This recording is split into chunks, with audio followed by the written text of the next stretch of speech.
Hey everybody, welcome to the channel. Anyone new to the channel, please like and subscribe. We should be starting here momentarily. They're a little behind this morning.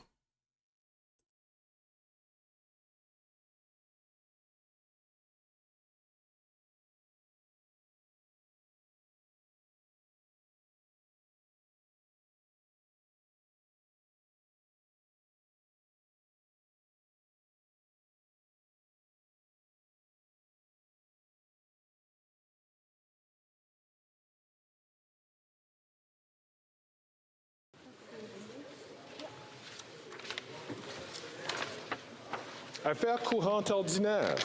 Routine proceeding. Tabling of documents. Dépôt de projet de loi émanant du... Introduction of government bills. Déclaration de ministre. Statements by ministers. Rapport de délégation. Presenting reports from interparliamentary delegations. Reports from committees. The Honourable Member from Surrey Newton. Thank you, Mr. Speaker. I have the honor to present in both official languages the 19th report of Standing Committee on Citizenship and Immigration in relation to the motion adopted on Monday, May 6, 2024, regarding the processing times for permanent residence pathways for Hong Kong residents. Pursuant to Standing Order 109, the committee requests that the government table a comprehensive response to this report. Mr. Speaker, I have the honor to present in both official languages the 20th report of the Standing Committee on Citizenship and Immigration in relation to the motion adopted on Monday, May 6, 2024, regarding Canadian Armed Forces applications from permanent residents. Pursuant to Standing Order 109, the committee requests that the government table a comprehensive response to this report. Thank you, Mr. Speaker. Introduction of private members' bills. First reading of Senate public bills. Motions. The Honourable, Mr. Davies, seconded by Ms. Collins, moves that the 19th report on the Standing Committee on Finance, presented on Monday, May 6, 2024, be concurred in. Debate. The Honourable Member from Vancouver, Kingsway. Thank you, Mr. Speaker. I'm very pleased and honoured to move that the 19th report of the Standing Committee on Finance, presented on Monday, May 6, 2024, be concurred in. I'd like to inform the House that I'll be splitting my time with the magnificent member from Victoria. Mr. Speaker, Report 19, Excess Profit Tax on Large Grocery Companies, was put forward by my predecessor, the former NDP finance critic, Daniel Blakey, who said the following: given that the Canadian grocery sector made more than $6 billion in profit in 2023, and that millions of Canadians have reported food insecurity in the past year, the Standing Committee on Finance call on the government to immediately take action by implementing an excess profits tax on large grocery companies that would put money back in people's pockets with a GST rebate, and establish a national school food program, and that this motion be reported to the House. Mr. Speaker, the Canadian grocery sector's $6 billion in profits last year set a new record. Grocery prices are now rising at the fastest rate in more than 40 years. At the same time, Canadians are going hungry. Food insecurity is rising dramatically, and demand for food banks is exceeding donations. There can be no doubt that corporate greed is resulting in higher grocery bills for Canadians. According to Statistics Canada, food retail profits have more than doubled since pre-pandemic norms, and profits continue to grow.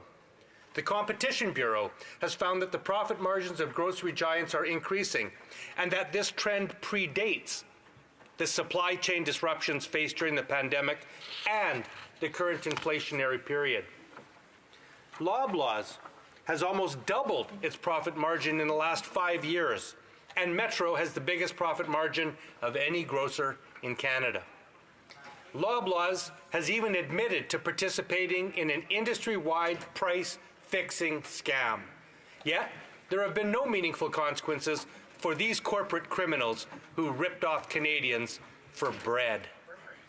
Now, while New Democrats have fought for years to make grocery giants and other corporate giants play by the rules, pay what they owe, and put the money back in people's pockets, both the Liberals and Conservatives have refused to tackle corporate greed.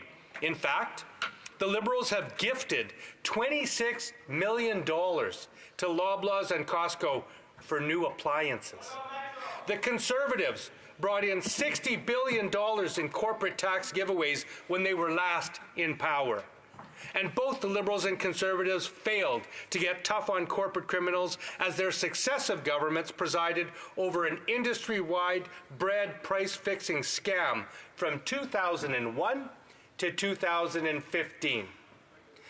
Due to this failure of leadership, Canadians have now taken matters into their own hands by boycotting big grocery chains.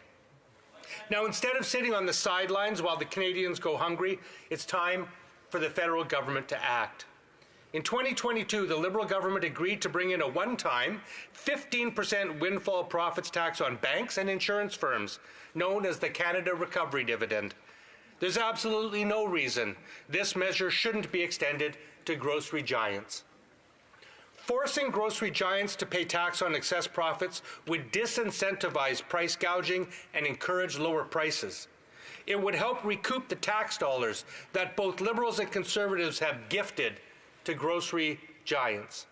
And it would lower food costs for Canadians through a grocery rebate and an expanded national school food program. Now, the Finance Committee reported before us today is not the first time a committee has recommended an excess profits tax on grocery multinationals in this Parliament. On June 13, 2023, the Standing Committee on Agriculture presented a report to this House which recommended the following.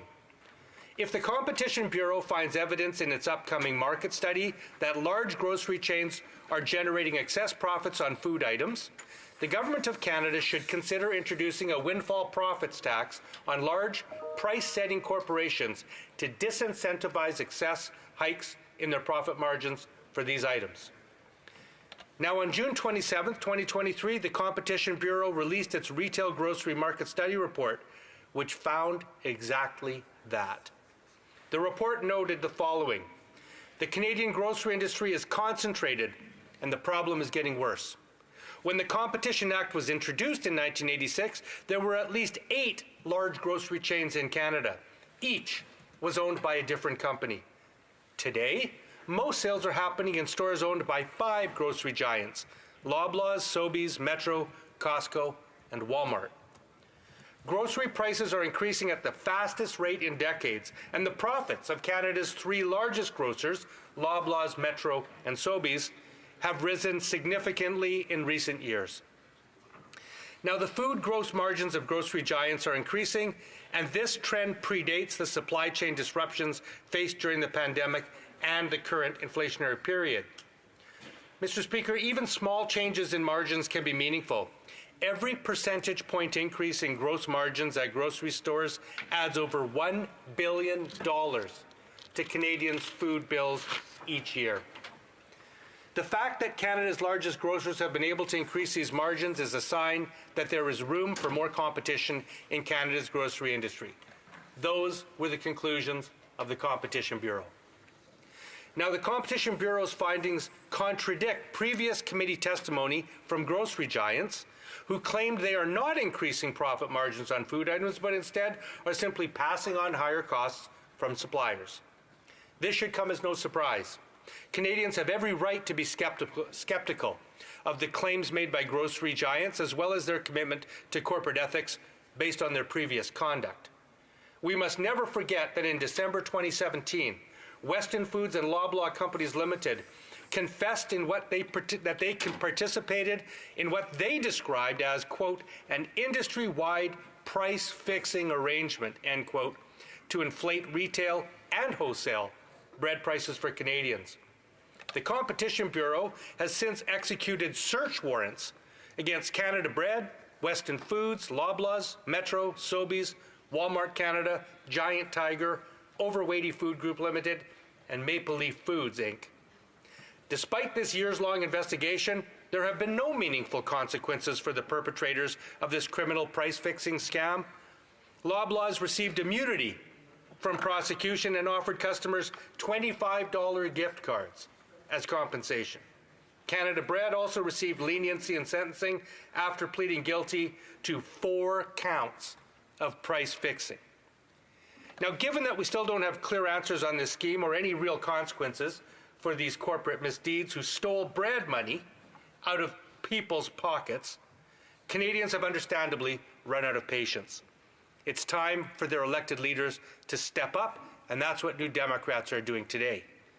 An excess profits tax would not only discourage price gouging, it would also provide significant revenue to address growing rates of food insecurity and child hunger across Canada. Today, nearly 1 in 4 Canadian children do not get enough to eat, and more than 1/3 of food bank users are children. According to Children First Canada, there's been a 29% increase in food insecurity in children in the last year alone. Yet, Canada remains the only G7 country that doesn't have some form of a national school food program or national standards. Mr. Speaker, this is a critical gap felt strongly in a time of skyrocketing food prices. After years of NDP pressure, including a bill I introduced in this House almost 5 years ago, the Liberals finally agreed to bring in a national school food program in Budget 2024. This urgently needed program will be in place as early as 2024-2025 school year and help 400,000 children access the food they need to grow up healthy. And by the way, that's nowhere near what is needed. There are over 2 million Canadians attending school from grades 1 to 8 in this country, and every one of them deserves a hot, nutritious meal every day they attend school. So this is an important first step. Again, while there are over 2 million children in grades 1 to 6 alone in Canada, and 2.6 in 1 to 8, clearly the scale of this program is far from sufficient to reach all Canadian children. So revenues from an excess profits tax on grocery giants could be strategically used to provide more nutritious meals to more Canadian children. Based on the latest data from Stats Canada, Canadian Income Survey, 8.7 million children lived in food insecure households in 2023. As a targeted income support, a grocery rebate will also be an important tool for addressing household food insecurity. It would recognize that inadequate income and high prices lie at the root of the challenges faced by Canadians who are unable to afford the food they need. Mr. Speaker, in light of the record profits made by the Canadian grocery sector, coupled with the alarming rise in food insecurity among millions of Canadians, I call on all members of this House to support the concurrence motion before us. Corporate greed cannot be allowed to drive up grocery bills while Canadians go hungry. It's time for the federal government to act decisively for Canadians and ensure fairness for all. Thank you, Mr. Speaker. Questions and comments. Question commentaire, the Honourable Parliamentary Secretary, Government House Leader. So thank you, Mr. Speaker. You know, the government is very much concerned in regards to the price of groceries. It's one of the reasons why we've called the grocery giants to the table and demanding better from our grocery giants. It's one of the reasons why we brought in legislation to make changes to the Competitions Act. It's something in which, and I appreciate that the NDP supported.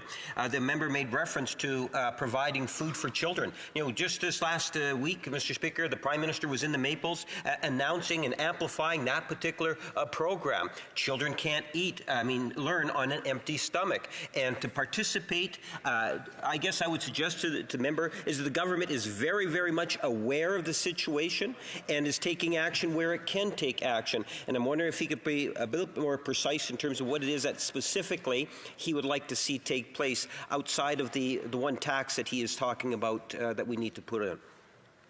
The Honourable Member for Vancouver Kingsway. Thank you, Mr. Speaker. Well, I think there's a huge difference between making a demand of an industry and making a request. And what the Liberal government has done is they have requested that the grocery industry make changes in this country. They have asked them to do that. What the NDP is talking about is compelling an industry that has proved itself to be gouging Canadians, that's making record profits to pay more.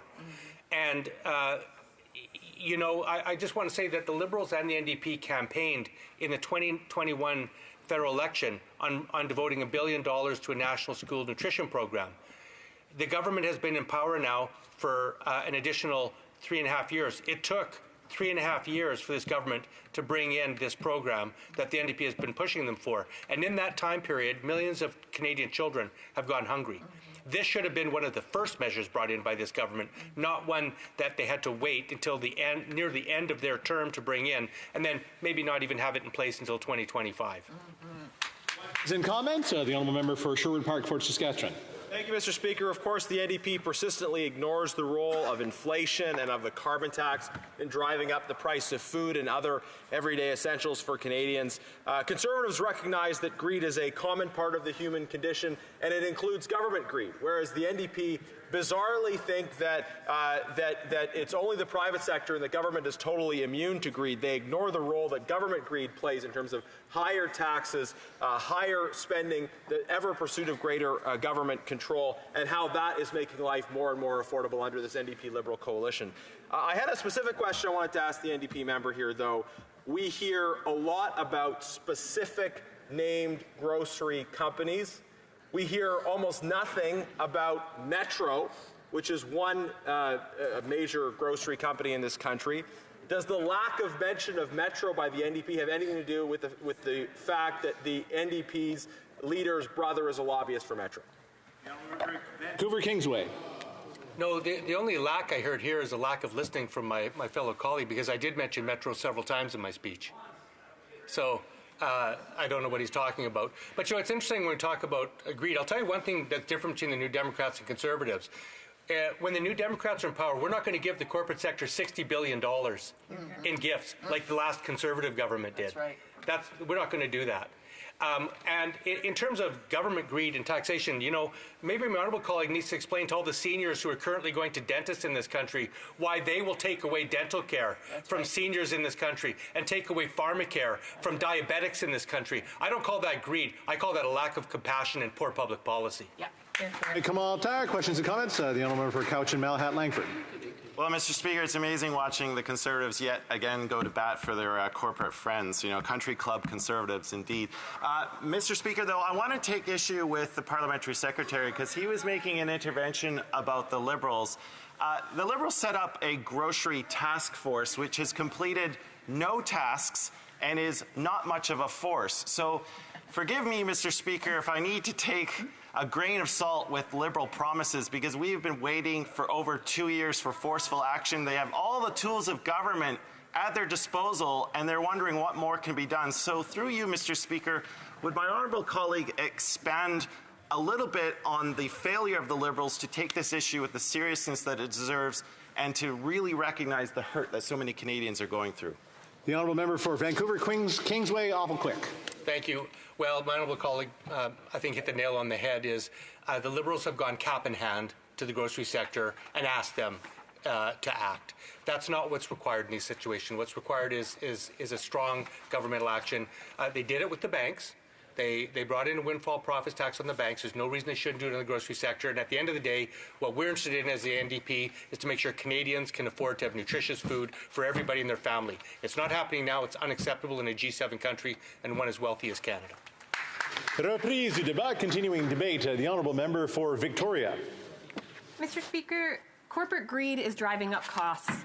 And at a time when Canadians are struggling, it is unacceptable to see a government fail to tackle one of the key drivers of inflation, one of the key reasons that families are having a hard time putting food on the table, paying rent, paying their mortgages, and paying for essential medication. So many Canadians are struggling right now. They have been doing everything right, and yet they still can't get ahead. The cost of living has gotten out of hand, and at the same time, the biggest corporations and their rich CEOs are doing better than ever. Liberals decided to give out $25.5 million to Loblaws and Costco's between 2019 and 2023. And this is while these grocery store chains were making record profits. No matter where you live in Canada, you should be able to buy the food that you need. Canadians are worried about how they put food on the table, while the Liberals are worried about how many $1 million they want to hand out to their wealthy friends and people at the very, very top.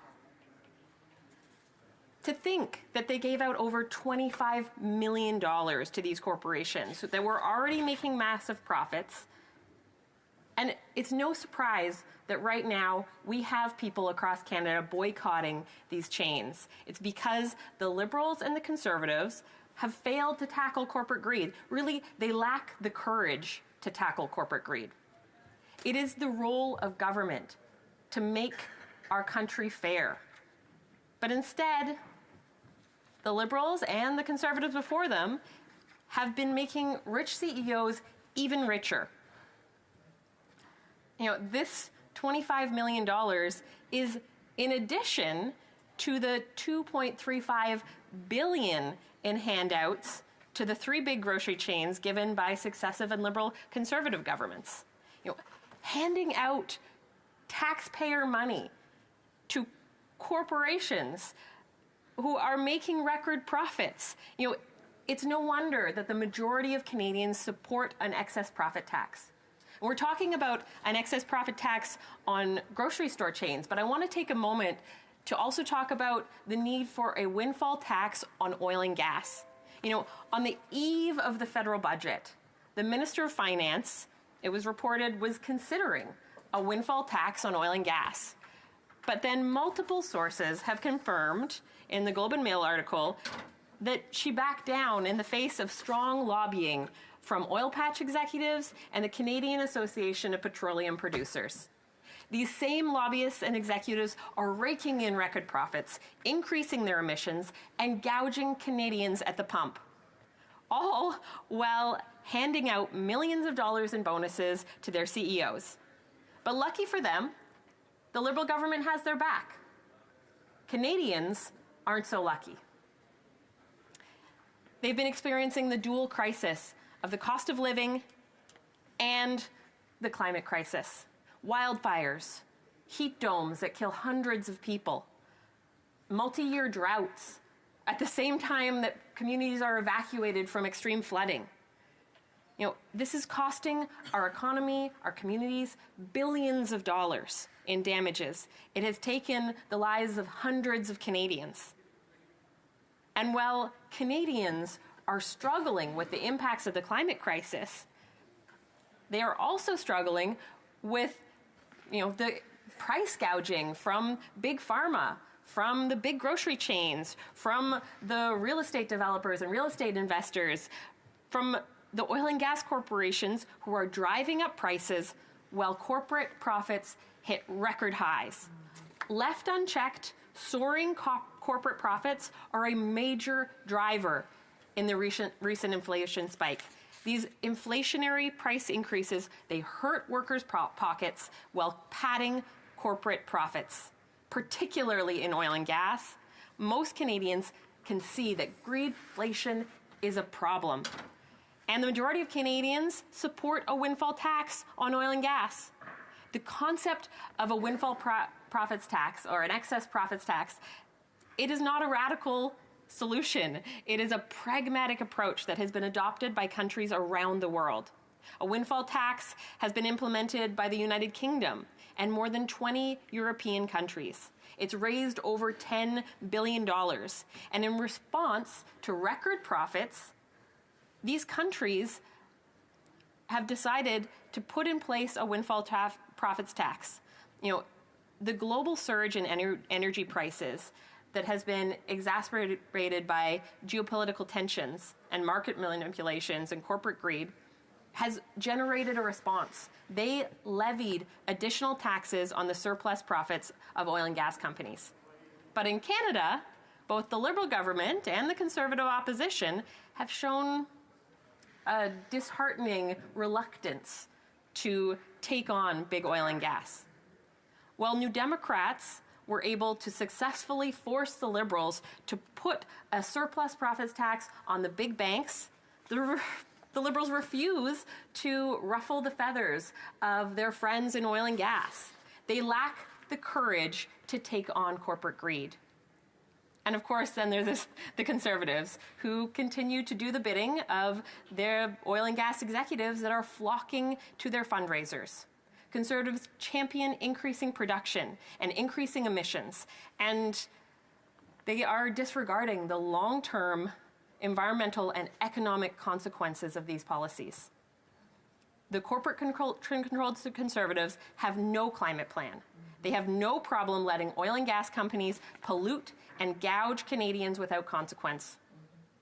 But it's not surprising that the Conservatives won't even talk about corporate greed or a windfall profits tax when the leader of the opposition's top advisor had to use a shell company to try and hide her lobbying, which she denies. The fact is that their party is run by lobbyists. But no matter what the Conservatives believe, climate change is real. The cost of living crisis is real. And these crises are costing Canadians. They're costing our economy billions in annual disaster response, mitigation, adaptation. Canadians are struggling. And the Liberals have shown that despite a clear mandate from Canadians who support a windfall tax and demand accountability, they'd rather be wined and dined by big oil, big grocery store chains, big pharma. For years, Liberals have sat on their hands while Canada's biggest polluters have made more money than ever before, while the biggest grocery chains are gouging Canadians, price fixing without accountability. The Parliamentary Budget Officer reported that if the Liberals just made oil and gas pay their fair share, if they just implemented a windfall tax on oil and gas, they would generate $4 billion a year. Billions that could be invested in helping Canadians who are struggling with the cost of living, in clean energy, in public transportation, in helping families switch to heat pumps, ultimately driving down emissions and helping people with the cost of living. A windfall tax on the profits of grocery store chains, on oil and gas profits, it's not just wise, it's essential. It is a needed policy to support Canadians while they are struggling.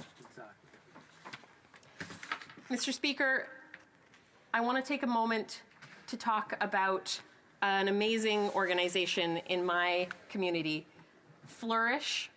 They're providing a school food program for many communities in my region. Canada is the only G7 country without a national school food program. And so we need to generate funds to ensure that we can support Canadians, make sure that kids never have to worry about where their next meal will come from, where they never have to worry that they can't focus on school, they can't learn, they can't grow. We need to invest in Canadians, tax the corporations who are making record profits, and ensure that every Canadian can make a good life. Thank you. Questions and comments? Question Kamal-Tar, the Honourable Parliamentary Secretary, Government House Leader. Yes, thank you, Mr. Speaker. I think it's important for us to recognize that as a government for the first time that we are in fact moving towards a grocery code of conduct. As a government, we've actually made amendments to the Canada Competition Bureau. And the member that spoke before her talked about how important the Bureau is in terms of being effective. The member talked about the National Food Program, something that's been incorporated in this most recent budget. In fact, just last week, as I pointed out, Mr. Speaker, the Prime Minister himself was in Winnipeg North talking about that program at Elwick School, Mr. Speaker. We understand the needs of Canadians, and that's one of the reasons why we continue to bring in the programs and the legislation that is necessary to support Canadians in all regions of the country. I wonder if she would provide her additional thoughts on how important the National Food Program is for the children of Canada, and it's a good thing to have that in the budget. Unfortunately, the Conservatives will be voting against it. The Honourable Member for Victoria. Mr. Speaker, a national school food program is an essential policy, and the Liberals we're pushed into actually delivering on this by the NDP. But I just want to take a moment to address what he started off talking about, which is a grocery store code of conduct, which, the Liberals are asking grocery store chains nicely, please behave. This is not how you get greedy corporations to actually do the right thing. The government has a responsibility to tackle corporate greed. Yes. You need to regulate these industries. Big oil and gas companies aren't going to fund climate solutions on their own. We've seen it. They have rolled back their emissions targets while they rake in record profits and then come to the government asking for more handouts, which for some reason this government continues to give out billions of dollars to big oil and gas companies and millions to big grocery store chains. How about you give that money to Canadians? Question and comments? Question commentaire. The honourable member Northumberland Peterborough South. Thank you very much. I'm wondering if the member would like to comment on the fact that the brother of the leader of the NDP is a lobbyist for Metro, and in fact, their profits have actually outstripped that of Loblaws. They're at 4.6%, whereas Loblaws at 3.4%. Is that just a coincidence? The honourable member for Victoria. Thank you, Mr. Speaker. We need to tackle grocery store chain profits. All the grocery store chains, the big ones. Unfortunately, we have seen from the Conservatives that half of their national executive, their governing body, is made up of lobbyists from the big grocery store chains, from big pharma, from oil and gas. These are the same CEOs that are flocking to their fundraisers to donate to them because they know, they've seen it time and time again, Conservatives in power make rich CEOs richer and Canadians get their services cut. They get the programs they depend on cut. This is what you get with Conservatives. Questions and comments? Question et commentaire. The honourable member for Nanaimo, for Port Moody Coquitlam. Thank you, Mr. Speaker, and I thank the member for her speech and thank her so much for raising the oil and gas industry and the amount of profits that they're taking off the table. And as we head into, or deeply into already, the wildfire season, I wonder if the member could talk a little bit about how that is impacting the Canadians at this point in time. The honourable member for Victoria. I want to thank the member for her question and her ongoing advocacy for climate action. And at a time when we are seeing wildfire season starting in some regions of the country in February, when last year we saw the worst wildfire season on record, thousands of people evacuated from their homes, we need to name the fact that these rich oil and gas CEOs are culpable in the climate disasters that are happening in our country. And this government is letting them get away with it. That's right. Questions and comments? The honourable member for Chatham-Kent-Leamington, I'm sorry. Thank you, Mr. Speaker. And through you, Mr. Speaker, to my honourable member, could she explain to me how lower grocery prices would be seen by Canadians if this government would choose to tax 100% of the profits of the big grocery stores? How would that affect someone going to the store if the money flowed from the grocery stores to the federal government? Yeah. The honourable member for Victoria. The member doesn't understand an excess profits tax. It's a tax on the excess profits, on the windfall profits. And it's not a radical idea. It has been implemented in the UK when it comes to oil and gas. It's been implemented in 20 European countries. And it's been shown that when you tax the excess profits, the windfall profits, it disincentivizes price gouging. It disincentivizes the greedy corporations from making even more money, putting it in the pockets of their shareholders at the expense of everyday people. Before I proceed to the next speaker, I think the honourable member for Grand Prairie Mackenzie. Thank you, Mr. Speaker. Deputy Speaker, I'm standing on a question of privilege. I regret to do that, Mr. Deputy Speaker. I am raising this question of privilege today on yet another instance of public display of partisanship on the part of our Speaker following the promotion of a Liberal Party of Canada event featuring the Speaker as a featured guest, combined with very partisan, inflammatory language bashing the official opposition Conservative Party. Normally, this is where I would lay out the facts and then argue how they meet or differ from the relevant authorities and precedents which are on point. In In the present instance, though, I think it's important for us to address up front the importance of raising this matter in the manner in which I'm doing so, as a question of privilege, and your authority to rule on the same. And then I will revert to the facts of the present matter and how it amounts to, in my view, a contempt of this House. In your December 5th, 2023 ruling on page 19,501 of the debates, when the House was last confronted with this Speaker's public display of partisanship, you said, quote, "If members wish to take up issue with the conduct of the Speaker, rather than raising points of order or questions of privilege, I would instead direct them to place a substantive motion on notice," end quote.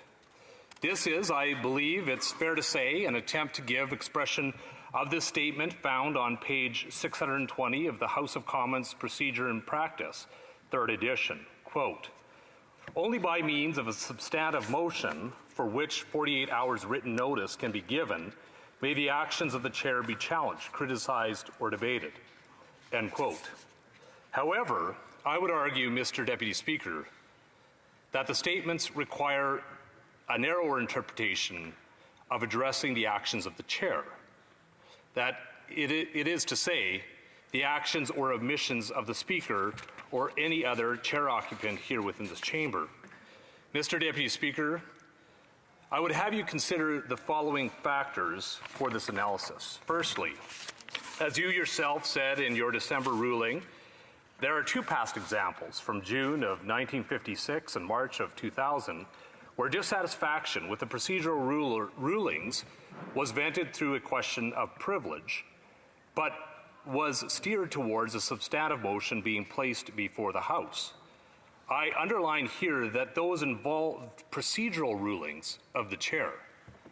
Secondly, and on the other hand, another precedent, which was referred to in the arguments before you in December, but which did not receive any treatment in your ruling, was Mr. Speaker Fraser's March 9th, 1993 ruling at page 16,685 of the debates concerning the then Deputy Speaker's appointment as chair of her party's leadership convention.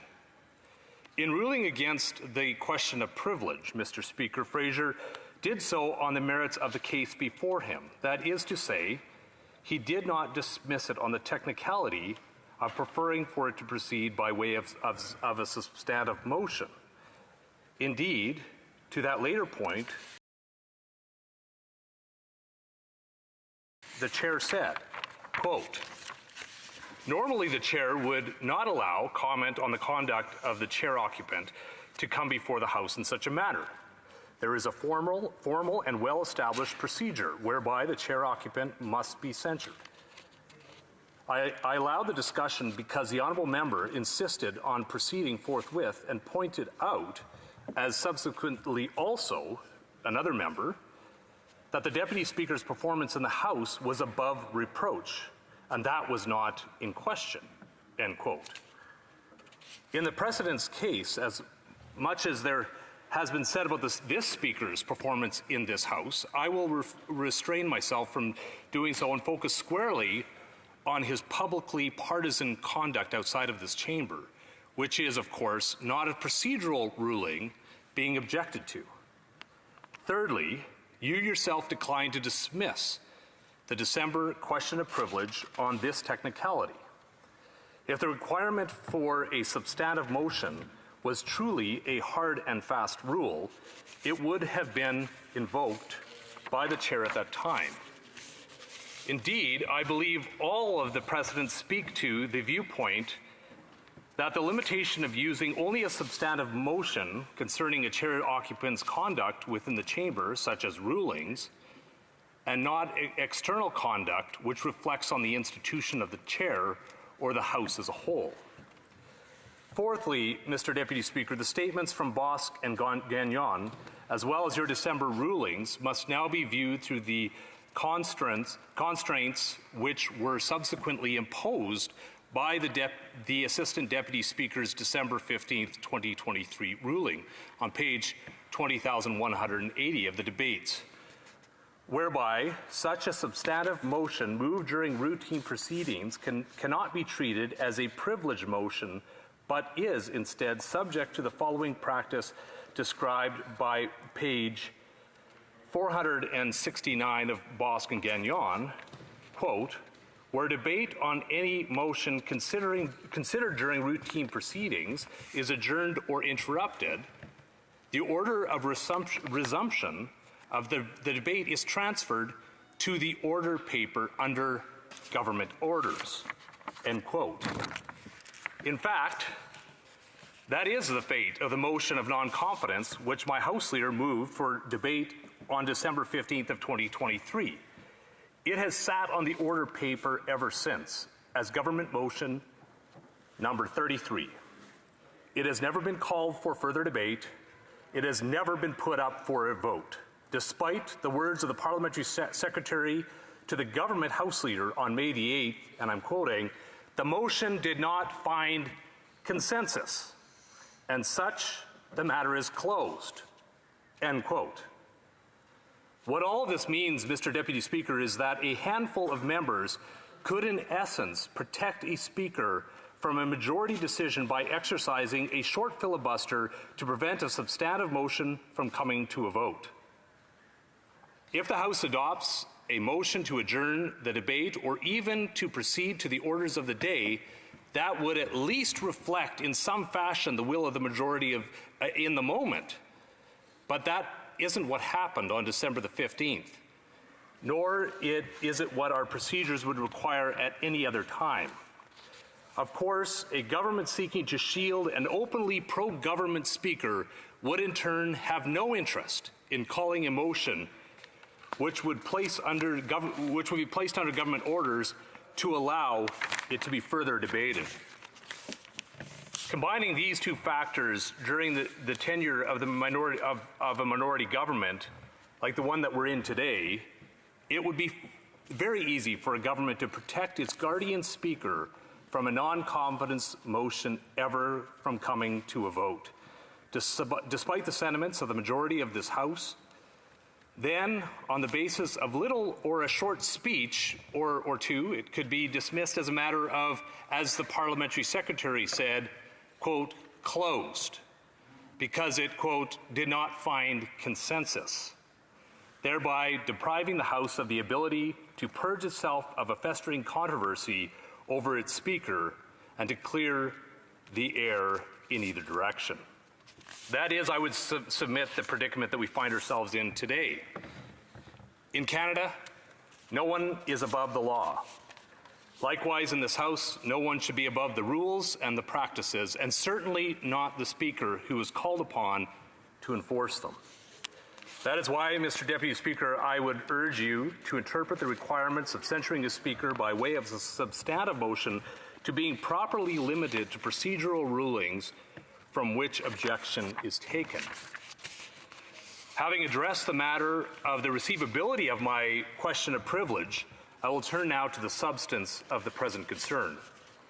It has come to light that the Liberal Party of Canada is advertising a quote-unquote summer evening with the Honourable and then the Speaker's proper name, end quote, scheduled to be held on the evening of June the 4th in the shadow of Parliament Hill at a location adjacent to the Gatineau bank of the Ottawa River, less than a kilometre over my right shoulder.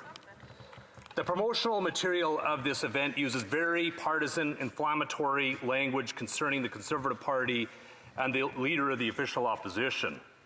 Allow me to read just some of it for the benefit of the whole House. I'm quoting, "Join us for an event in your community. You don't want to miss it. It's an opportunity to join fellow Liberals to talk about ways we can continue to build a better future for all Canadians, because a better future starts with you." Well, and then they use the leader of the official opposition's proper name. Well, that leader and the Conservatives propose reckless policies that would risk the health, safety, and pocketbooks. Our Liberal team is focused on making life more affordable for Canadians and moving forward with our bold plan to grow an economy that works for everybody, protects our environment, keeps our communities safe, and so much more. Especially in a minority parliament, it goes on. We can never take our progress for granted. Together with your hope and hard work, we can keep Canada moving forward. End quote. The Speaker's event is being promoted by attacking the very same leader who he recently used his authority to kick out of the House of Commons, allegedly for his choice of wording in the middle of question period when the Liberal Prime Minister had merely seconds before used equivocally questionable language and was given a pass for it. A footnote beneath the promotional rhetoric explains, quote, team, the Prime Minister's name, events are posted by local volunteer teams, end quote. That means, I would submit, that the Speaker must take personal responsibility for what his local team, the Hall Elmer Federal Liberal Association, whose past president, I would add, is the Speaker's Chief of Staff, has organized and published. The Standing Committee on Procedural and House Affairs noted in its 55th report, and I'll quote, today an expectation exists among members of this House and the wider public that the Speaker's duties ought to be carried out with scrupulous impartiality and independence. The Speaker must be fair and impartial, end quote. The House concurred in this report on January the 30th of 2024, lending its endorsement to that position. And it is a position of which the Speaker has yet again fallen short of. Moreover, it is an established standard which has not been lived up to. Our leading procedural guide, Bosque and Gagnon, says on page 323, quote, when in the chair, the Speaker embodies the power and authority of the office strengthened by the rule and precedent. He or she must at all times show and be seen to show the impartiality required to sustain the trust and goodwill of the House, end quote. When he was elected Speaker, his extensive partisan history, from being the president of Young Liberals to national director for the Liberal Party to parliamentary secretary to the Prime Minister, among other offices, gave many members of this House pause about lending their trust and goodwill to him. Regrettably, his subsequent actions have done nothing to dispel these concerns. If anything, they have only been heightened. During his 7 months as Speaker, he has repeatedly engaged in questionable partisan behavior, including in October, he called up a former Liberal Member of Parliament and opinion writer to ask him that he pen an op-ed slamming the official opposition for its efforts to hold the government to account.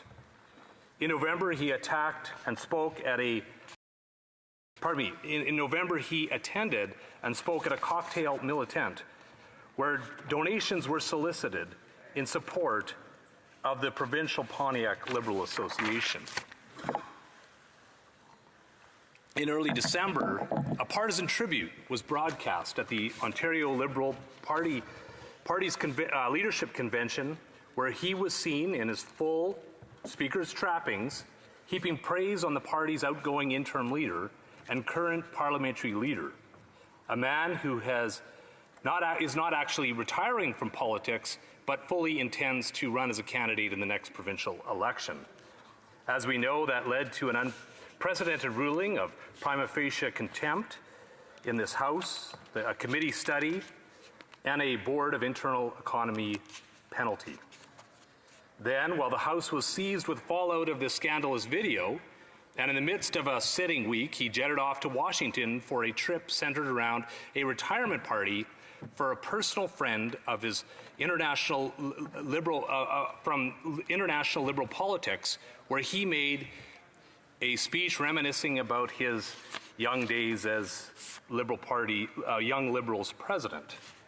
And of course, we now have this summer rally for the Liberal Party of Canada. As for his event scheduled next month, I fully acknowledge that speakers do not arrive in the chair through some form of immaculate conception. Speakers have all been politicians before being elected to the chair, and some have even gone on to further partisan service after serving in the chair. Most speakers have typically sought re-election to the House of Commons under the original party banner, in which they understandably requires the usual groundwork any member of Parliament places in his or her constituency association by engaging supportive volunteers and ensuring adequate resources are available come election time. That being said, long-standing tradition and custom in the Canadian House of Commons and its sister legislatures across the Commonwealth all have the expectations of the Speaker's impartiality well in post.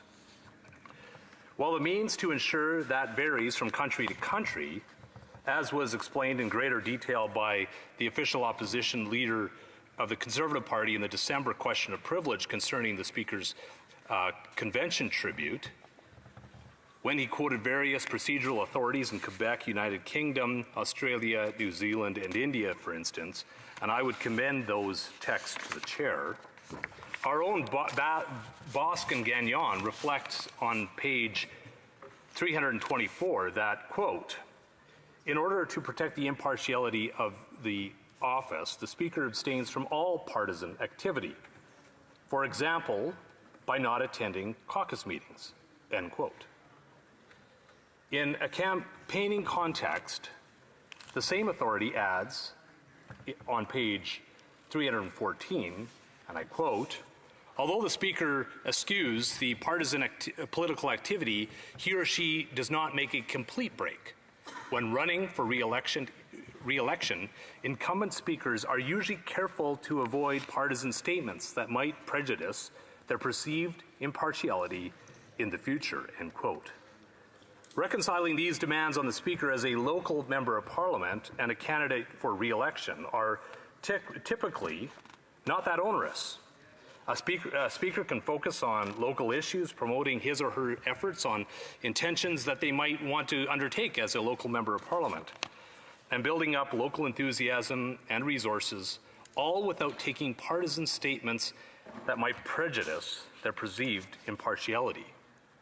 If those types of statements are considered inappropriate when Parliament is dissolved, it must be even that much more inappropriate during an actively sitting Parliament.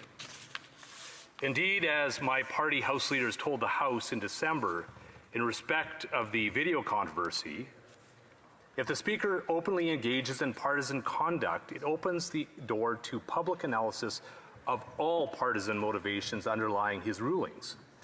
That is exactly where his habits with this month's event promotional material I quoted as an example have led us.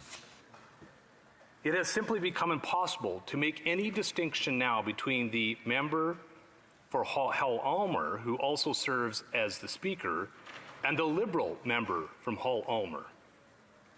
Every ruling now given, and with hindsight, every ruling which he has ever given, will now be assumed to have been delivered with a red hint.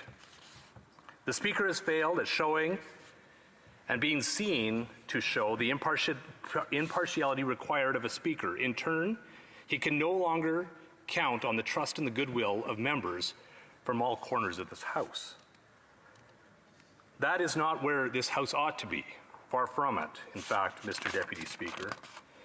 Following the convention tribute video scandal, the Conservative and the Bloc Québécois caucuses lost confidence in the Speaker's continuing in his office. Meanwhile, the honourable member from New Westminster, Burnaby, speaking to journalists for the New Democratic Party after the Procedure and House Affairs Committee review of the issue, said, and I quote, "This cannot happen moving forward. From now on, you cannot have a Speaker engaged in partisan activity. And that, and I'm quoting, if there is any degradation from that in the weeks and months to come, his party would join in voting non-confidence in the Speaker." If the NDP House Leader and his party are true to their word, there would now be a majority of members representing the majority of parties in the House of Commons who have lost confidence in the Speaker. For the good of the institution of Parliament and the enduring interest of the House of Commons, I regret to say that the Speaker must go. Failing that, it is incumbent upon this House to take action immediately. That is why I urge you to find in favor of my question of privilege, establishing a prima facie contempt, so that I may put forward a motion of remedy to vacate the chair and to schedule the election of a new speaker. Thank you, Mr. Deputy Speaker.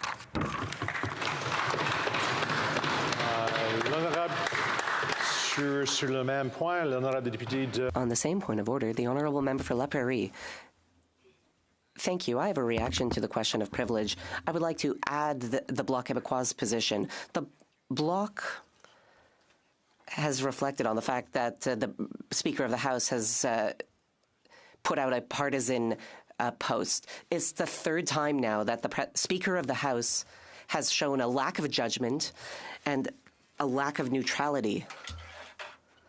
Those two things are at the basis of the work of the Speaker. Neutrality and good judgment. And now it's the third time that we have seen a situation like this. In December, the Bloc Québécois, speaking about the events involving the Speaker, said that it was beyond a reasonable doubt that the Speaker can no longer continue in his role. Now, what do we see? We see another instance of what has already happened. At the time, the Speaker apologized, but it seems that he does not understand the position that he sits in. Because of this, Mr. Speaker, you will understand that the Bloc is maintaining our position. We have lost confidence in the Speaker. We have all noted that debates in the House are becoming more intense. Because of this, there needs to be someone in the Speaker's chair who can govern the debate properly. The Speaker has a duty that is even more important given the current political climate.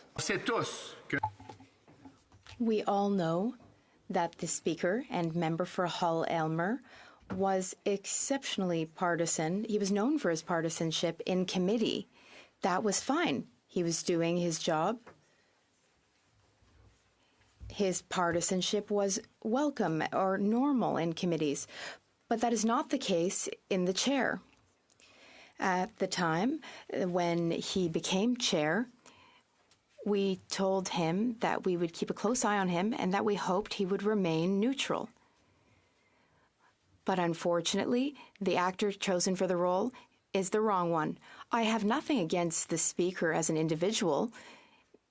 The whole Bloc Québécois feels that way as well, but we feel that he does not belong in that position.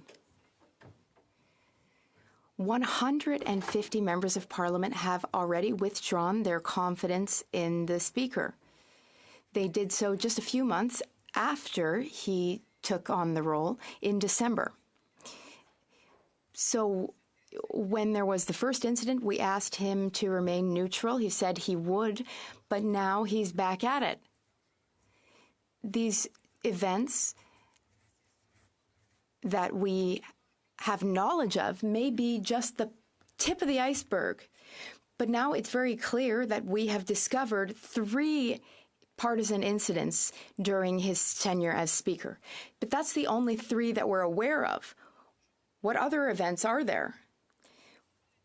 When we see this Speaker in the chair, we have some doubts about his actions and words when he acts as Speaker, as representative of the House of Commons.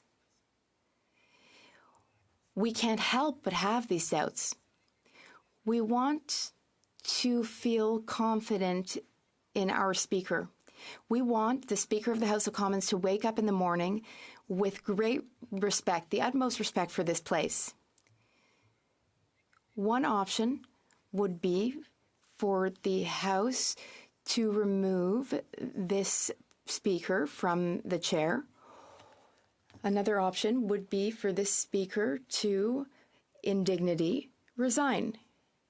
And this is something I'm wondering, without partisanship, I'm wondering What more would it take for the Liberals and the NDP to finally say enough is enough?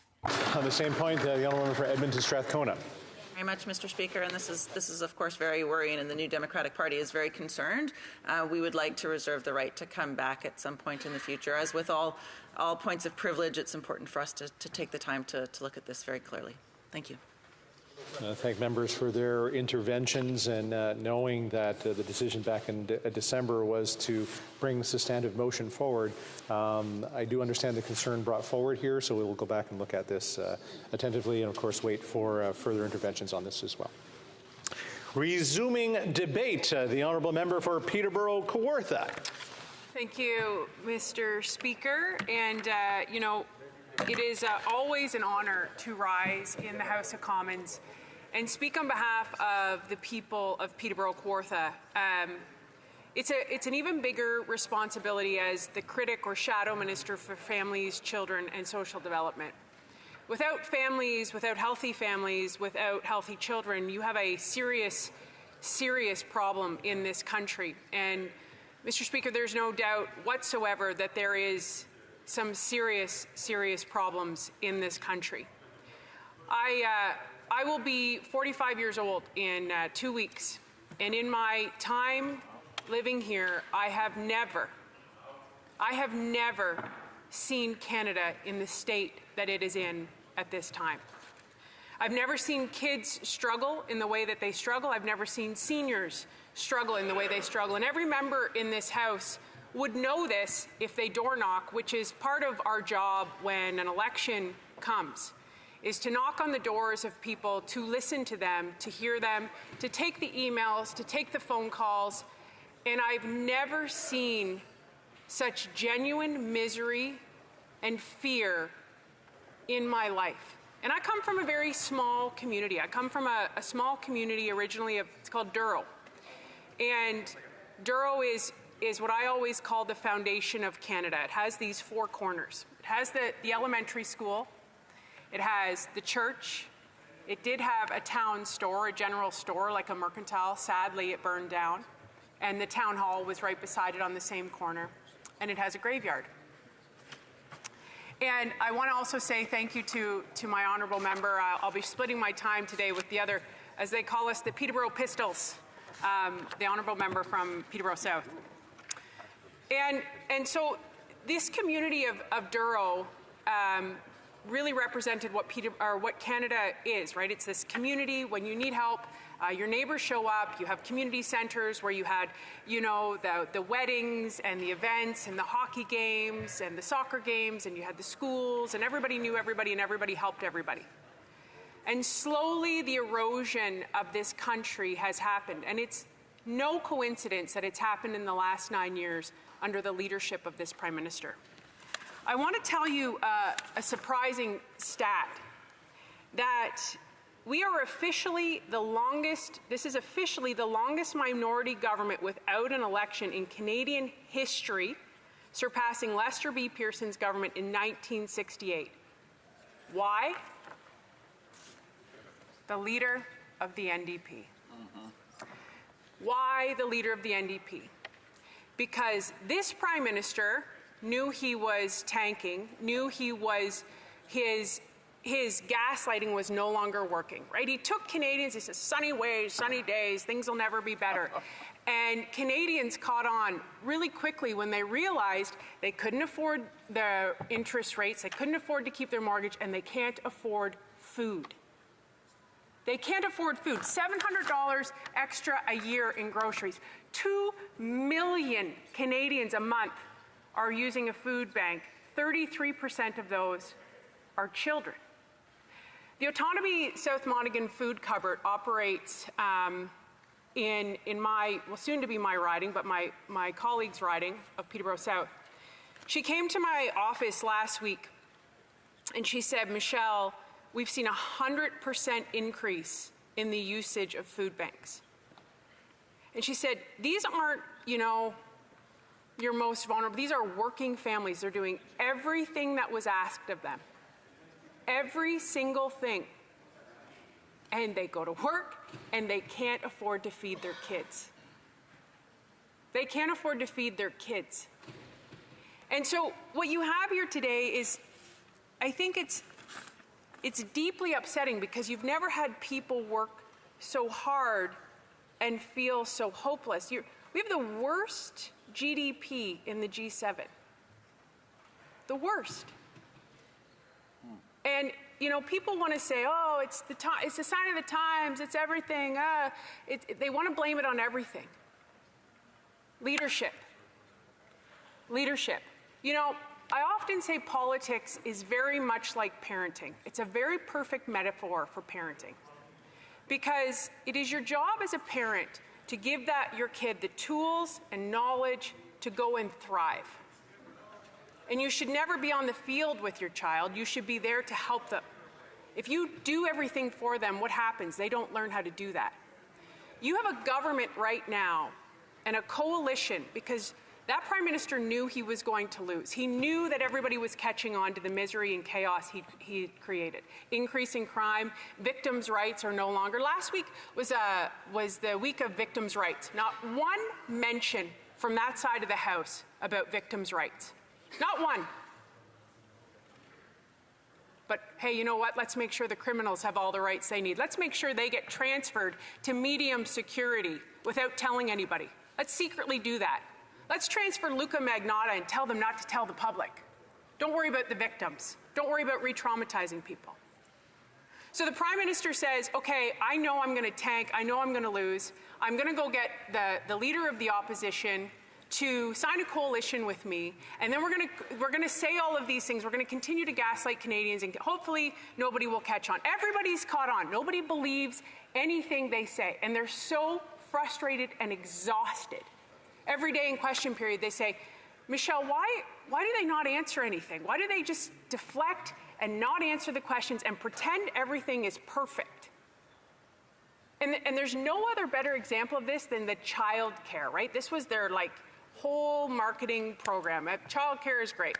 So I go and I visit a local child care in my riding last week. Amazing woman. She single mom. She decides to bring kids into her home to care for them, to help offer flexibility for the parents who need to go to work. And she said, Michelle, I can't even afford the cost of food is out of control. And if you want to feed kids healthy food, and we all know what you put in your gas tank determines your overall productivity, right? It determines your overall ability to function. And she said, it's just unbelievable, the cost of food.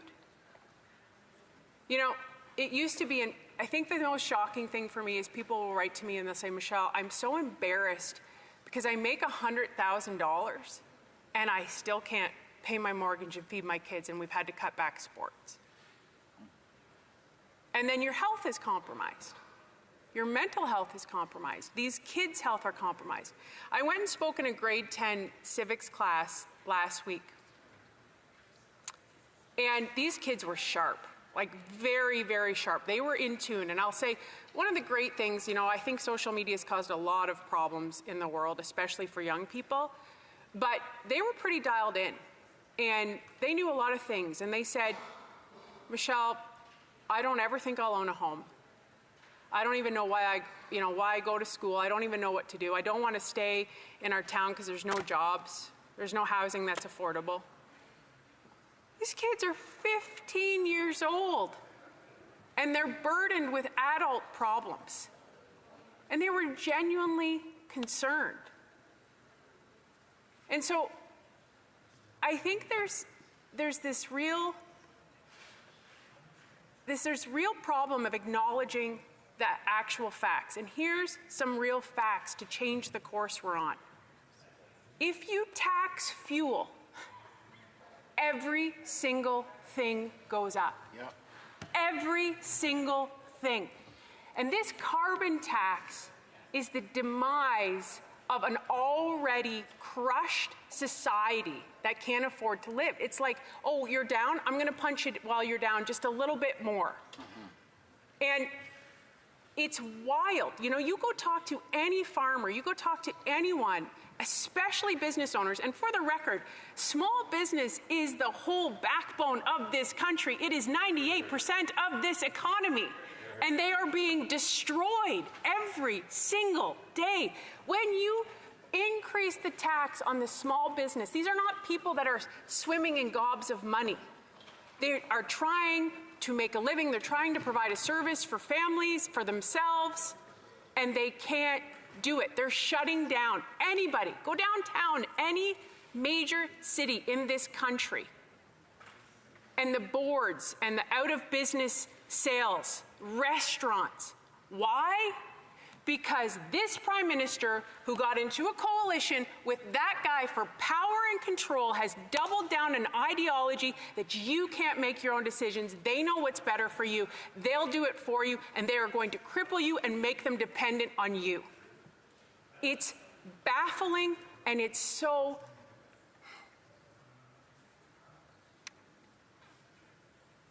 upsetting, because you're in here and you're... The honourable member's time is up. I've been giving her some signals.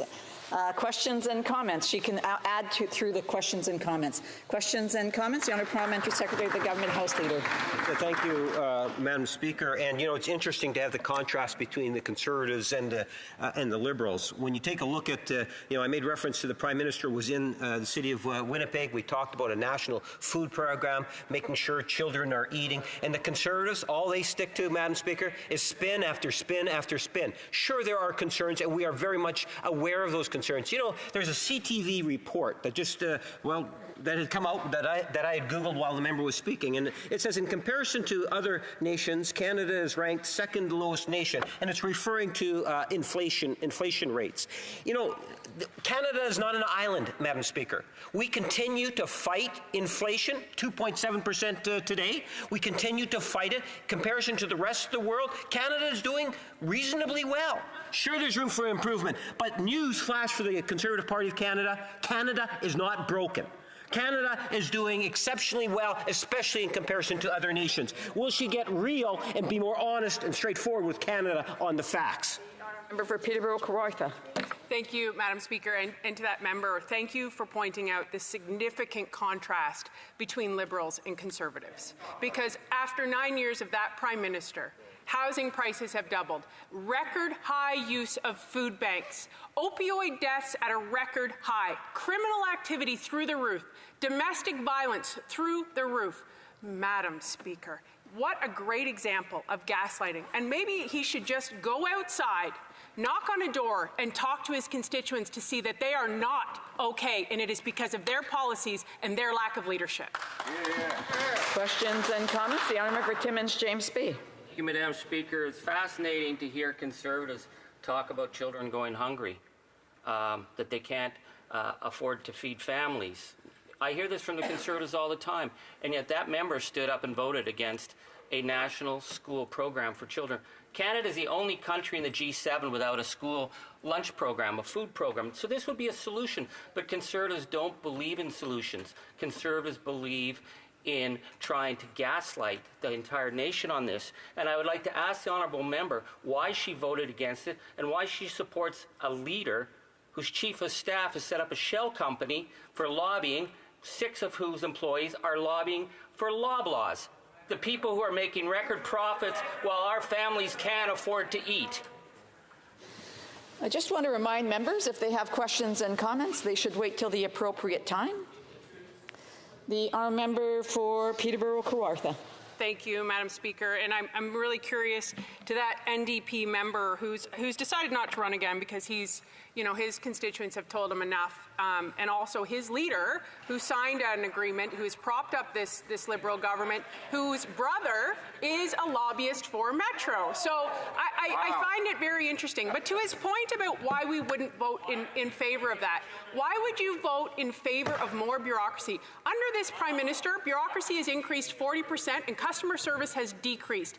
You know what that school food program is? $2.50 a kid. And you know what? There's no food in it. It's purely bureaucracy. If you don't fix this carbon tax and quit driving up the cost of food, you will never be able to feed families, do the right thing, make sense, and stop doing this nonsense marketing schemes that won't feed anyone.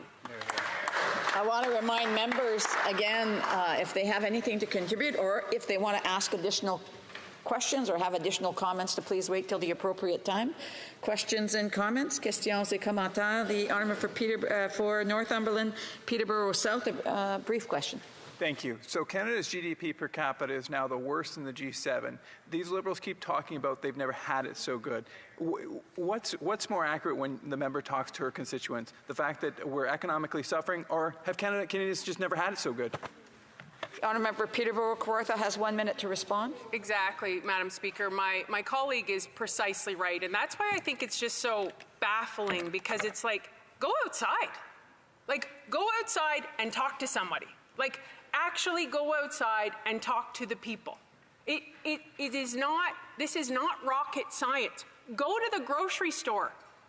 Go to the food bank and see these working families who cannot afford to pay for groceries that have skyrocketed under the leadership of this Prime Minister, propped up by that NDP leader. That is what it's all about, Madam Speaker. Power and control and driving up the cost to make Canadians dependent on them. Resuming debate, the honourable for Northumberland, Peterborough South.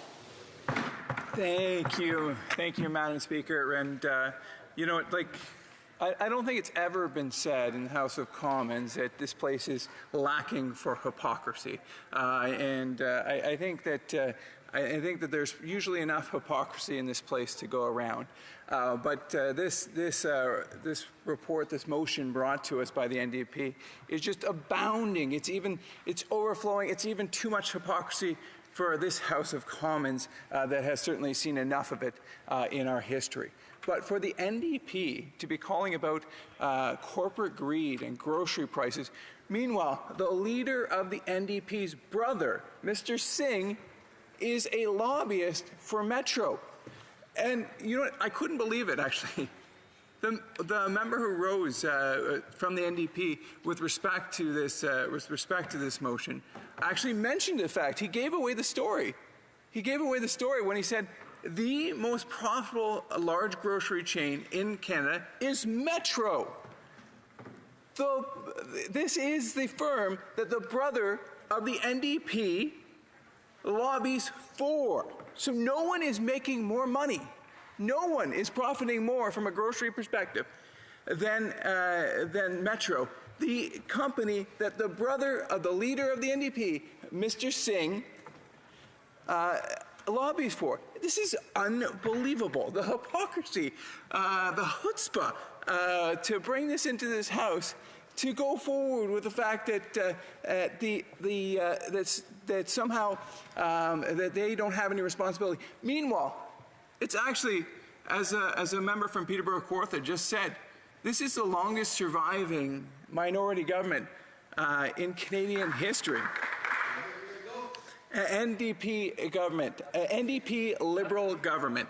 This NDP Liberal government has continued to prop up this. So we've seen this record profit underneath the NDP Liberal government. This is not a Conservative government in power. We are seeing these record profits from these grocers from the NDP Liberal government. So we have more hypocrisy.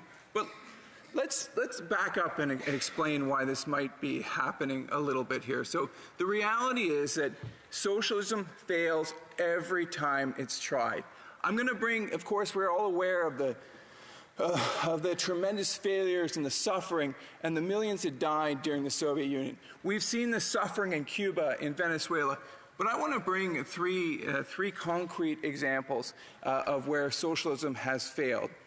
One is the UK, after World War II, embraced socialism. They went full hog into socialism. They nationalized nearly every major industry. And what happened? Well, initially it wasn't that bad. But then Margaret Thatcher's old adage came into being.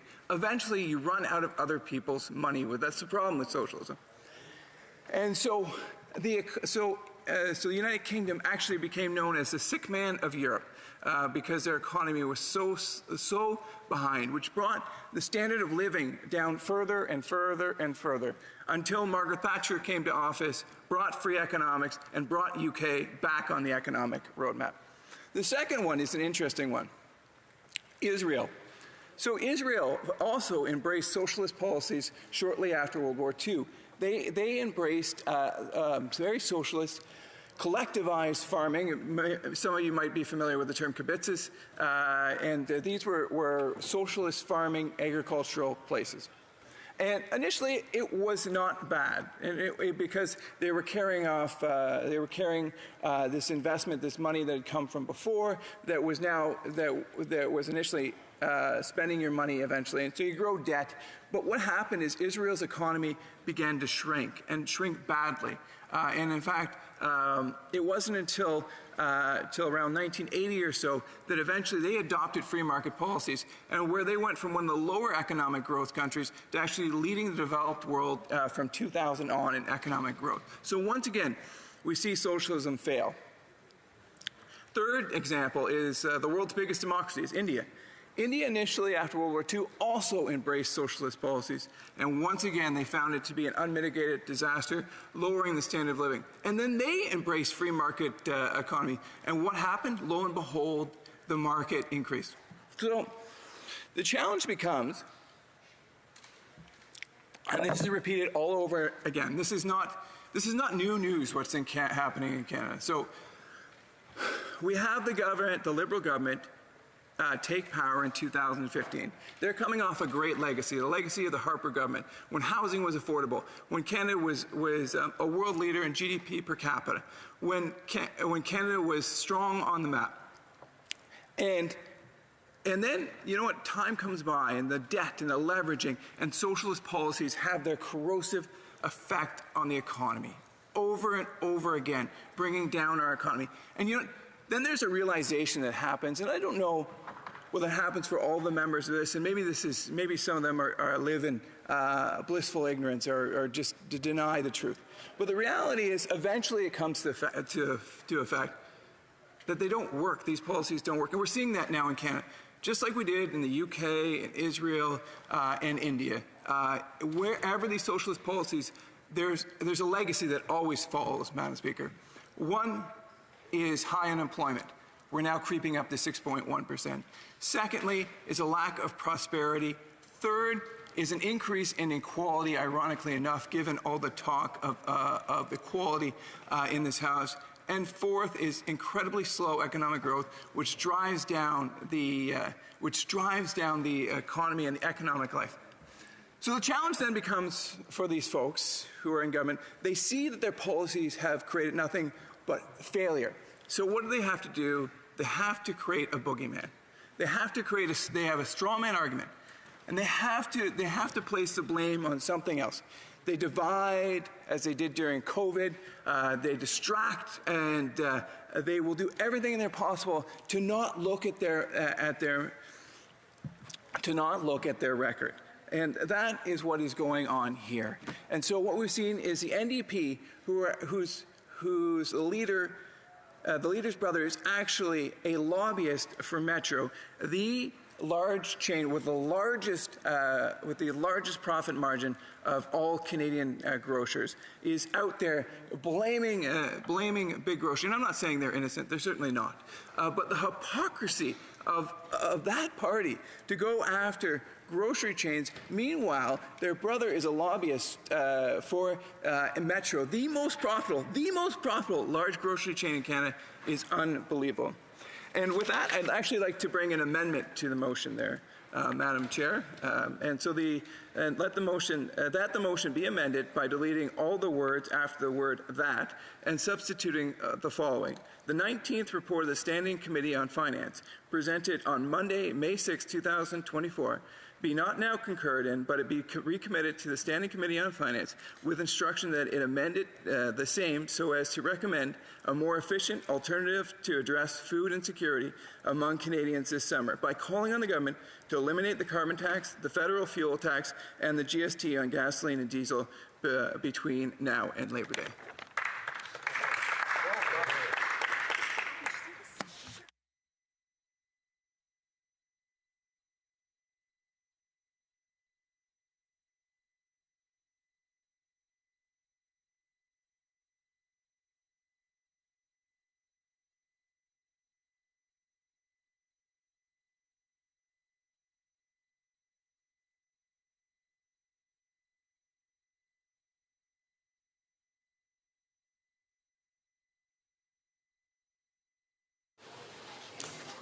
Mr. Lawrence, seconded by Mr. Perkins, moves the following amendment: that the motion be amended by deleting all the words after the word "that" and substituting the following: the 19th report of the Standing Committee on Finance presented on Monday, May 6, 2024 be not now concurred in, but that it be recommitted to the Standing Committee on Finance with instruction that it amend the same so as to recommend a more efficient alternative to address food insecurity among Canadians this summer by calling on the government to eliminate the carbon tax, the federal fuel tax, and GST on gasoline and diesel between now and Labor Day. The amendment is in order. Questions and comments? The Honourable Parliamentary Secretary of the Government House Leader. Yes, thank you, Madam Speaker. As I'm sure the member is aware, the government has been very much fully understands and aware of the issue of food and the importance of food security. It's one of the reasons why we made changes to the Competitions Act, Madam Speaker. It's one of the reasons why we've brought in things such as the grocery rebates. There's a number of measures in which we have brought in, and one of the interesting things in this particular federal budget is the National Food Program to provide food for children going to school. Approximately 400,000 children will benefit by this. Can the member explain why it is the Conservative Party is going to be voting against that program? The Honourable Member for Northumberland, Peterborough South. The carbon tax, according to the Governor of the Bank of Canada, is responsible for 0.8 of inflation, though, so that's about a third of inflation. We could dramatically reduce the cost of food today for children, for seniors, for everyone who's going hungry. Food banks have never been so busy, have never had such a stretched demand. Why don't we cut the carbon tax today and let people eat? Questions and comments? Questions et commentaires? The Honourable Member for Bay of Quinte. Thank you, Madam Speaker, and thank you to the member for a great speech, specifically talking about the leader of the NDP, who, of course, his brother is with Metro. We always wonder why we haven't heard the word Metro in here. We loblaws all the time, but equally is complicit for grocery prices is this government. Last October, the Minister of Innovation stated that grocery prices would come down in a matter of weeks or months. And this government passed and received royal assent in December 15, 2023, the Affordable Housing and Groceries Act. So they actually had an act called Affordable Groceries that was passed on December 15th. I wonder if the member, Madam Speaker, just comment, have grocery prices gone down? Has the government done anything at all to lower grocery prices? The Honourable Member for Northumberland, Peterborough South. Unfortunately, the answer to that is no. And often when I'm talking to constituents, they will tell me they can't believe how much one bag of groceries go in. So they'll go in as we're all want to do, and to grab a couple things for dinner or grab a couple things for the weekend and have one bag. And that one bag will be, it used to be $20, and now it's $50, $75, even $100 just to fill one bag of groceries. It's incredible, and there's a way to fix it right away. We can eliminate a third of inflation today by getting rid of the carbon tax. Questions and comments? Questions et commentaires? Questions and comments? The Honourable for Brandon Souris. Yes, thank you, Chair. I just wondered if my colleague could comment on the gross domestic product. We in Canada here take for granted sometimes that we are a well-developed country, and yet we don't have a very good track record, I believe, when it comes to the latest announcements in regards to where our gross domestic product is in regards to particularly the G7, never mind the G20. The Honourable Member Northumberland, Peterborough South. Thank you very much. And yeah, it's really quite sad where our GDP has gone to. It's per capita. GDP per capita is actually puts us dead last amongst G7 countries. And why that is important is not just a number. GDP per capita is a measure of what Canadians make and what they deliver in terms of services. And so the more products we make, the more services we deliver, means the more goods, the more bounty, the more prosperity across this nation. And the really, really nub of the issue is the fact that when prosperity shrinks, as it has over the last 10 years, which is Canada's very own lost decade here, it hurts the most vulnerable the most. You know what? The folks who have big trust funds like the Prime Minister, they'll be okay. It's the people who are going to the food banks in Autonomy and the food banks in Cobourg, the food banks in Port Hope that suffer because of these socialist policies that are failing Canadians. Resuming debate, reprise de débat. A point of order, the Honourable Parliamentary Secretary of the Government House Leader. Madam Speaker, I suspect that if you were to canvass the House, you might find unanimous consent to allow for the debate to be adjourned so that we can continue on with the routine proceedings. Que tous ceux qui s'opposent à ce que l'honorable... All those opposed?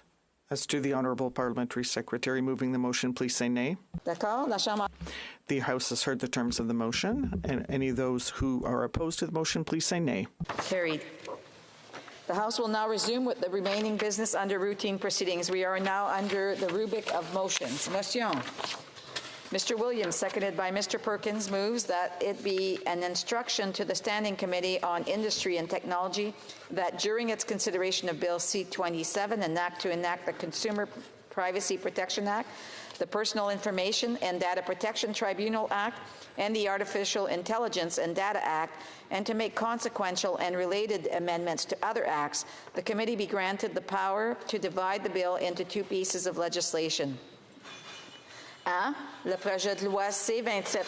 Bill C-27A, the act concerning the protection of privacy, including Part 1 and the schedule to Part 2, and B, Bill C-27B, the act on the court concerning the protection of personnel, and AI, Part 2 and 3. Honourable Member for Bay of Quinte. Thank you, Madam Speaker. And I rise today in an important debate that's coming from the Industry Committee. And what we're studying right now, it seems to be the never-ending, unending study of C-27 privacy legislation. And as I've rose in this House before, at least one other time, and our party has, and other parties, including the NDP, we're rising today to request that this bill be split into two parts. One which would be the privacy legislation replacing PIPEDA in the tribunal, and the second one being ADA, or the AI portion of this bill. And the reason for that is twofold. One, it is taking a long time to pass this bill, mainly because of the government. The government produced a bill that was flawed, and because of this flawed bill, when they presented the bill, they came and presented 55 amendments to the bill, 55 amendments. And once we've been going through committee, and we're just now just getting through definitions part of clause by clause on the first part, which is PIPEDA, we're finding there's been 16 table drops to this bill for amendments. This bill wasn't ready to come to the floor. And so when we're looking at the need for privacy legislation, which we do agree with, Madam Speaker, we've stood in this House and talked about, and Conservatives did believe that privacy should be considered a fundamental right for Canadians. That when we look at that aspect of the bill, and it's very important, the second part of this bill, the AI, the ADA portion of this bill, is so flawed that it's holding up the first part of the bill. They never should have been put together. They should have been separate. There were sure some fundamental reasons why the government wanted to put this together. But with 55 amendments and 16 sub-amendments to the main part of the bill, this bill is so flawed, we can't even get through the first part, Madam Speaker. And what we're worried about in this bill, if it's not separated into two votes, and we don't see ADA as separately and perhaps see it come back as a whole new legislation, we're not going to get the first part of the bill through, which is privacy legislation, which Canadians are desperately asking for. You know, after 9 years, Canadians have had never so less privacy. When we look at the fact that Alexa and AI of any form, and our children are on their iPads, and that data is being scraped off the internet and collected, it is all non-private. We don't have any privacy with our data. This week, when we're looking at privacy, we're trying to discern the difference between what is normal privacy and even what's called sensitive data and privacy. And sensitive data would also be something that's looked under the Act, but would be a little bit more heightened, looked at with perhaps some bigger, greater penalties for those that breach it, but certainly looking towards what is going to be privacy for all of us in the coming years with AI and the advancement of computers. And the one that we're specifically looking at is financial data. Madam Speaker, when we look at our financial data. All of the transactions that we do through Interact or through our banking system as a whole, through our bank accounts, any of the interactions that we do online, on Apple Pay, on our cell phones right now are all held by the banks. Many Canadians would be surprised to know they don't own their financial data. And so when a bank has your data, and that can be your credit, it can mean anything to your credit history, it can talk about where you spend your money, how you get your income, where you're paying your taxes. All of that data right now is not held as sensitive, and more importantly, it is not held under your consent. Sensitive financial data across Canada needs to be regarded as sensitive.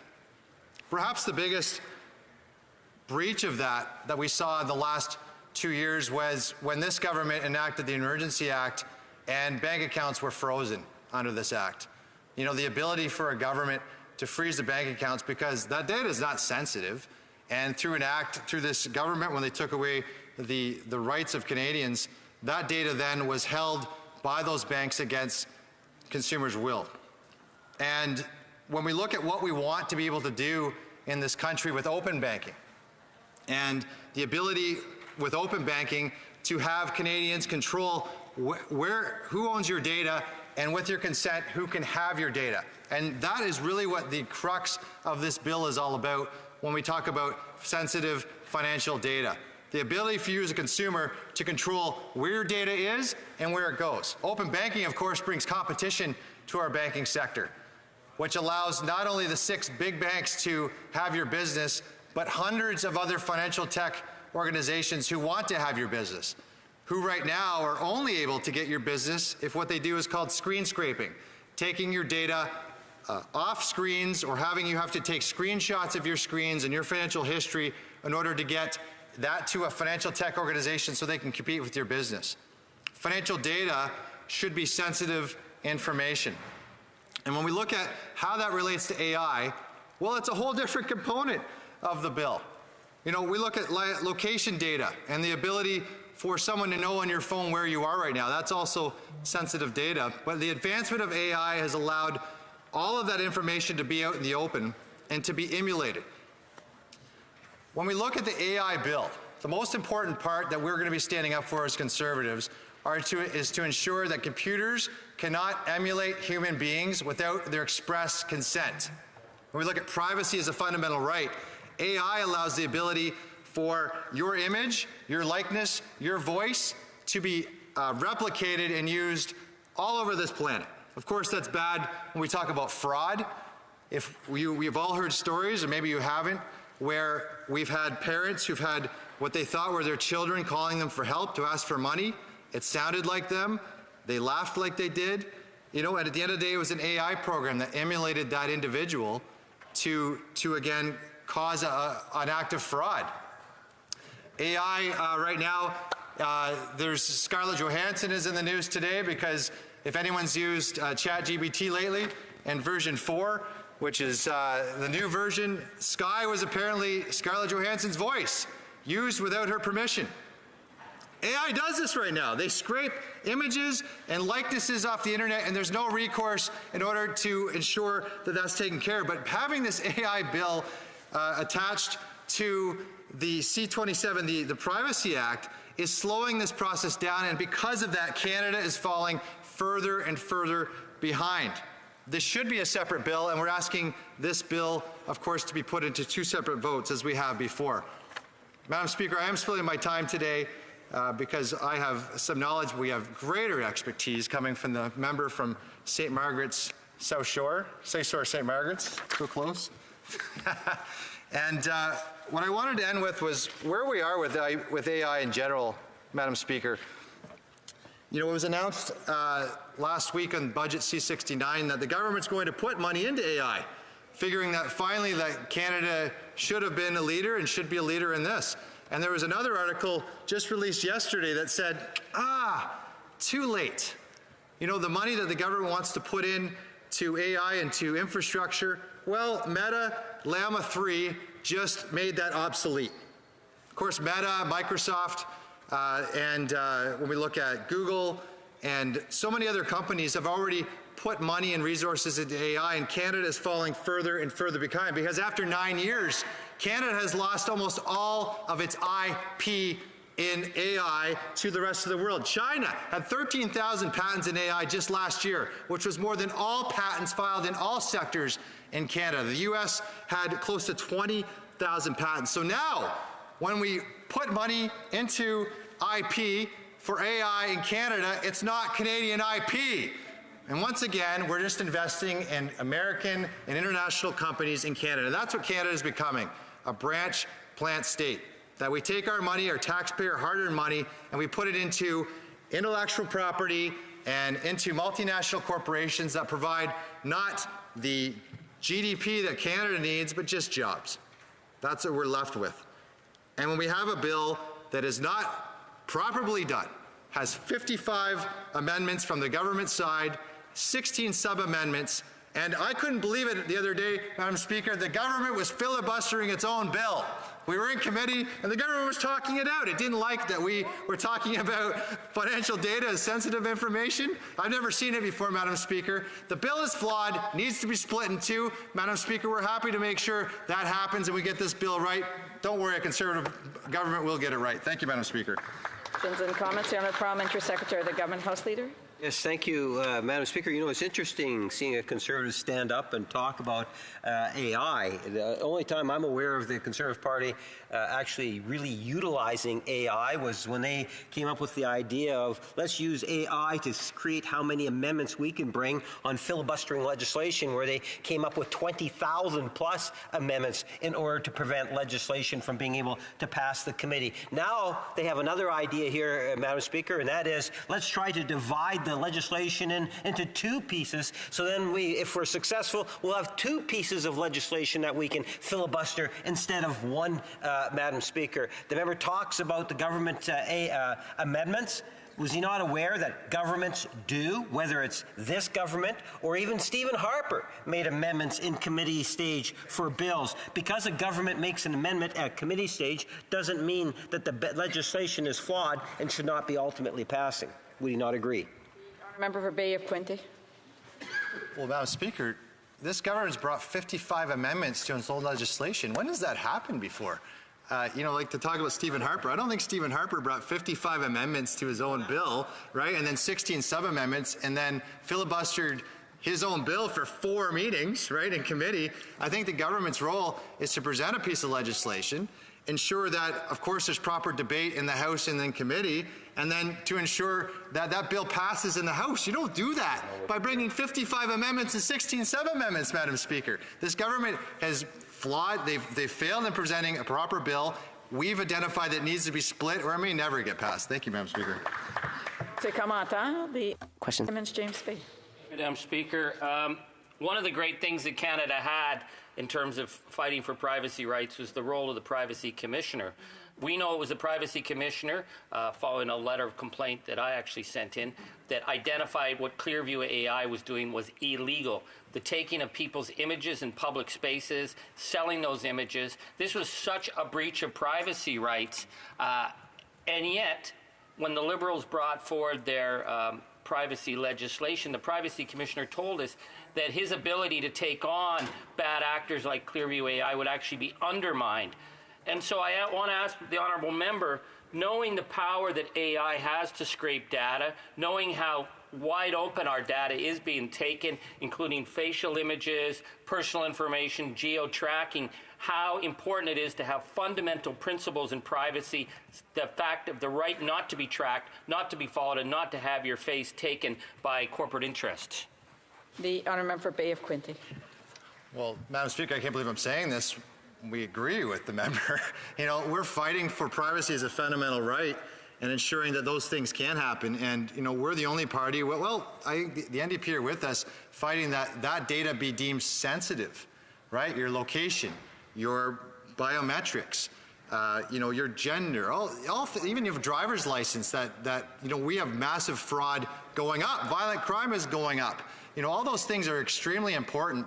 And, you know, I would hope that the Privacy Commissioner gets more money and more funding. We're asking for more power to that Commissioner. I hope this member, though, doesn't go down the road as what's happened with the Information Commissioner and the Ethics Commissioner, where they're seeing their funding cut. You know, those two commissions, I don't think their funding needs to be cut.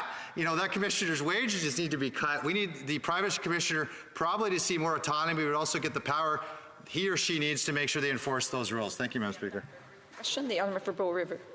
Thank you, Madam Speaker. And to my honourable colleague through Speaker, when he mentions being flawed legislation coming to committee, I was on a committee where they brought over 100 amendments to a piece of their legislation. I think this speaks to they have a problem writing legislation to begin with. And through you, Madam Speaker, to this member, maybe he would like to talk about how challenging it is to deal with legislation that is flawed to begin with and many amendments having come from the government. Thank you, Madam Speaker. The honourable member for Bay of Quinte, a brief answer. Well, thank you, Madam Speaker. Yes. You know, going to a committee, you expect to do the work. This is an important topic for every single Canadian. And the fact that we have to deal with filibustering and amendments from a government who just can't get it together or present good legislation to begin with, I think it would help all of Canadians and all the government if they could just get their act together and present some good legislation in the first time. Thank you, Madam Speaker. The honourable member, the resuming debate, the honourable member for South Shore St. Margaret's. Thank you, Madam Speaker. I'm pleased to rise on this motion today. And just to remind everyone what it's about, is we have a massive bill here, as my colleague from Bay of Quinte said, that one, replaces the entire Privacy Act with a brand new Privacy Act for Canadians.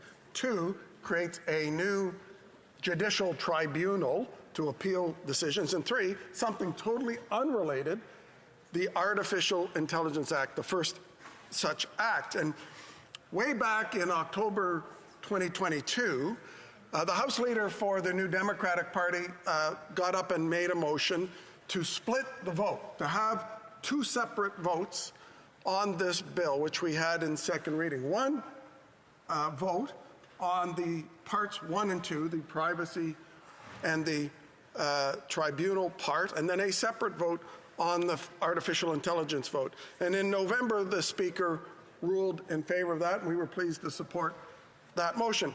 What we're asking for here now is to go a step further, to split the bill, because we had 21 meetings in committee with witnesses, and we're in, I think, meeting 9 or 10 of clause by clause. And we've had an almost unanimous witness testimony asking for the bill to be split, not only because it is a totally separate subject area. And just to remind you, the purpose section of the first part, the Privacy Act, in the bill says the purpose of this act is to establish in an era in which data is constantly flowing across borders and geographical boundaries and significant economic activities rely on the analysis, circulation, exchange of personal information, rules to govern the protection of personal information in a manner that recognizes the right of privacy of individuals with respect to their personal information and the need of organizations to collect, use, and disclose that personal information.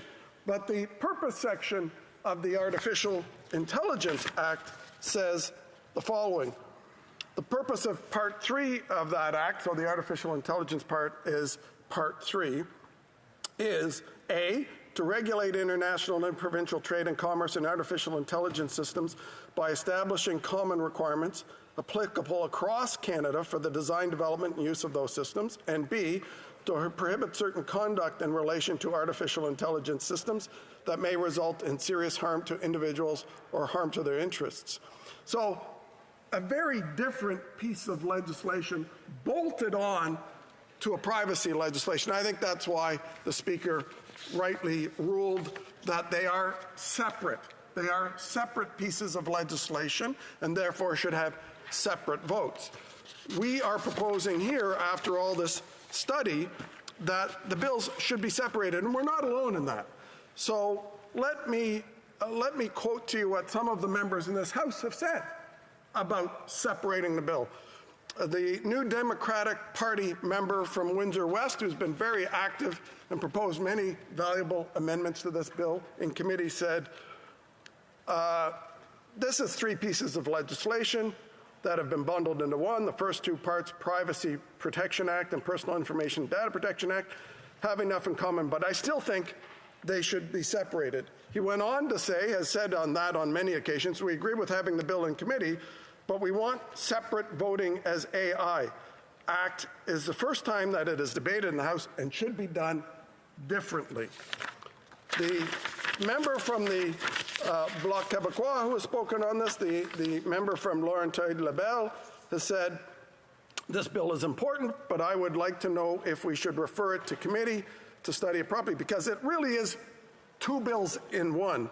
The first on artificial intelligence, and the second on privacy protection. I could go on. For example, the member from Saanich Gulf Island has said in response to the Speaker's ruling that the Speaker has now given a ruling that says we will be able to vote separately on the AI piece of this bill.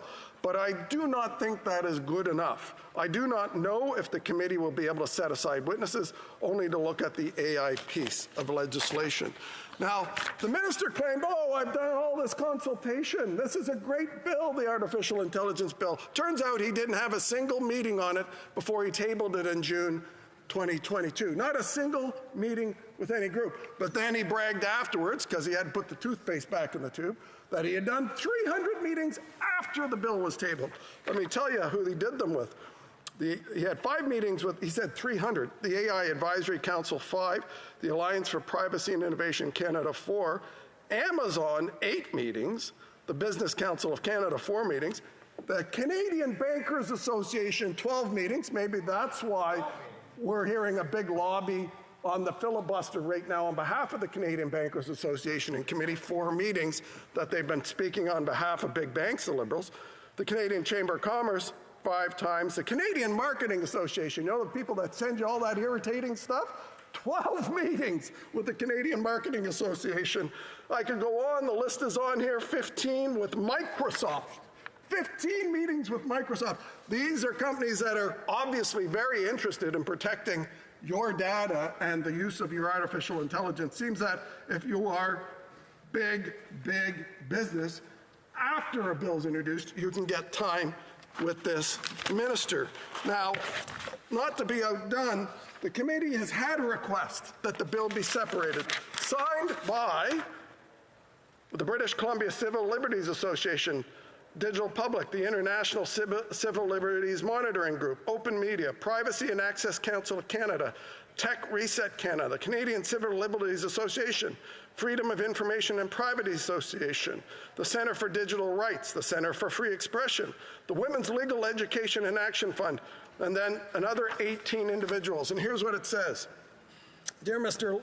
While I won't say his name because he's the chair of the committee, a very fine chair, by the way, this letter submitted on behalf of the individuals and civil society organizations below as a formal request for your committee to recommend that ADA be sent back to the drawing board for full public consultation prior to submitting a redrafted bill. Additionally, such consultation should not be led by ISED alone, given that their stewardship to date has resulted in deeply flawed legislation flowing from a process biased heavily towards narrow industry interests. We are also asking that your committee split your hearings on ADA to have them exist distinctly separately, which is what we have done. They go on to say, refer to the Speaker's ruling. As you know, the Speaker of the House of Commons in his ruling on the 28th of November 2022 decided the House would vote separately on Part 3, ADA. Subsequent to that ruling, committee vice chair, referring to me, made a statement. We've chosen as a committee to break up the witnesses and that the details of ADA will happen and those witnesses will be at the back end of the witnesses, which they were, the back end of our hearing. This was in the context, they go on to write, of granting the minister more time to produce his promised amendments to the bill. And they go on to ask for the bill to be split up. I don't have the time to read the whole letter, but it was interesting. When the minister led off the discussion in the committee, he said, essentially, it's a flawed bill. I admit it. And he said, his whole statement, opening statement, was amending 8 areas, or saying he was going to amend 8 areas, very specific. And then when I and my other colleagues asked him to table those amendments, he refused. And we actually had to fight for 4 meetings to get him to agree to table those amendments, because we're about to embark on hearing from witnesses who were going to discuss the bill that was already out of date. And the minister was refusing to share what parts he thought were out of date and how he was going to amend it. He finally relented, put in 8 draft amendments. We hold 21 meetings. And then, as my colleague from the Bay of Quinte said, then they proposed 55 amendments in clause by clause to their own bill. Those 55 amendments, none of the witnesses in the 21 meetings that we had a chance to comment on. 38 of them are on artificial intelligence. They've made 38 amendments to the artificial intelligence bill that they've introduced, when they said they were only going to make 3 or 4. They hid all of those from the public, and now the public and the people in the industry have no ability to comment on them because we're in clause by clause.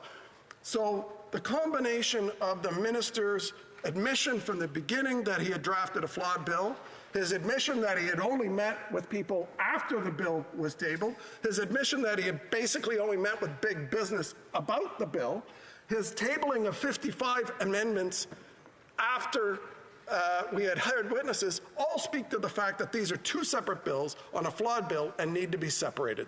Thank you, Madam Speaker. The Honourable Parliamentary Secretary, the Government House Leader. Yes, thank you, Madam Speaker. I am somewhat disappointed. I came here believing ultimately that we would be debating budgetary measures on Bill C-69, something in which Canadians are very much concerned about, would ultimately like to see passed. And I'm wondering why it is that the Conservatives have now made the decision to try to have a discussion on an issue that we've already had a debate on. It's in the committee. Why not allow the committee to do the work and continue to do the work that it's done? There's nothing that the member has said that previous governments have not done. The honourable member for South Shore St. Margaret's. I'd like to thank the honourable member for his question. The simple answer is because the budget has been widely panned by just about everybody in this country. I actually am surprised that the government actually wants to get on debating it, since they haven't actually tabled parts of the budget that they've talked about. This is perhaps even more important to what happens to Canadians in the future than this flawed budget, which is what's going to happen and how we regulate artificial intelligence and how it uses your data and how we interact with it in the future. Probably one of the most fundamental things. That's why Canadians want the bill separated. That's why it's vitally important we do that now. Exactly. Questions and comments? The honourable member for Timmins, James Bay. Thank you, Madam Speaker. I remember in 2018, 2019, the Ethics Committee, working across party lines, was attempting to bring forward to the House language to protect privacy rights in light of the Cambridge Analytica breach. And one of the key elements that we had was the right not to be tracked. I mean, when my daughter goes on the internet, why are they tracking her? Why is that phone tracking you? The ability to say no, to limit that amount of information, that didn't happen. Then we had Clearview AI stealing people's images and selling them. It was the Privacy Commissioner who stepped into the breach at that point. And yet the Liberal government's privacy legislation at the time, he said, the Privacy Commissioner said, would undermine his ability to hold companies like Clearview to account. Now we have AI. So what we were dealing with in 2018 is like dealing with stagecoach robberies, given the speed at which the ability to take information, to take our lives, to move them in ways we couldn't even conceive. And yet we're still, the Liberals are puttering along with legislation. Now they put them into what should be 2 separate bills that are really thought through. We're trying to just deal with one single bill. I want to ask my honourable colleague what he thinks the danger to Canadian privacy is on the failure of this government to address the privacy rights of citizens, the right to privacy as a fundamental right. The honourable member for South Shore St. Margaret's. Thank you, Madam Speaker. That's a question that our side and the NDP have been in total agreement with. We've worked hard in committee with the member for Windsor West to ensure that the bill has fundamental right recognized up front. We've moved the preamble, which had no legal meaning, into the bill and changed it to make that part of it, as well as to define what a minor is, and that the best interest of the child be part of that. We haven't got to the purpose section yet, where we'll probably do that. I know that the member spoke earlier about the Privacy Commissioner. When in the committee, the Privacy Commissioner said to oversee this legislation, he would need a doubling of his budget. And I see that in this budget, there isn't a penny more for the Privacy Commissioner. So I guess they don't intend on having enforcement of the bill that they're trying to push through. Questions and comments? We have time for a brief question. The Honourable for Bow River. Thank you, Madam Speaker. And to my honourable colleague, through you, Madam Speaker, the challenge of dealing with a piece of legislation that is too complicated in one and with two purposes. How do you deal with that, committee, with legislation written this wrong? Thank you, Madam Speaker. The honourable member for South Shore, St. Margaret's, a brief answer. That's a great question. We struggled with it in committee. We took the privacy part first, the first part of the bill, and had it organized by subject area, so some witnesses would come twice. The problem we had was by the time we got through that, the government decided that they wanted to limit the discussion on artificial intelligence, perhaps the most consequential part, and we ended up only with about 8 meetings on artificial intelligence, which is wholly inadequate to deal with all the issues that have been raised. And of course, it makes it even more difficult when the minister doesn't share his amendments to that bill before we actually hear from those witnesses so they can have input onto the changes the government wishes to make. Resuming debate, the Honourable Parliamentary Secretary to the Leader of the Government in the House of Commons. Madam Speaker, I would move, seconded by the member for Hamilton East Stony Creek, that the House do now proceed to orders of the day.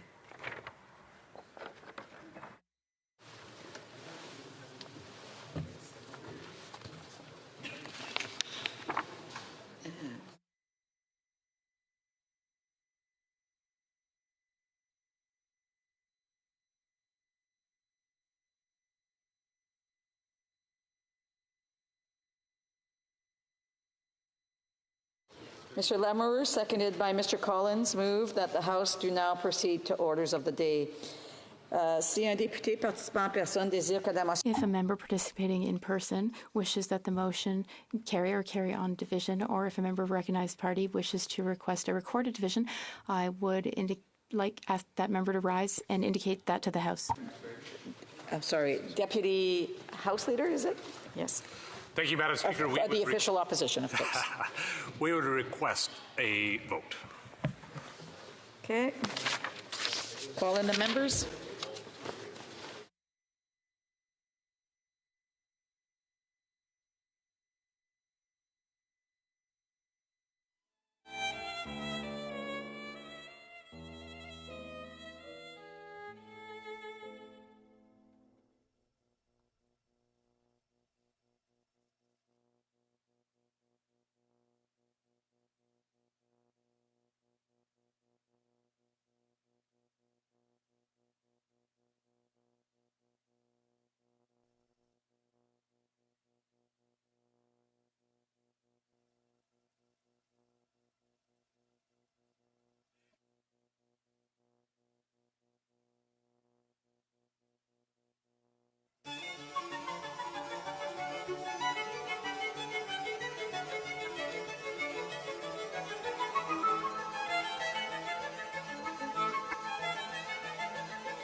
Hey, anyone new to the channel, please like and subscribe. I want to let some of you know that as of the 1st of next month, I will no longer be adding new content to the channel. And for the people that are members of the channel, to not renew your memberships. I'm letting the channel go because it's basically died. And it's just, it's not really worth it anymore. So I will probably turn to working actual job instead of streaming online.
Yeah, it's super unfortunate, but it's a decision I don't make lightly.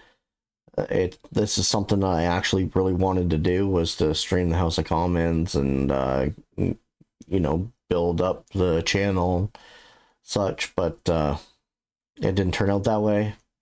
The channel is basically dead.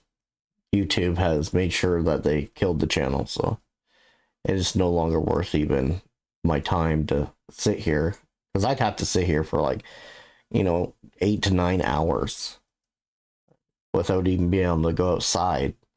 So it's better to just stop adding to the channel and move on with my life.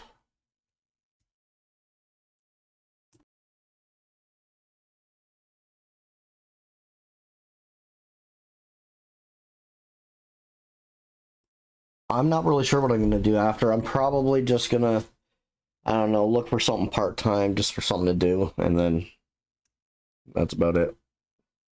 More worried about my health and taking care of myself, so proper exercise, dieting, stuff like that.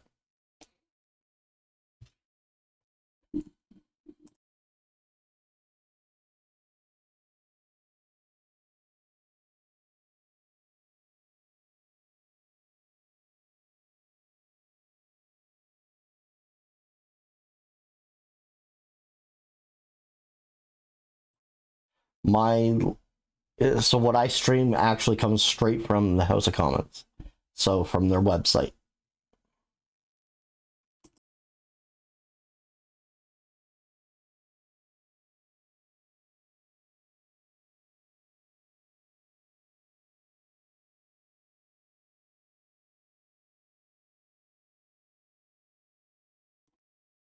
Yeah, I'm truly sorry to the people that have been members of the channel for quite some time and subscribers. It's just a decision that, like I said, I didn't make lightly, but I have to.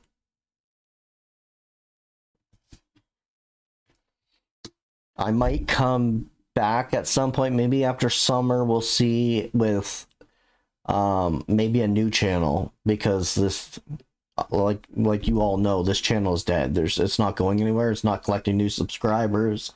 Its views are dropping like crazy.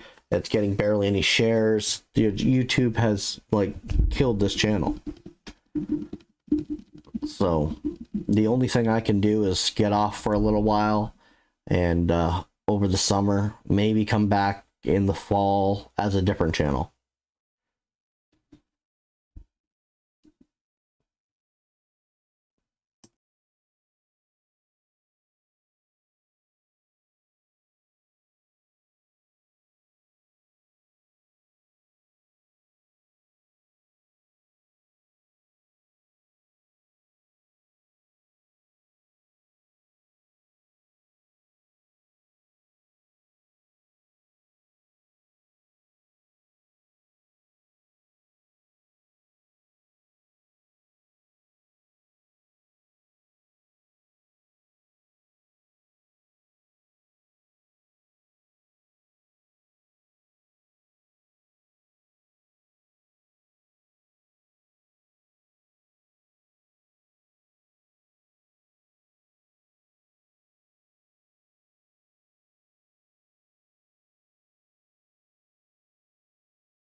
You know, another thing too is that there are so many people now doing this that are in this niche that are streaming the House of Commons. It's not even funny.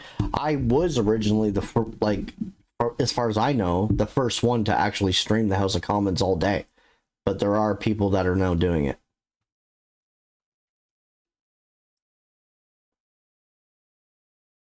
Yes, by all means, I'm not closing the channel down. Stay subscribed, and then, you know, after the summer, we'll see, like, if I can start a new channel or, you know, anything to hopefully try to get my viewership in that back. But I know for now it's completely dead. I'm losing subscribers every day. My views are dropping by the thousands. And YouTube has been suppressing my channel, so they don't even give it to new people. Doesn't offer it to anybody.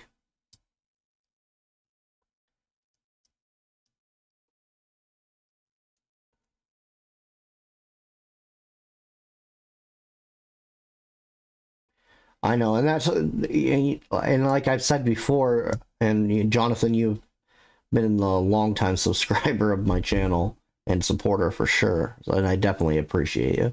But like some of them, yeah, that's all they do is talk through the entire question period, and that was one of the reasons why I started this channel.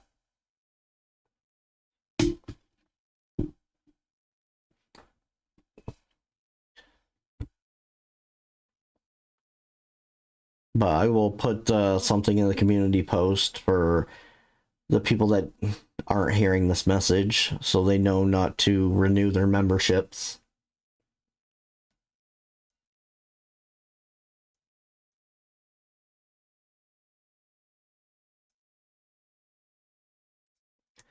Yeah, well, if you look at, like, even the plebs channel and stuff, like, his channel's getting hit pretty hard too.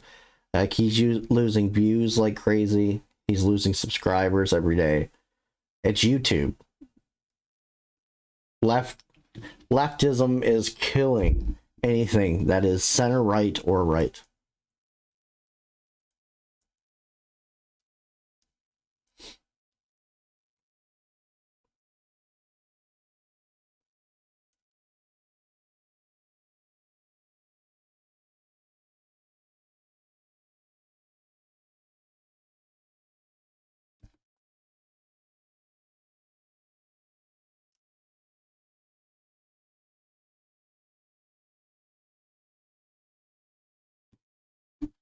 Thank you very much, Canadian. I appreciate it.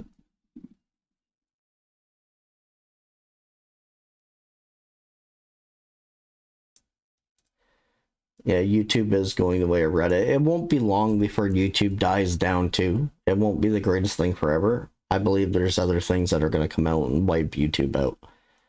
It happens every so many years.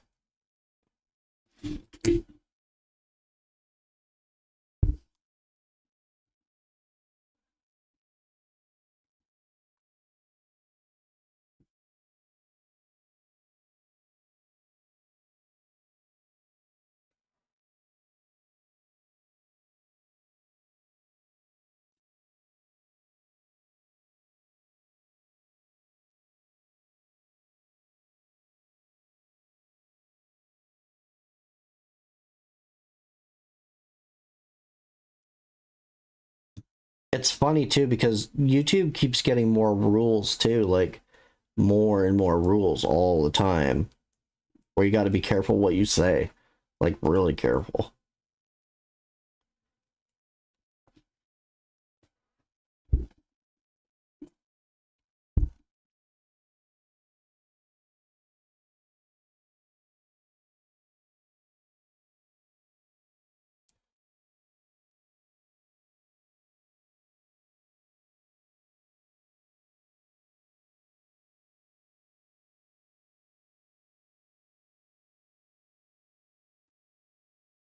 Thank you very much, Ebony. I appreciate it.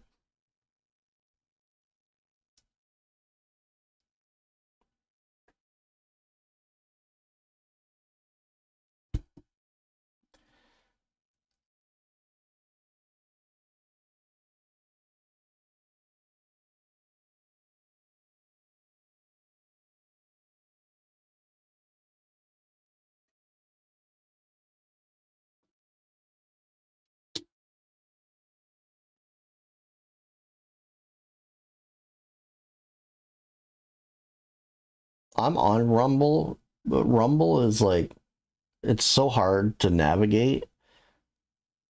It's kind of a pain. YouTube is just easy and user friendly. Rumble needs some work.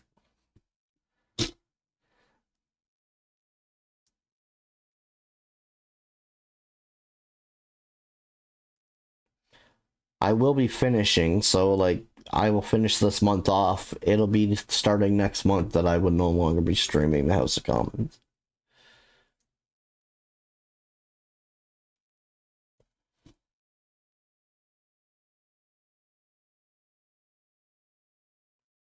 Yep, the list. Yeah, a lot of people get shadow banned, and then they blame the YouTuber for it. You know, it's YouTube that does it. I've been blamed for shadow banning so many people, and I never have. I've never banned anybody. It's YouTube.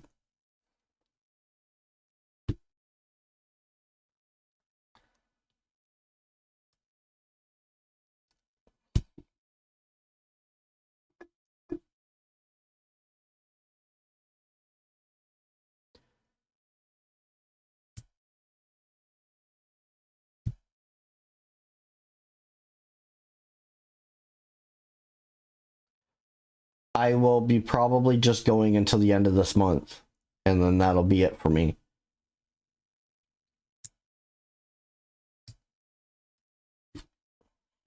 The channel's zero profitability, so the channel doesn't revenue anything anymore.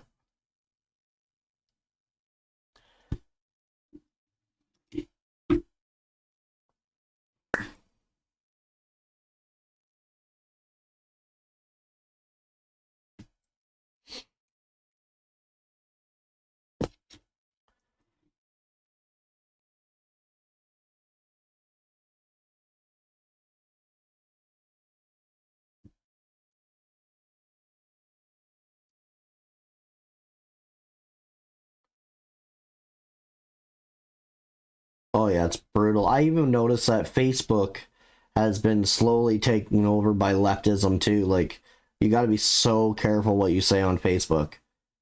Anything nowadays is considered hate speech, and they'll take it down and freeze your account, throw you in Facebook jail. It's brutal.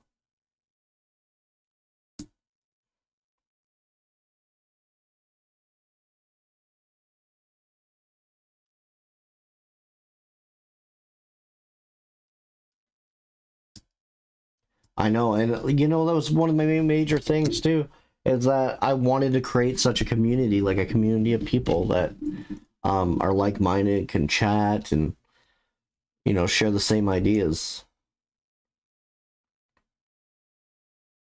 I don't know when, but at some point after the first month of having this channel, YouTube struck it down, and it just stopped getting views and stopped getting subscribers.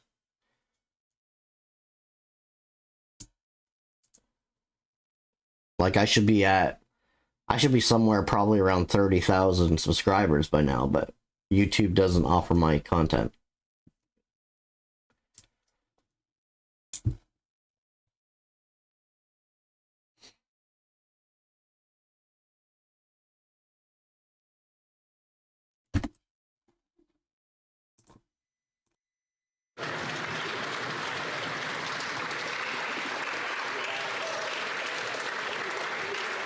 Je pensais que M. Stanley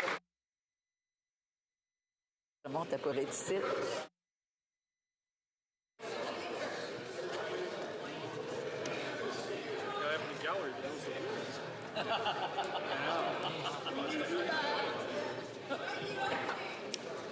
The question is as follows. Mr. Lamoureux, seconded by Mr. Collins, move that the House do now proceed to orders of the day. La période de 10 minutes. The 10-minute voting period provided for electronic voting will now will begin. All those for the motion, please rise. Gatineau. Mr. Fraser. Mr. Fraser. Ms. Tassi. Ms. Tassi. Ms. Chager. Ms. Chager. Mr. McKay. Mr. McKay. Ms. Crow. Ms. Crow. Mr. Casey. For all the people that want to stay in touch as well, and to see what's going to happen in the future with me making another channel or whatnot, join the Facebook group. join the Facebook group, and I will keep people posted as to if there's going to be a new channel in the future. And that way the community can stay together too if you join the Facebook group. Khoury. Monsieur El Khoury. Mr. Fillmore. Mr. Fillmore. Mr. Johari. Mr. Johari. Ms. Vandenbeld. Ms. Vandenbeld. Madame Koutrakis. Madame Koutrakis. Monsieur Robillard. Monsieur Robillard. Monsieur Shifke. Monsieur Shifke. Mr. Chang. Mr. Chang. Mrs. Zaid. Mrs. Zayed. Mr. Van Bynen. Mr. Van Bynen. Mr. Ali. Mr. Ali. Mr. Collins Hamilton Stony Creek. Mr. Collins Hamilton Stony Creek. Madame Diab. Madame Diab. Mr. Gahir. Mr. Gahir. Madame Lapointe. Madame Lapointe. Ms. Gainey. Ms. Gainey. Mr. Julian. Mr. Julian. Miss McPherson. Miss McPherson. Mr. Cannings. Mr. Cannings. Mr. Angus. Mr. Angus. Ms. Kwan. Ms. Kwan. Que tous ceux qui s'opposent à la motion. All those opposed to the motion will please rise. Mr. Kimmich. Mr. Kimmich. Mr. Perkins. Mr. Perkins. Mrs. Stubbs. Mrs. Stubbs. Ms. Lewis Haldeman Norfolk. Ms. Lewis Haldeman Norfolk. Mr. Barrett. Mr. Barrett. Mr. Moore. Mr. Moore. Mr. Ellis. Mr. Ellis. Mr. Kelly. Mr. Kelly. Mr. Baldinelli. Mr. Baldinelli. Mr. Cooper. Mr. Cooper. Mr. Brock. Mr. Brock. Mr. Duncan Stormont Dundas South Glengarry. Mr. Duncan Stormont South Glengarry. Mr. Berthold. Mr. Berthold. Ms. Finley. Ms. Finley. Mr. Chong. Mr. Chong. Mr. Abultaif. Mr. Abutayev. Mr. Doherty. Mr. Doherty. Mrs. Goodrich. Mrs. Goodrich. Mr. Malillo. Mr. Malillo. Mr. Tucker. Mr. Tucker. Mr. Patzer. Mr. Patzer. Mrs. Gallant. Mrs. Gallant. Mr. Muse. Mr. Muse. Mr. Calkins. Mr. Calkins. Monsieur Généreux. Monsieur Généreux. Monsieur Gould. Monsieur Gould. Mr. Couric. Mr. Kirk. Mr. Epp. Mr. Epp. Ms. Rumpel Garner. Ms. Rempel Garner. Mr. Zimmer. Mr. Zimmer. Mr. Dreeshen. Mr. Dreeshen. Mr. Kitchen. Mr. Kitchen. Mrs. Falk, Battleford Lloydminster. Mrs. Falk, Battleford Lloydminster. Mr. Nader. Mr. Nader. Mr. Soroka. Mr. Soroka. Mr. McGuire. Mr. McGuire. Mr. Shields. Mr. Shields. Mr. Mott. Mr. Mott. Mr. Williamson. Mr. Williamson. Mr. Arnold. Mr. Arnold. Mr. Dowdle. Mr. Dowdle. Madame Michaud. Madame Michaud. Monsieur Fortin. Monsieur Fortin. Monsieur Brunel Duceppe. Monsieur Brunel Duceppe. Monsieur Barcelou Duval. Monsieur Barcelo Duval. Madame Chabot. Madame Chabot. Monsieur Trudel. Monsieur Trudel. The House will now wait for the electronic voting period to end before resuming its proceedings.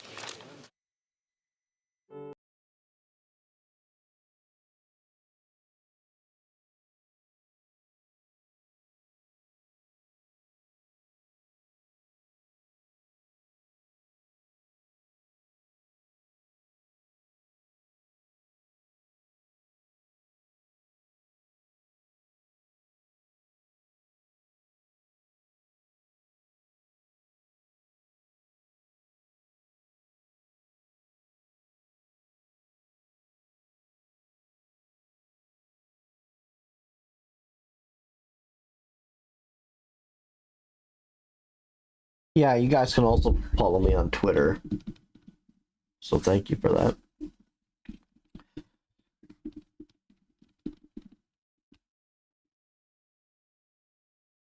Yeah, I personally enjoyed the pleb. So I watch his content as well. And he also has mentioned a few times that his channel's views have been dropping and his subscriber base is dwindling away.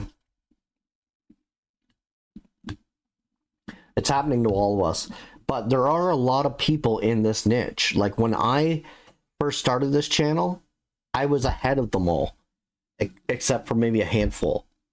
And then YouTube started suppressing me and it pushed me to the back of the line. So everyone started surpassing me. All the channels started surpassing mine. And now we're all just kind of dying out. Some are still making it that do more of a news content.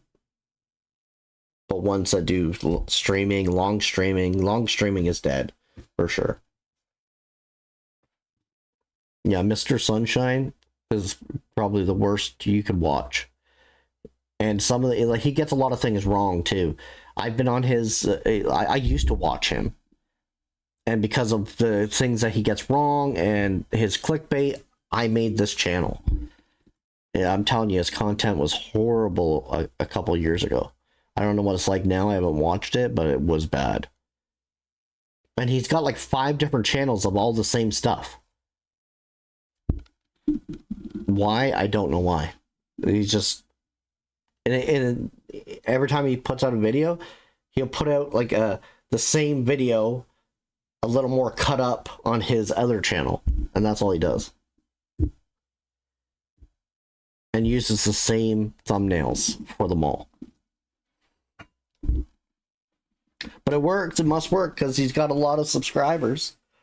I don't know how he's luring all these subscribers in, but he's making YouTube a lot of money, so YouTube's probably helping him along.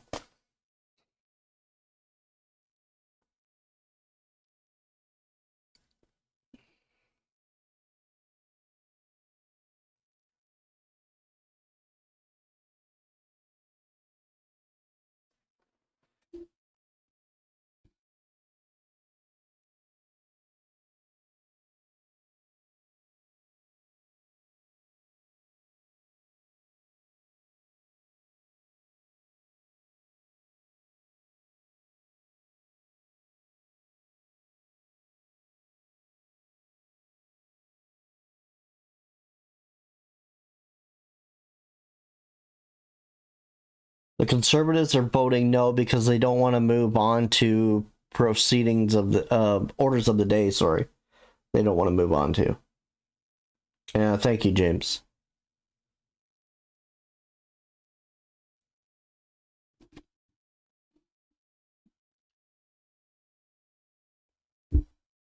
This is typically happens when the Liberals and the NDP want to shut the Conservatives up, want to shut them up. So they'll try to skip.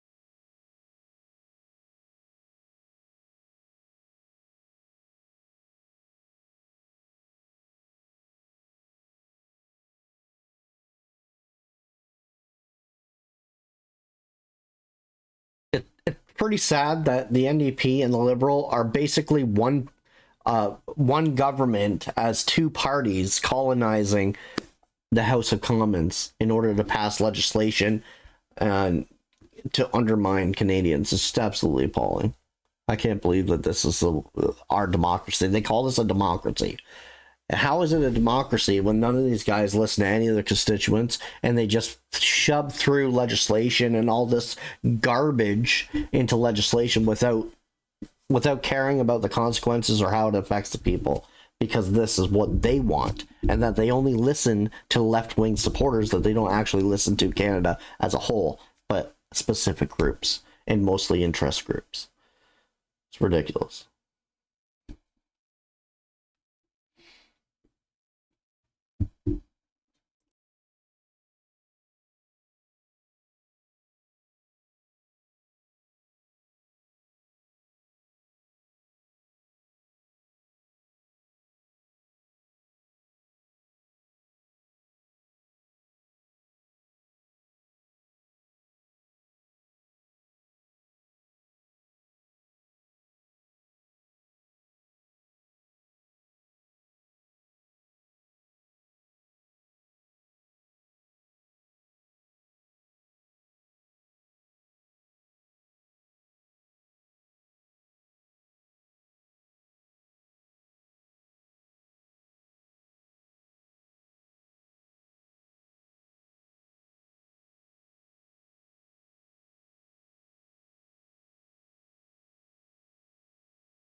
I wish to inform the House that the electronic voting period has ended.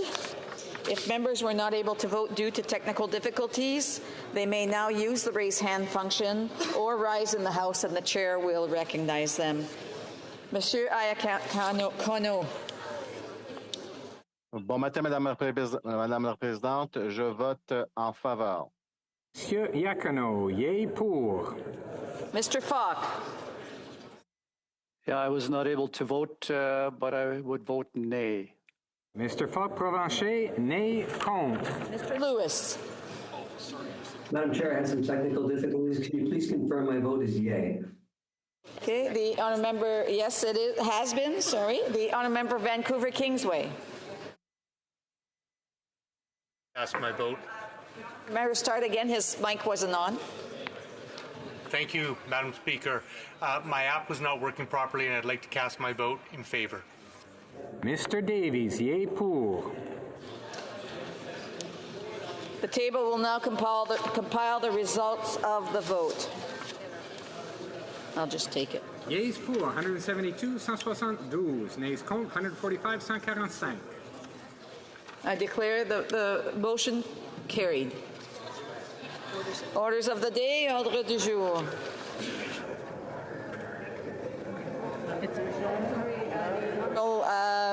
Government House Leader has a point of order. Merci, Madame la Présidente. Thank you, Madam Speaker. I move, seconded by the Indigenous Services Minister. 69, an act to implement certain provisions of the budget tabled in Parliament on April 16, 2024. Not more than 5 further hours shall be allotted to the consideration at second reading stage of the said bill, and that at the expiry of the 5 hours provided consideration at second reading stage of the said bill, any proceedings before the House shall be interrupted, if required for the purpose of this order, and in turn every question necessary for the disposal of the said stage of the bill then under consideration shall be put forthwith and successively without further debate or amendment. Orders of the day. Nope. Gotta read that first, don't I?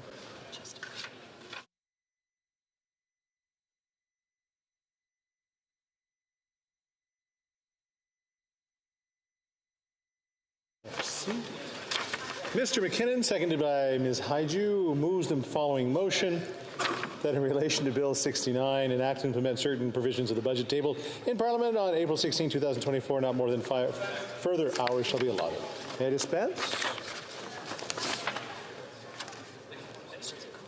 Questions and comments? The Honourable Parliamentary Secretary to the Government House Leader. Yes, so thank you, Mr. Speaker. You know, I'm actually very encouraged with the budget implementation bill. There's many aspects of it that one could talk about.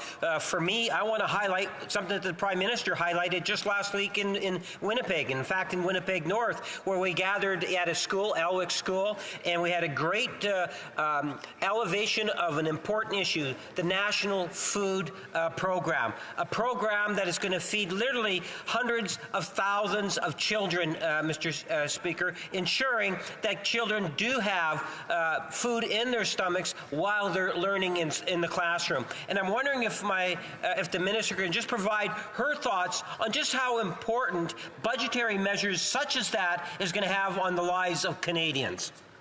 Well, Minister of Indigenous Services. Well, thank you very much, Mr. Speaker. And I am, too, very excited about the National Food Program, the National School Food Program that's going to lift 400,000 children out of poverty across this country, something that we'll work on with provinces and territories and, of course, Indigenous communities. We know that developing brains need good nutrition, and Canada needs everyone to be able to reach their full potential. That's why it's important we work in partnership with communities, with school boards, with provinces and territories to make sure that every child, no matter their income level, has a fair chance to get a good head start that day and be able to nourish their brains as they nourish their minds. Hear, hear. Questions and comments? The Honourable Member for Fort McMurray, Cold Lake. Thank you, Mr. Speaker. It's absolutely so disappointing to be sitting here and have this government decide to once again use the blunt force object that is time allocation rather than allowing fulsome debate on this bill. This is a budget implementation act that we have had countless hours of constituent emails come into my office of people that have very serious concerns when it comes to this budget. And here the government is ramming this through again, using the blunt force object that is time allocation. And it is very clear that they are afraid to hear what Canadians have to say on this. Are they, my question through you, Mr. Speaker, to the government is, are they actually concerned about the further inflationary spending that's been brought forward through this budget and what the impacts will be on Canadians? Minister of Indigenous Services. Mr. Speaker, I'm surprised to hear my colleague opposite speak about their concerns around the budget. In fact, their leader, without a second thought, said he would vote against the budget to support fairness for every generation. It includes many measures that the Conservative Party has been calling for themselves. Indeed, for example, more aggression on getting houses built across our country. The Canada Housing Plan will see 3.87 million new homes unlocked by 2031 and ensure that dream of home ownership is in reach for young Canadians, something that I know that she and many members of the party opposite have spoken about in this House. So I would urge her to move this bill quickly to study. That is where we will be able to hear a variety of perspectives on this bill, and we can move more quickly to ensure that Canadians have what they need to have fairness in their lives. Question commentaire, the honourable member for Timmins James Bay. Mr. Speaker, it's really important to be able to move legislation so that we can actually get something done. Canadians expect us to get something done here. One of my concerns is that in dealing with the issue on a national food program, school nutrition program, is that if this passes, it's going to rob the Conservatives of their ability to stand up in the House. We saw them this morning, the member for Peterborough, going on about how concerned she was that children weren't eating. When we offered her a national school program, she said it was just bureaucracy. This is what they think of feeding children. They call that bureaucracy. I would like to ask the honourable member, the minister, that we are the only G7 country without a national nutrition program for school children, and yet we have the Conservatives trying to block it, gaslight people, and actually will claim that children are going hungry because they themselves won't let a program go ahead to feed children. The honourable member, the honourable Minister of Indigenous Services. Well, thank you very much, Mr. Speaker. And the honourable member notes that, in fact, we have a gap here in Canada, and that is feeding hungry children in school. And it's because we know that actually brains need that nourishment to develop, and that Canada needs every ounce of potential if we're going to meet the challenging conditions of today and tomorrow. And so to hear the members opposite in the Conservative Party speak about the need, on one hand, to take care of children, to take care of communities, but on the other hand, to not move forward quickly to ensure that programs are in place so that no matter a person's income, that they can access food, by the way, Mr. Speaker, with dignity and with pride in school, the way it should be. Questions and comments? The honourable member for Waterloo. Thank you, Mr. Speaker. Mr. Speaker, it's always a privilege to rise on behalf of the constituents of the riding of Waterloo, and they brought many items to my attention, and they raise many concerns. They want different levels of government to work together, and within this Budget Implementation Act, I understand that there will be increased healthcare funding. There will be the National School Food Program that we've heard about. There'll be funding for nearly 4 million homes. The region of Waterloo, within the riding of Waterloo, has received really good support through the Housing Accelerator Fund. There'll also be support for renters to ensure that they are able to understand their tenant rights so that they will not be put out of it. Something that some constituents have also been raising is free contraceptives. I know it's a hard conversation in this place, especially as the official opposition does not recognize that a woman should be able to have full control and decision-making over her body, and it's fortunate that we're still having that debate, but we know where Liberals stand. And I know that there's about affordable dental care and much more. So I would just like to hear from the Minister as to what this budget implementation will do when it comes to affordability, when it comes to making lives better for Canadians, especially when it comes to constituents within the riding of Waterloo. Thank you, Mr. Speaker. The honourable member of Indigenous Services. Well, Mr. Speaker, I want to thank the member for her elocution of her constituents' concerns and their thoughts. And in fact, this entire budget is wrapped around the concept of fairness for every generation. And so there are many exciting measures in the budget that actually bring down the cost for Canadians, that support Canadians no matter what stage of life they're in. In fact, get us to a place where we have everybody reaching their full potential. Mr. Speaker, things like expanding the Canada Student Loan Forgiveness Program. So pharmacists, dentists, dental hygienists, midwives, early childhood educators, teachers, social workers, personal support workers, physiotherapists, and psychologists who choose to work in rural and remote communities can have any student loan, any Canada Student Loan forgiven, Mr. Speaker. That takes it a step beyond what we've already done, which is to remove interest on student loans. And why, Mr. Speaker? Because this government is focused on making sure that people reach their full potential. The member opposite also spoke about contraceptives, and in fact, we know that many people struggle with the access to medication. That's why we're taking those next important steps on pharmacare, including the provision of diabetes medication and, importantly, contraceptive medication, because we do believe on this side of the House that women should have the right to full autonomy over their bodies. Questions and comments? Question or commentaire? The honourable member for, I was going to say Battleford Lloydminster. Thank you very much. Mr. Speaker, this budget and this BIA are increasing taxes on Canadians who cannot afford anymore, parents who cannot afford to put food on their tables to feed their children because taxes keep going up, the carbon tax in particular. And I guess my question, there's the reason why we don't support the budget is because the NDP Liberal government keeps increasing taxes on Canadians. And so my question, Mr. Speaker, through you to the government, is why is the government so bad at mismanaging the calendar that they need to limit debate on every single piece of legislation at every single stage?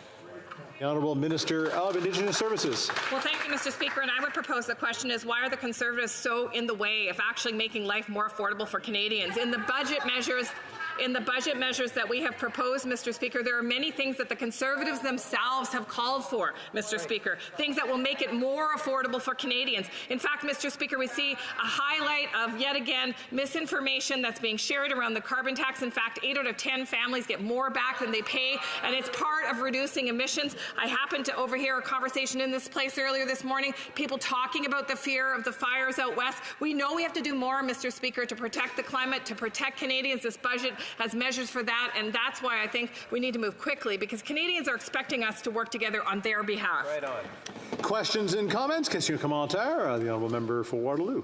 Thank you, Mr. Speaker. I'm going to actually just repeat that last question in a little bit of a different way, because in this place you should have a government and you should have a strong opposition who holds that government to account. But unfortunately, what we have is an official opposition who only just gets in the way. So I would like to ask the minister, why is it that every single time that we are trying to do something and actually result, and what do you hear from the Conservatives? Yelling because they can't handle a woman asking a question, and they actually listen quietly. So when they want the floor, they want to be able to speak and be listened to. But when it's their turn to listen, they don't want to listen. So that's what's always really interesting about the Conservative way. So I would like to hear from the minister, why is it that every single time, and if the member wants the floor, Mr. Speaker, you can give it to him, but I believe I have the floor. So you might want to remind him who has the floor. I would like to hear from the minister. Order. Challenging the chair. I don't know where all this disorder is coming from, but let's get the honourable member for Waterloo to finish up the question. Thank you, Mr. Speaker. I would like to hear from the minister, why is it that whenever we are trying to respond to the very challenging times, the needs of Canadians, why is it that we always have to use these kind of tools to actually get the work done? Thank you, Mr. Speaker. The Honourable Minister of Indigenous Services. Mr. Speaker, the opposition, the loyal opposition, has a very important job, and that is to work with all members of Parliament to make sure that the laws that we pass, the spending that we undertake, actually benefits Canadians. And they have an opportunity today, Mr. Speaker. We can get this bill to committee, and the questions that their constituents have, the comments that they have themselves, the experts that they've consulted with, those kinds of things can be flushed out at committee, as you know, Mr. Speaker. In fact, that's an important part of studying the bill. And so I would urge members to not stand in the way of fairness for every generation. We're talking about, Mr. Speaker, those who need the support. We're talking about measures that will make life more affordable for Canadians. That's all they seem to want to talk about, Mr. Speaker, but when the rubber hits the road, they don't want to do anything. Questions and comments? The honourable member for South Shore St. Margaret's. Thank you, Mr. Speaker. I'd like to ask the minister why her party hates democracy so much.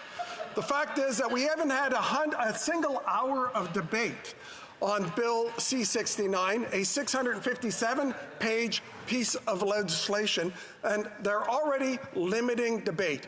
I know that their leader once said he most admires China, and I know they find that the opposition asking questions and perhaps having a different perspective gets in the way. As the member from Waterloo said, she thinks it's terrible that the opposition would actually have a different perspective. Why this minister and this government thinks that debate on government bills is something that should not happen.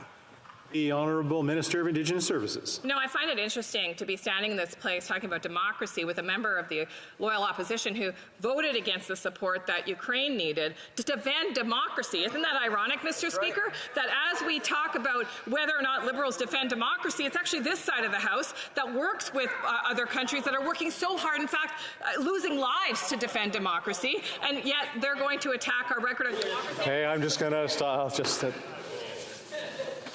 Question, answer. So I just want to make sure that we keep our noise down to a minimum. Questions and comments? The Honourable Member New Westminster Burnaby. Thanks very much, Mr. Speaker. We've seen in this House Conservatives blocking the dental care legislation. 6,000 people on average, seniors, in their ridings. In each of the Conservative MPs' ridings have actually signed up for dental care so far, and we know that millions more are joining as we speak, and tens of thousands of Canadian seniors have benefited from dental care. We've seen the Conservatives opposing the pharmacare legislation, even though 17,000 on average of their constituents will benefit from the diabetes medication components, and 25,000 people in their ridings on average will benefit from contraceptive coverage, and we have the Conservatives now blocking C-69 as well. When we're talking about affordable housing, these are all things that the NDP has forced in a minority parliament the government to put forward, which is important. And my question to my colleague is simply this: why are Conservatives opposing systematically measures that would help people in their ridings? The Honourable Minister of Indigenous Services. Well, thank you very much to the member, and thanks for his hard work on many of the measures that he outlined that are, in fact, featured in this budget. And I can't answer why it is that Conservatives oppose measures that help their own constituents, but it is a good question for their constituents. And I certainly think that that's why it's important we get this bill to committee, because we will hear a variety of perspectives of what's in that bill and how it will help Canadians. And the member opposite talked about dental care. I just want to share with you that I have someone in my family that actually will benefit from the Canada Dental Care Act, and I'm very excited to say that there are so many seniors in my riding that are getting care for severe dental caries that had no coverage anywhere else in this country. This is life-changing, Mr. Speaker. It's about alleviating pain. It's about increasing dignity, and I know that we can do better as a country. I hope the Conservatives will help. I know we're halfway through. Questions and comments? The Honourable Member for Kenora. Thank you, Mr. Speaker. And budget after budget, this government has allocated more funding towards Indigenous services. However, we've seen various reports by the PBO and others outside indicating that the dollars that are being spent by this government are not leading to an equivalent increase in the ability of ISC and its programs to achieve the goals it set for itself. In other words, it's more spending, but it's not improving the lives of First Nations and Indigenous peoples to the measure that it should. So are there any specific, tangible steps that the Minister can provide to assure members of this House and Canadians that the new spending that is brought forward in this budget is actually going to the grassroots, to the First Nations leaders and people that need this funding? The Honourable Member for the Honourable Minister of Indigenous Services. Well, Mr. Speaker, it's disappointing for the member opposite to not realize that, in fact, after a decade of not spending anything in Indigenous services equity, including, for example, Mr. Speaker, keeping Indigenous education suppressed below the provincial average, meaning that children in Indigenous communities did not have the same fair chance to graduate. In fact, graduation rates were abysmally lower than non-Indigenous students, and we changed that, Mr. Speaker. In fact, we created equity within education systems. This budget, Mr. Speaker, we're excited that there will be increased amounts of money available for post-secondary education so that anybody who's ready and willing and wants to go to post-secondary, whether it's trades or college or university, will be able to have the supports to be able to succeed, increasing the capacity of every community. And, Mr. Speaker, these are the kinds of investments we're proud of. Over 25% of the new spend in this budget is dedicated to Indigenous priorities. I would challenge him to speak with the National Chief and others to talk about how he could be an advocate for ensuring that communities have the autonomy that they have the right to. Questions and comments? Question commentaire. The honourable member for Vancouver East. Well, thank you very much, Mr. Speaker, and I want to ask the Minister this question.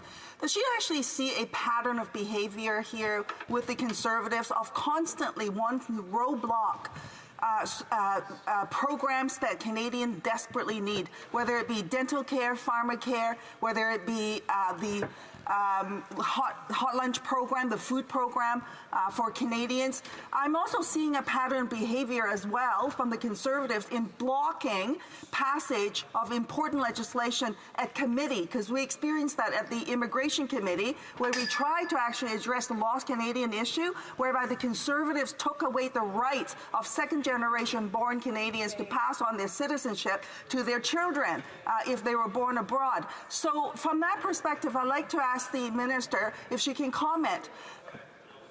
In order to move things forward, to get things done for Canadians, what options does the government have? The Honourable Minister of Indigenous Services. Mr. Speaker, and I thank the member opposite for her thoughtful question. And I will say this, Mr. Speaker, you know, earlier we were talking about a national food program. You starve your way to prosperity, but that's what the Conservatives seem to be able to, want to try yet again. It's to starve their way to prosperity, and that's not how we actually get ahead as a country. We get ahead as a country by taking care of each other. And that's what this budget's about. It's about fairness for every generation. Now, I think everyone in this House would say that we appreciate and we welcome constructive debate amongst each other. That's what we do. We're members of Parliament. We're always ready to work with each other, with our opposition colleagues, to make life better for Canadians. But when we see that pattern of obstruction, really, they're not obstructing the government, Mr. Speaker. They're obstructing Canadians who are waiting for this bill to pass so they can see the improvements in their lives. Questions and comments? The honourable member for Battleford, Lloydminster. Thank you very much, Mr. Speaker. Talking about pattern of behavior, we see in this House a party, the New Democratic Party, not acting as the opposition party that they were elected as, but actually as the government's lapdog. It's absolutely pathetic. And when we talk about Canadians and what... Point of order from the honourable member for New Westminster Burnaby. This has been a recurring incidents of very poor, unparliamentary language, so I would ask the member to withdraw. It's okay. I'll just remind folks to be judicious in the words that they use in explaining it. The honourable member for Battleford, Lloydminster. So, Speaker, this piece of legislation was introduced in this place on May 6th. There has only been 4 sitting days since that time. And we are seeing, again, time allocation on a bill at a stage. So back to my first question that I asked not long ago, and I did not receive an answer from the minister, is why is their government so terrible at managing the government calendar that they need to limit debate on every stage and every piece of legislation? Good question. Well, Minister of Indigenous Services. Mr. Speaker, you hear 2 parties in this House talk about the obstruction of the Conservatives in this House, and so it's a little rich as the members opposite get up and name call Mr. Speaker and yell at members of the opposition who are just doing their job as well. Mr. Speaker, we all have a job here, and I would encourage us all to stay focused on what that job is, and it's to make sure that we work for Canadians, that we work on programs that will support Canadians, that we work on law and policy that will support Canadians to reach their full potential. Mr. Speaker, there are no shortages of problems in the world, and we can be part of that solution if we actually work together. Questions and comments? The honourable member for Saanich Gulf Islands. Thank you, Mr. Speaker, and to my honourable colleague, the minister. Her comments addressed parts of Bill C-69, but unfortunately, as we know, it's an omnibus bill, and as an omnibus bill, it includes other parts that aren't intended to help Canadians who are most in need, communities, but to push through without proper study, quick and dirty amendments to the Impact Assessment Act. I intend to move a motion later today to ask that the impact assessment portions of this omnibus bill be removed so that they can be properly studied, not by the Department of Finance, rather by the Standing Committee on Finance, but by Committee on Environment. I'd wonder if the minister has any thoughts on that. The Honourable Minister of Indigenous Services. Mr. Speaker, every item in this legislation appears in the text of this year's budget, either in its chapters or in the legislative annex. And, Mr. Speaker, we look forward to the robust debate that will happen through this debate and certainly at committee, Mr. Speaker. And I will also say, Mr. Speaker, that it's important that we actually ensure that we work together. As I said, Mr. Speaker, Canadians are expecting us to work quickly together to ensure that they have the measures they need. Questions and comments of the Honourable Parliamentary Secretary, Government House Leader. Thank you, Mr. Speaker. I made reference to the National Food Program. There's all sorts of other aspects of the budget that are so important, and another one is the red dress alert. I know the minister is familiar with the program. Here we have Ottawa working with the province on a very important issue of murdered and missing Indigenous women and girls and others, Mr. Speaker, and through cooperation with stakeholders and different level of governments, this has become a reality. And I'm wondering if the minister can just provide her thoughts on this particular important initiative and the importance of just working with stakeholders and governments. The Honourable Minister. Thank you, Mr. Speaker, and I thank the Member of Parliament for highlighting the importance of the parts of the Budget Implementation Act that address Indigenous priorities, and indeed the Red Dress Alert is an Indigenous priority. It's something that Indigenous families have been calling for a very long time, and it's a pleasure to work with members in this House to ensure that we can get that alert up and running. Mr. Speaker, I was very proud to be one of the ministers that launched the inquiry into the missing and murdered Indigenous women after a decade of Stephen Harper refusing to do that, saying it wasn't on his radar. Indigenous women and girls know they have an ally in this government. We'll continue to work with partners across the country. We have time for one more round. Questions and comments? The Honourable Member for Cold Lake, Fort McMurray, Cold Lake. Thank you, Mr. Speaker.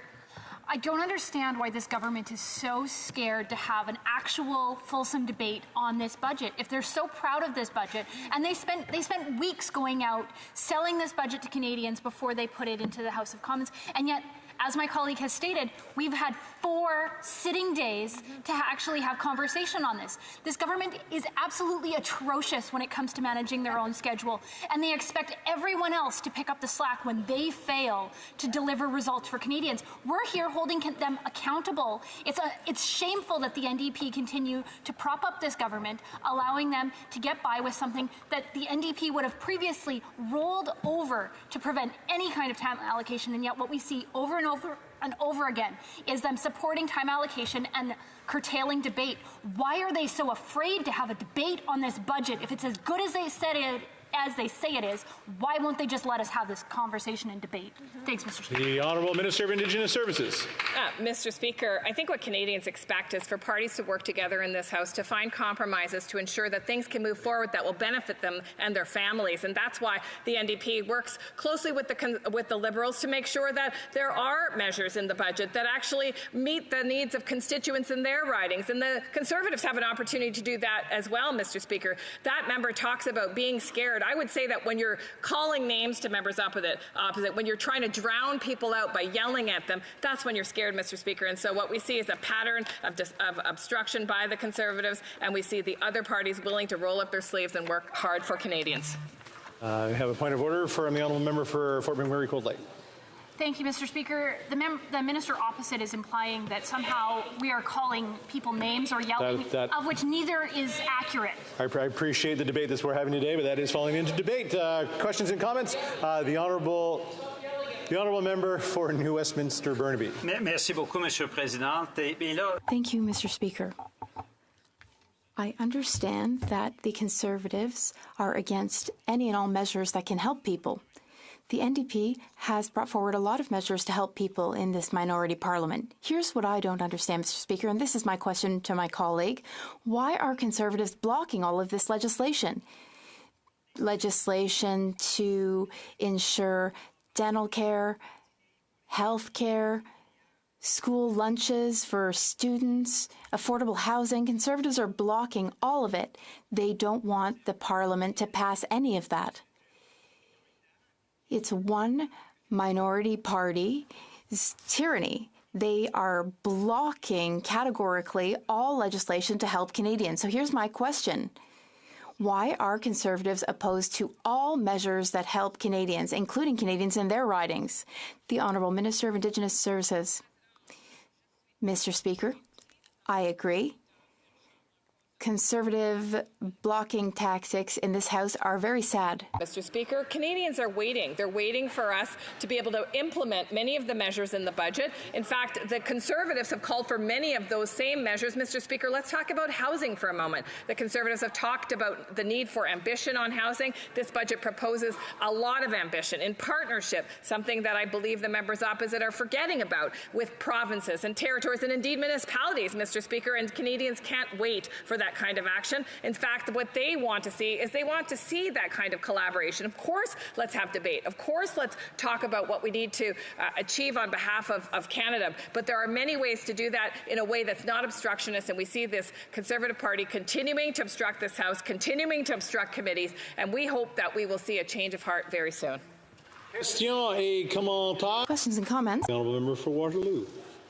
Thank you, Mr. Speaker. Mr. Speaker, I think we all know that it is really important that we recognize that every single member who's been elected to this place has a really important role to play, whether in government, whether in opposition. And when it comes to a minority parliament, one of those ways of advancing important legislation and programs for Canadians to deliver and respond to the needs that we know Canadians are having is to work together. And what I'm finding challenging of the conversation today is that I hear some constructive feedback from some members saying this is a way we could move forward, and then I see an official opposition who just, I guess, never had to play nicely in the sandbox and doesn't remember the primary principles of kindergarten, where we can work together to deliver for our constituents across this country. I'll always fight for the constituents of the riding of Waterloo, and I will try to work with whoever I can to ensure that they have the programs and services they need. So I would just like to hear from the minister, when it comes to legislation like this, what is the value and importance of members actually remembering why we are elected, and how do we actually deliver for them? Would we do better by working together, or do we just blindly oppose and not get anything done? Thank you, Mr. Speaker. The Honourable Minister of Indigenous Services. Thank you, Mr. Speaker, and I'm glad the member opposite mentioned kindergarten, because it reminds me of a time when I was a lunchroom monitor. It was a lowly position, but very important, Mr. Speaker. I went to the school every day to help make sure that students were safe in the playground and safe in the lunchroom. And Mr. Speaker, one of the hardest things to see as a lunchroom monitor were the number of children that didn't have enough to eat. Now, I will remind you, Mr. Speaker, this was 15 or 20 years ago. My colleague from the NDP mentioned that we are the only G7 country without a school food program, and this kind of suffering can be alleviated, Mr. Speaker, and quickly, because we have provinces and territories and indeed school boards that are eagerly awaiting the implementation of a national food program. Many allies and advocates who have worked very hard to propose to the government how best to do this, to make sure that no child is in school hungry and that every child has an opportunity to succeed. And so we'll continue to work with the majority of MPs in this House who want to see this budget passed. Quickly, one questions and comments. The Honourable Member for Sherwood Park, Fort Saskatchewan. Thank you, Speaker. My question relates to the Minister's own portfolio. The government's Indigenous procurement policy obliges that when Indigenous companies are hired under the policy, a certain proportion of those subcontractors be Indigenous. But documents shared with the Government Operations Committee show that there's absolutely no tracking of subcontractors. Does this minister think that it's acceptable that adherence to the requirements on Indigenous subcontracting are not being tracked by this government? Very quick answer, the Honourable Minister. Mr. Speaker, one thing that I'm very excited about in Bill C-69 is that 25% of the new spend is proposed for Indigenous priorities, including a major loan guarantee, Mr. Speaker, that Indigenous partners have been calling for economic reconciliation, to make sure that when natural resource projects or other major projects in this country go forward, Indigenous people too prosper, stopping what I would say is a pattern of exclusion. And Mr. Speaker, this is going to enrich all of us, so I look forward to his support. Point of order from the honourable member for Sherwood Park, Fort Saskatchewan. Thank you, Speaker. Just respectfully, there may have been an issue with the translation because the minister didn't seem to hear the question, because what she said had nothing to do with the question. We're out of time anyway. It is my duty to interrupt the proceedings at this time and put forthwith the question on the motion now before the House. The question is as follows. Mr. McKinnon. In relation to Bill, may I dispense? Thank you. An act to implement certain provisions of the tabled in Parliament on April 16, 2024. Not more than 5 further hours shall be allotted to the consideration at second reading stage of the said bill. And qu'à l'expiration des 5 heures prévues pour l'état. And at the expiry of the 5 hours provided for the consideration at second reading stage of the said bill. Any proceedings before the House shall be interrupted, if required for the purpose of this order, and in turn every question necessary for the disposal of the said stage of the bill shall be put forthwith and successively without further debate or amendment. Or if a member of a recognized party participating in person wishes to request a recorded division, I'd invite them to rise and indicate it to the chair. The honourable member for South Shore St. Margaret's. Mr. Speaker, we request a recorded division. Calling the members.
Merci. I bowed early.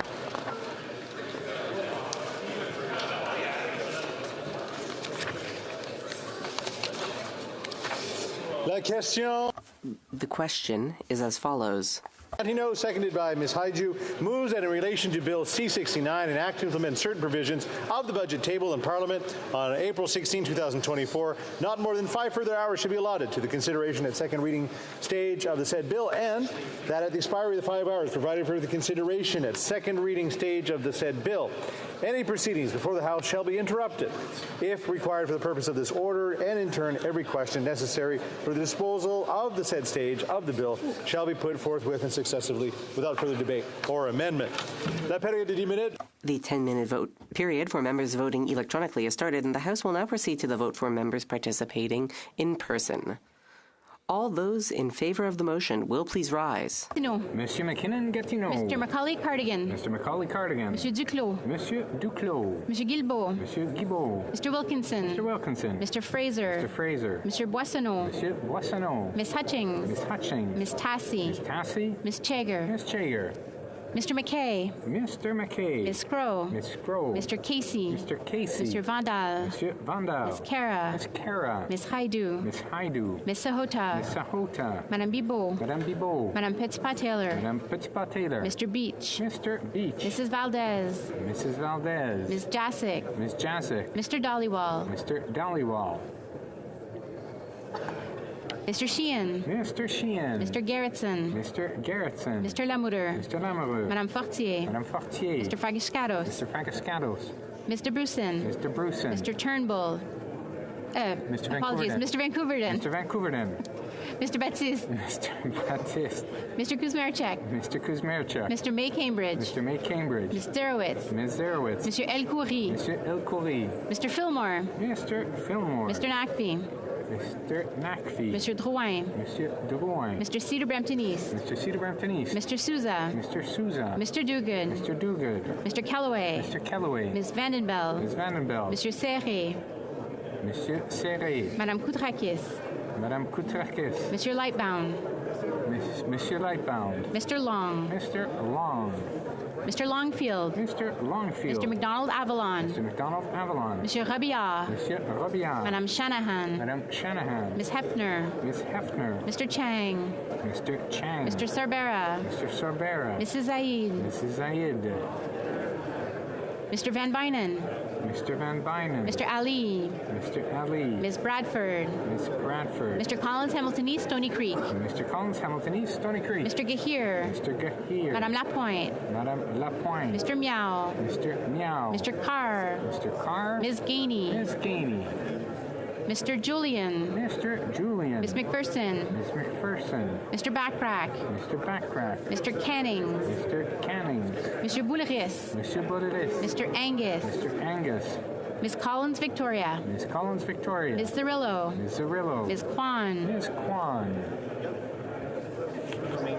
All those opposed to the motion will please rise. Mr. Bazan. Mr. Bazan. Mr. Kimmich. Mr. Kimmich. Mr. Perkins. Mr. Perkins. Mr. Deltel. Mr. Deltel. Mrs. Stubbs. Mrs. Stubbs. Mr. Paulus. Mr. Paulus. Mr. Hallan. Mr. Hallam. Ms. Lewis Haldeman Norfolk. Ms. Lewis Haldeman Norfolk. Mr. Moore. Mr. Moore. Mr. Ellis. Mr. Ellis. Mr. Kelly. Mr. Kelly. Mr. Baldinelli. Mr. Baldinelli. Mr. Cooper. Mr. Cooper. Mr. Davidson. Mr. Davidson. Mr. Brock. Mr. Brock. Mr. Richards. Mr. Richards. Ms. Finley. Ms. Finley. Mr. Abu Tayyip. Mr. Abu Tayyip. Mr. Seaback. Mr. Seaback. Ms. Ferreri. Ms. Ferreri. Mr. Stewart. Mr. Stewart.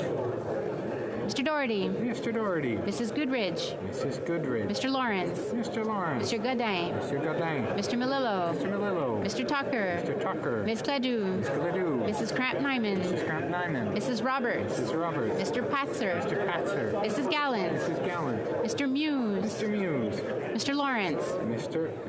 Oh, sorry, Mr. Steinley. Mr. Steinley. Monsieur Lehoux. Monsieur Lou. Monsieur Généreux. Monsieur Généreux. Mr. Lobb. Mr. Law. Mr. Albus. Mr. Albus. Monsieur Gourde. Monsieur Gourde. Mr. Dreeshen. Mr. Dreeshen. Mr. Kitchen. Mr. Kitchen. Mr. Cram. Mr. Cram. Mrs. Wagenthal. Mrs. Wagenthal. Mrs. Falk Belford Lloydminster. Mrs. Falk Batterford Lloydminster. Mr. Nader. Mr. Nader. Mr. Shields. Mr. Shields. Mr. Falk Provencher. Mr. Falk Provencher. Mr. Motts. Mr. Motts. Mr. Williamson. Mr. Williamson. Mr. Arnold. Mr. Arnold. Mr. Dowdle. Mr. Dowdle. Mr. Vierson. Mr. Vierson. Mr. Leipert. Mr. Leipert. Madame Normandin. Madame Normandin. Monsieur Simard. Monsieur Simard. Madame Michaud. Madame Michaud. Monsieur Brunel Duceppe. Monsieur Brunel Duceppe. Madame Chabot. Madame Chabot. Monsieur Trudel. Monsieur Trudel. Madame Desbiens. Madame Desbiens. Madame Bérubé. Madame Bérubé. Ms. May, Saanich Gulf Islands. Ms. May, Saanich Gulf Islands. La Chambre d'ordre maintenant, la fin de la période de vote. The House has... Des travaux.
Je désire informer la Chambre que la... I'd like to inform the House that the electronic voting period has ended.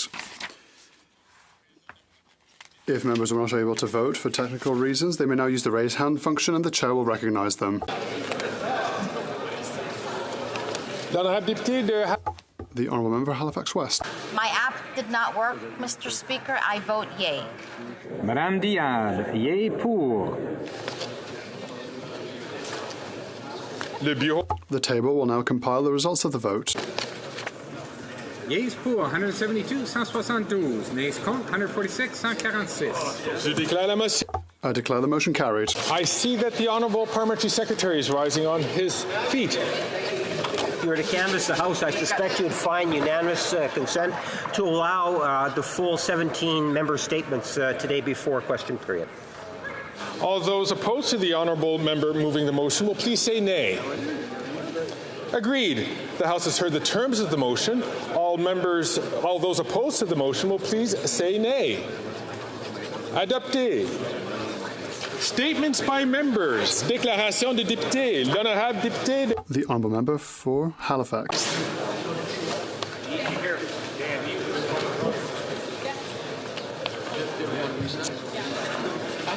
The Honourable Member from Flamborough-Glanbrook. Mr. Speaker, many reports are setting off alarm bells about the state of the Canadian economy. But perhaps none more shocking than the Fraser Institute report out last week that found that Canada's GDP per capita had dropped 3% in 4 years, while the American GDP per capita had grew by 8%. Canada's economy is now underperforming the U.S. I'm going to ask the Honourable Member to start from the top. I'm going to ask all members, please, to take their seats and to keep the conversations down so that we can hear the Honourable Member's statement. The Honourable Member from Flamborough-Glanbrook, from the top, please. Thank you.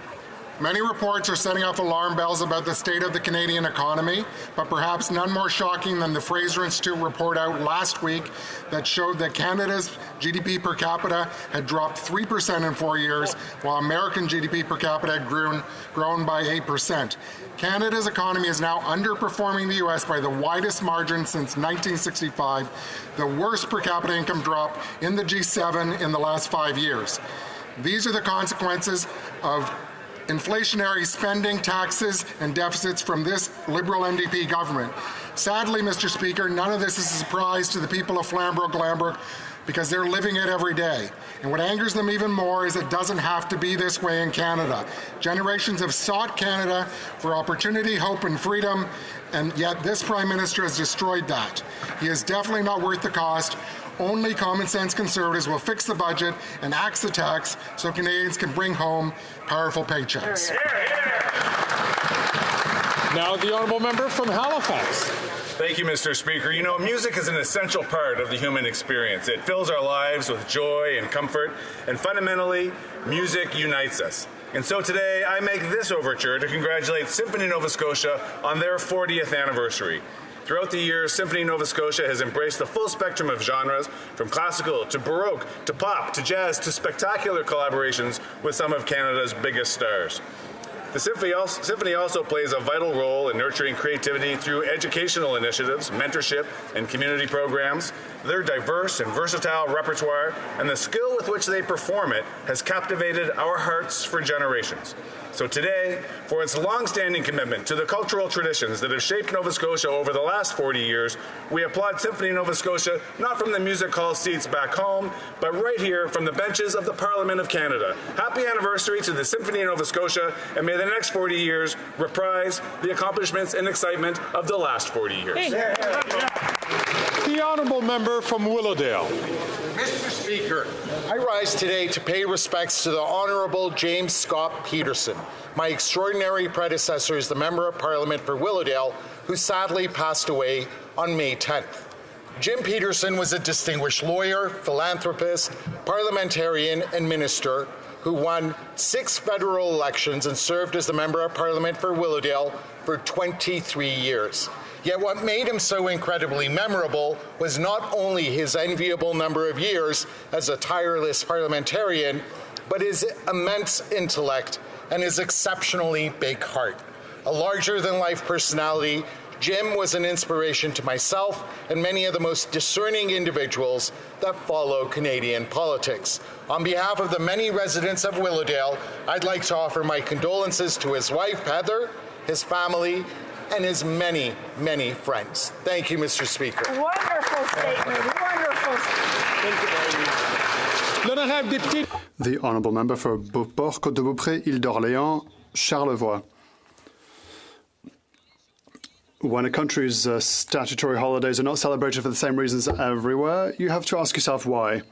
Yesterday in Quebec, we celebrated the memory of the patriotes who fought against the British Empire for our freedom at the very cost of their lives.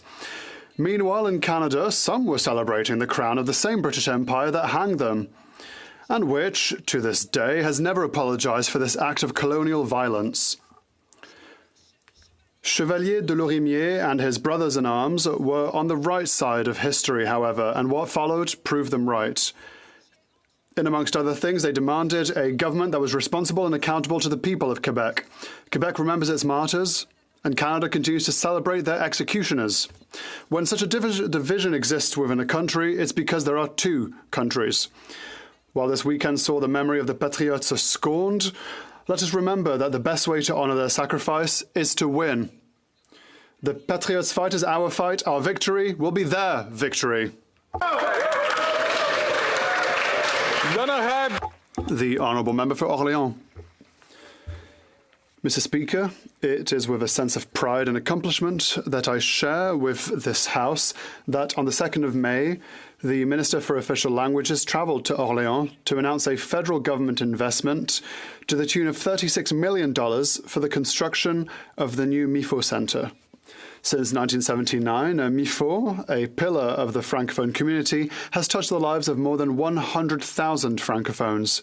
The revitalization of MIFO into a carbon-neutral building in the very heart of an official language minority community will help the Francophone and Francophile community of Orléans, Ottawa and Eastern Ontario to provide community services and spaces for all generations.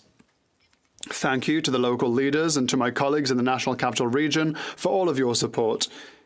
Mr. Speaker, we have our new centre for MIFO. The Honourable Member from Selkirk, Interlake, Eastman. May is Skin Awareness Month, and with summer underway, the Save Your Skin Foundation is using this time to increase awareness and promote treatment and prevention of skin cancer. My wife, Kelly, is a melanoma skin cancer survivor. Unfortunately, too many have lost their lives to this disease, while others continue to fight. It was projected that in 2023, 9,700 Canadians would be diagnosed with melanoma and 1,250 would die from it. Sadly, these numbers continue to rise year after year. Skin cancer is caused by overexposure to UV radiation from the sun and the use of artificial tanning equipment. In the past, I tabled a private member's bill that strengthened warning labels on artificial tanning equipment, which was enacted by our previous Conservative government. This summer, I encourage all Canadians to enjoy the great outdoors and be skin safe. The good news is that prevention is easy. Wear sunscreen, cover up when outside, seek shade, and avoid tanning beds, and of course, have lots of fun. The Honourable Member from Mississauga Lakeshore. I rise today to recognize the 100th anniversary of Port Credit Secondary School. As one of the oldest educational institutions in Ontario, the school has a rich history. It has survived the Great Depression, the Second World War, a devastating fire, and even a visit from our friend, Prime Minister Chrétien. The school's alumni have gone on to successful careers, raise families, and make significant contributions to our country. With academic excellence as its central mission, Port Credit Secondary continues to inspire the minds of the next generation. The school is a beacon of learning, helping to guide our young leaders in the pursuit of wisdom. Congratulations on this historic achievement. Here's to another 100 years, and as its motto goes, may the light never fail. Bravo. The Honourable Member from Milton. Canadian sports broadcasting world has lost a giant. Born and raised in Porcupine Plains, Saskatchewan, Darren Dutition was a mainstay on TSN Sports Centre for close to 30 years. He was in many ways the heartbeat of TSN. Dutchie loved sports. Dutchie loved Canada, and Dutchie loved his job at TSN. And no one was more passionate about bringing the sports highlights to Canadians every single night, and he always did it with a giant smile, his massive personality, and often inappropriate humor. Rod Smith and Jennifer Hedger and countless other Canadian broadcasting legends have shared moments that exemplified Dutchie's unforgettable personality and remarkable talent. It's been a tough time, but those memories have been very touching. Confident and kind, larger than life and always smiling, Darren Dutition was a beauty. To his kids, Tyler, Brett, and Paige, and his partner, Kate, to his TSN family and all of his fans, I want to extend deepest condolences and express our sincerest gratitude for all the amazing stories told by Dutch, all the laughs and highlights. Dutchie, you left an indelible mark on the Canadian sports narrative, and we'll never forget you. The honourable member from Brantford Brant.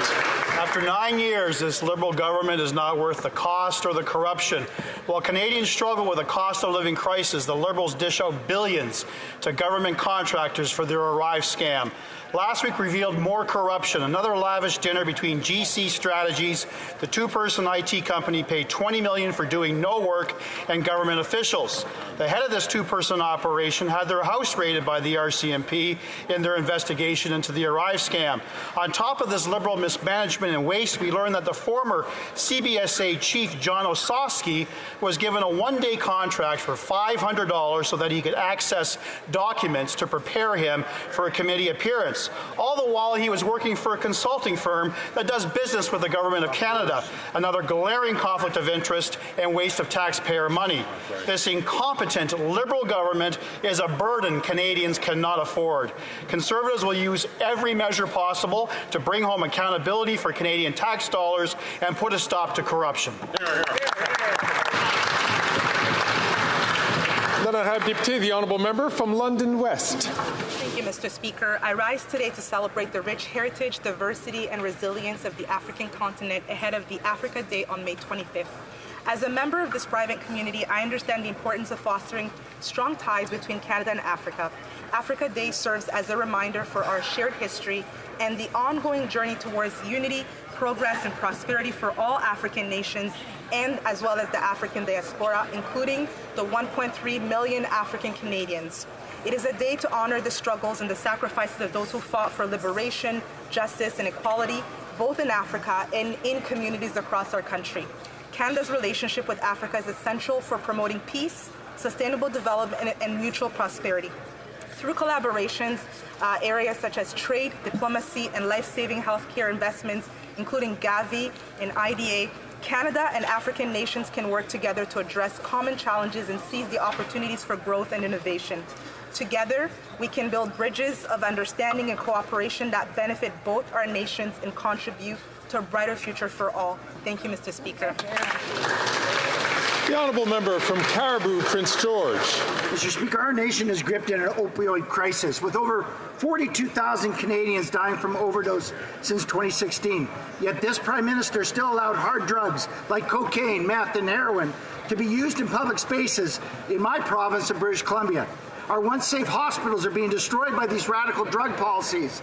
The BC Nurses Union is ringing the alarm bell, saying that vulnerable patients and staff are being exposed to illegal drugs, harmful weapons, and increased violence. Common sense conservatives will not allow this catastrophic experiment to come to the rest of Canada. Our Safe Hospitals Act will put the brakes on the insanity, punishing criminals who bring dangerous weapons, violence, and illicit drugs into our hospitals. We will immediately pass my Common Sense Bill C-321, which will protect first responders and healthcare workers from increased violence they face while serving our communities. A common sense conservative government will ban hard drugs and taxpayer-funded opioid handouts. Instead, invest in compassionate treatment and recovery for our loved ones.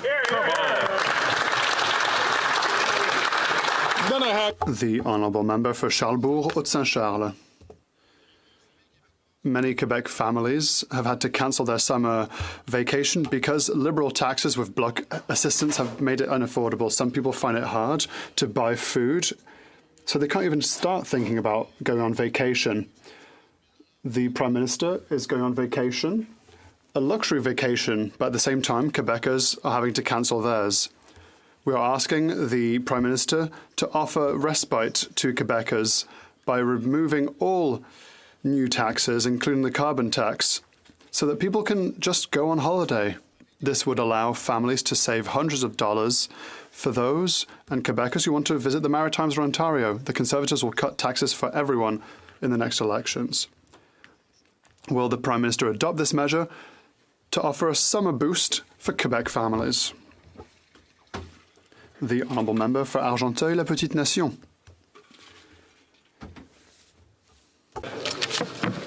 The Honourable Member from Cowichan, Malahat, Langford. Mr. Speaker, last week I joined the Health Committee during its 2 days in Vancouver as a part of its study into toxic drug crisis. We met with people on the front lines, supervised consumption sites, overdose prevention, low barrier housing, healthcare and recovery providers, law enforcement, and the community court. We also met directly with people who use drugs, the very same who are bearing the terrible and lethal impact of toxic street drugs. I learned a lot over those 2 days, especially about harm reduction and safe supply as necessary parts of a continuum of care with treatment and recovery. Unfortunately and shamefully, not one single Conservative MP showed up in Vancouver. Shame. Rather than learn and bear witness to evidence-informed policies on the toxic drug crisis, the Conservatives would rather embrace bumper sticker politics, false narratives, and scapegoat the most vulnerable. The Liberal government has failed to meet this crisis with the urgency it demands, and the Conservatives are playing politics, all the while people die. The Honourable Member for Bailey-Chambly. I often tell my colleagues from Jonquière and Lac-Saint-Jean we should talk to Claude. I'm talking about the biologist, Claude Villeneuve, who was a giant every single day and a giant in science. He passed away on Sunday evening. A scientist and a professor for whom ideology did not replace science. University was for research, the creation of knowledge that was then put towards the common good. Claude said that he was less skilled than he actually was. It was easy to get him to speak, but sometimes it took him a while to stop speaking.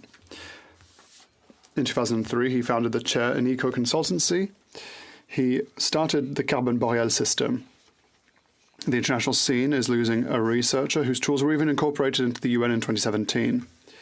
Claude complimented us in his last week, saying, "I'm pleased to present my project because I know that with you, it will get done." What a compliment, Claude. But you left us far too soon. The Honourable Member from Bay of Quinte. Mr. Speaker, fun fact, this Liberal NDP minority government is now the longest serving minority government in this country's history. Not so fun fact, Canadians have never been poorer, with the worst standard of living crisis in 40 years. And in the middle of this historic cost of living crisis, this government decided to hike the carbon tax 23%, ruining Canadians' vacations. Conservatives just announced their common sense plan to axe the carbon tax and all federal taxes on gas from Victoria Day to Labor Day weekend, saving the average Canadian 35 cents, or for those in Ontario, $592. Common sense Conservatives know that what Canadians really need a vacation from is this government and their tax hikes, which is why when Canadians elect a Conservative government, we will axe the tax in the summer, in the fall, in the winter, forever, for everyone.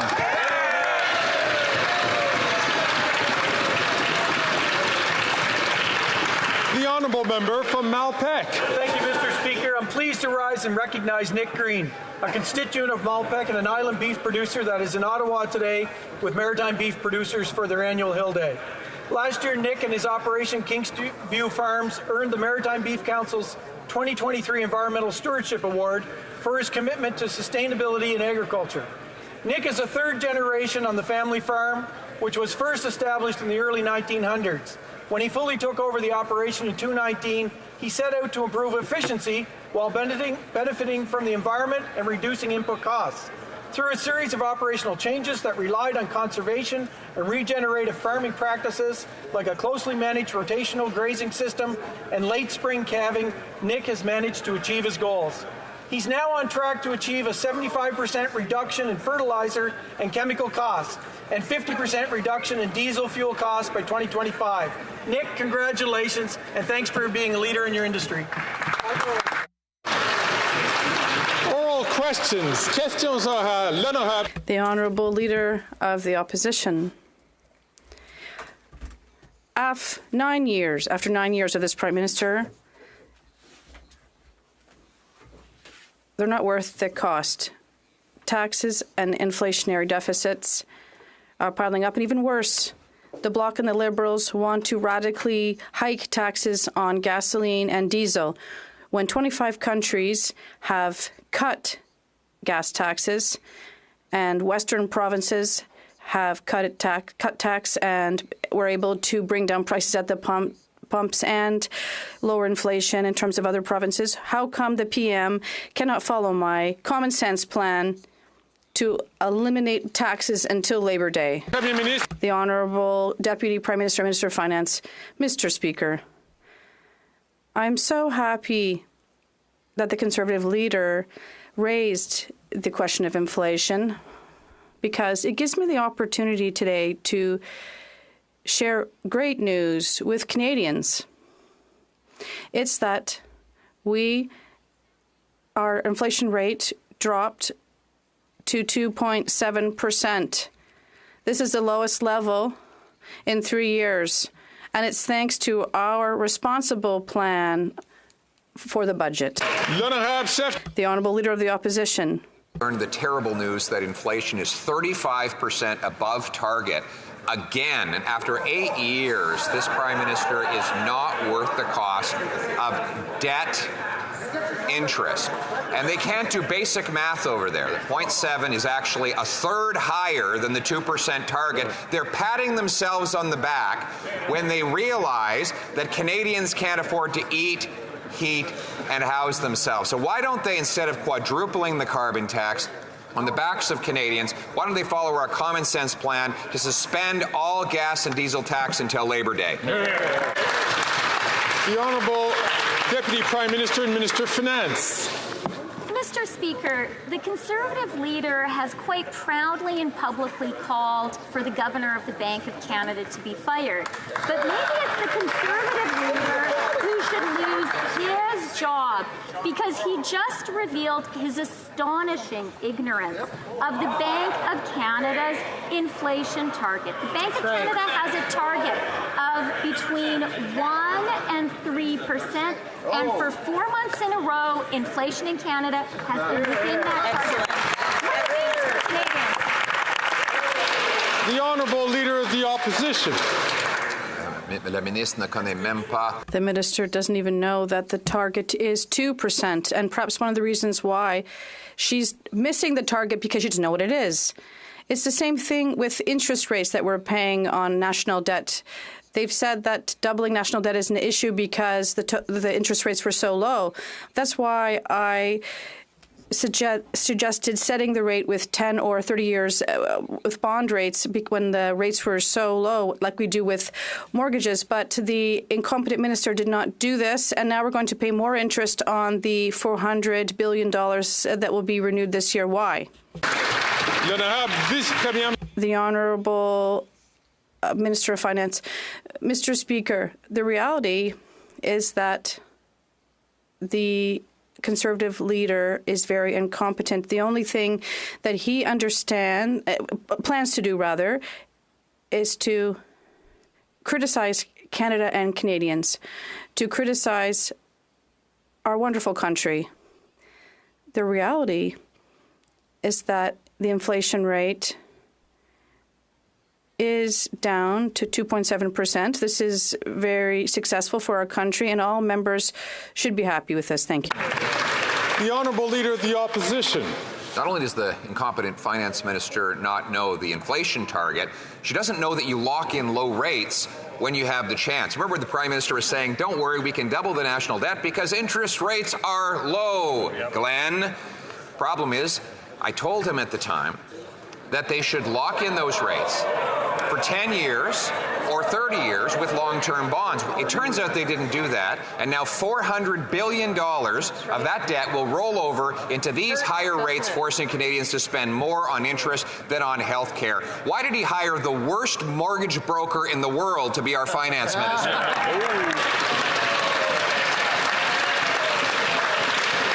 The Honourable Deputy Prime Minister and Minister of Finance. Mr. Speaker, it's clear that the Conservative leader is in a grouchy mood today. And I think we all know why.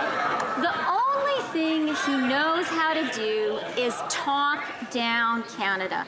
And what he just cannot bear is the reality that thanks to our fiscally responsible economic plan, inflation is at a 3-year low. That's right. Inflation has been within the Bank of Canada range for 4 months in a row. That's good news for Canada and Canadians. That's right. The Honourable Leader of the Opposition.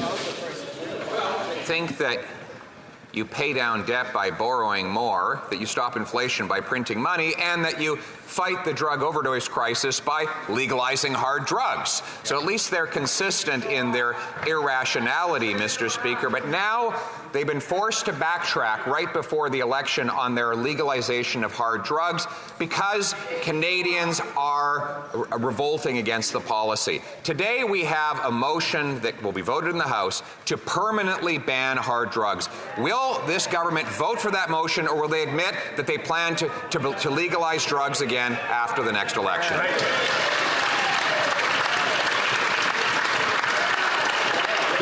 The Honourable Deputy Prime Minister and Minister of Finance.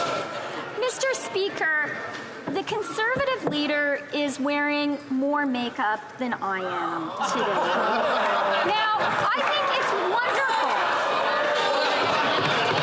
I'm going to ask colleagues.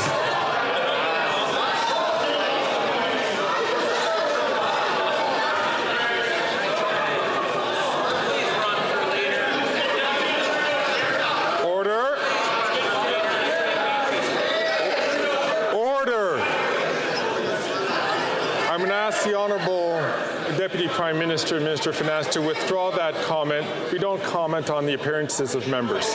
The Honourable Deputy Prime Minister and the Minister of Finance. Mr. Speaker, I'm sorry, I withdraw that comment. Can continue with her. She has 25 seconds left on the clock for her answer.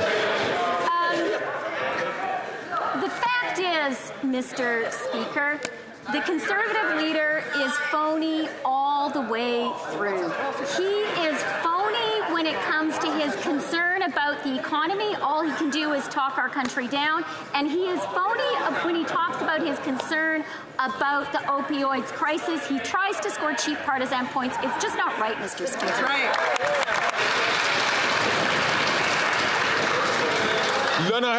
The Honourable Members for Saint Jean. It looks like the Liberals have just discovered they're sensitive to the Francophonie cause. The Association Parlementaire de la Francophonie had 18 Liberals in 2021, 11 in 2022, and 22 in 2023. And then since last week, a sudden realization there are no fewer than 112 members of the Liberal caucus that are now members of the APF. Congratulations, Francophiles, thank you. What an extraordinary commitment to the French language. But can we find out what the Liberals' priority issue is at the APF that explains this sudden commitment on their part? The Honourable Deputy Prime Minister and Minister of Finance. Mr. Speaker, I would truly like to thank the member across the way for her question, because our government and myself personally understand that the French has taken a step back in Montreal, in Quebec, and across the country. But I have to tell the member that I don't find this situation funny. It's not a joke. The Quebec nation is so important for us, as is the French language. The Honourable Member for Saint Jean. If they didn't decide to stack the APF, it's not because they've had a sudden epiphany and they realize that French is under threat in Quebec and Canada and around the world. No, they signed up because nothing is more important to a Liberal than another Liberal. They have to stick together.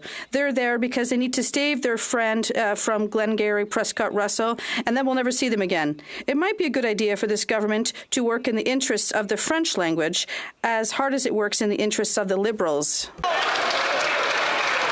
Then I have this. The Honourable Deputy Prime Minister and Minister of Finance. Mr. Speaker, the French language in Montreal, in Quebec, and across Canada is very important for our government. We understand that there has been a decline in French, and we are going to always support the French language and Quebec culture and French culture across Canada. The Honourable Member from Burnaby South. The Chief Prosecutor of the International Criminal Court is seeking arrest warrants against 5 senior Hamas and Israeli leaders. This is a step towards justice for Palestinians and Israeli victims of war crimes. And the Liberals promised to support the ICC when they voted for our motion in March. So will the Prime Minister and the Liberal government state clearly that Canada supports the ICC's work to hold all those responsible for crimes accountable? The Honourable Deputy Prime Minister and Minister of Finance. Thank you, Mr. Speaker. Mr. Speaker, Canada respects the independence of the International Criminal Court. Canada condemns the terrorist attack by Hamas on Israel on October 7th. Canada calls for an immediate ceasefire and deplores the humanitarian tragedy. And Canada believes it is absolutely wrong to equate the terrorist leaders of Hamas with Israel. Then I have Député de Burnaby South. The Honourable Member for Burnaby South. And that was not the subject of the arrest warrant. The Chief Prosecutor of the ICC has requested arrest warrants for 5 senior Israeli and Hamas officials. This is an important step towards justice for Palestinian and Israeli victims. Can the Prime Minister clearly state that Canada will support the work of the ICC to hold all those responsible for crimes accountable? Then I have the Honourable Deputy Prime Minister and Minister of Finance. Mr. Speaker, Canada respects the independence of the International Criminal Court. Canada condemns the October 7 attack, which was a terrorist attack. Canada is calling for an immediate ceasefire, and Canada says that it is not right to equate the Hamas terrorist leader and Israel. The Honourable Member from Regina Capel. After 9 years of this NDP Liberal government, it is clear the Prime Minister is not worth the cost of fuel. Most Canadian families will struggle just to be able to afford their yearly summer road trip. That's because his carbon tax has helped push the cost of fuel up to record highs. Now, Conservatives have called for a common sense plan to axe the carbon tax and all federal taxes from fuel from now until Labor Day. That would save about 35 cents a litre. Will the government adopt our common sense plan so Canadians can afford their summer road trip? The Honourable Deputy Prime Minister and Minister of Finance. Mr. Speaker, I'm so glad that the Conservatives are raising questions about the cost of living and the lives of Canadians, because it gives me an opportunity to point out that inflation in April was 2.7%. That is the 4th month in a row that inflation has been within the Bank of Canada's target range. And for 15 months now, Mr. Speaker, wage increases have been outpacing inflation. That helps Canadians. The Honourable Member from Regina Capel. That's the Liberal message, that Canadians have never had it so good. The carbon tax is failing, except at driving up the cost of everything. Actually, the government is succeeding very, very well at driving up the cost of groceries, home heating, and, of course, fuel. The carbon tax is sending millions of Canadians to the food bank for the first time, and it's pushing the cost of simple things like driving to your favorite family vacation spot out of the reach of hardworking Canadians. While the Prime Minister gets to stick Canadian taxpayers with the bill for his exotic vacations, Canadians are struggling just to scrape enough to take their family on a trip. Why won't they adopt our plan and take the tax off of fuel for the summer? The Honourable Minister for Natural Resources and Energy. Thank you, Mr. Speaker. I would encourage my honourable friend to actually read the work that was done by 300 economists across this country, which says unequivocally that 8 out of 10 Canadian families get more money back in the rebate than they actually pay in the price on pollution. That is addressing affordability, and in fact, Premier Smith herself said she got more money back for her family than she pays. If he really is concerned about affordability, though, I would encourage him to go to talk to his friend Premier Smith, who just increased the price, the gas price, by 13 cents and did so with no rebate and no accounting for affordability. The Honourable Member from Lakeland. After 9 years, Canadians can't afford the costly coalition's carbon tax, but this Prime Minister doesn't care. He'll quadruple it, even though 70% of Canadians and 7 out of 10 premiers told him to spike the hike. Now, Conservatives' common sense plan is to axe all federal taxes on gas until Labor Day to save Canadians 35 cents a litre. That's more than $955 of needed savings for Alberta families alone. Will the Prime Minister axe the tax on gas this summer so Canadians can afford the basics and maybe even a Canadian road trip staycation? The Honourable Minister of Natural Resources and Energy. Thank you, Mr. Speaker. Well, Mr. Speaker, the Conservatives' lack of common sense approach to these things is about axing the facts. Every reasonable observer, 300 economists across this country, the Parliamentary Budget Officer, are very clear. 8 out of 10 Canadian families get more money back, and it's those that live on modest incomes that actually do the best, all the while fighting climate change. If they have questions, I encourage them to go and talk to the Premier of their province of Alberta about the fact that she gets more money back than she actually pays. That is a responsible plan to address affordability and to fight climate change.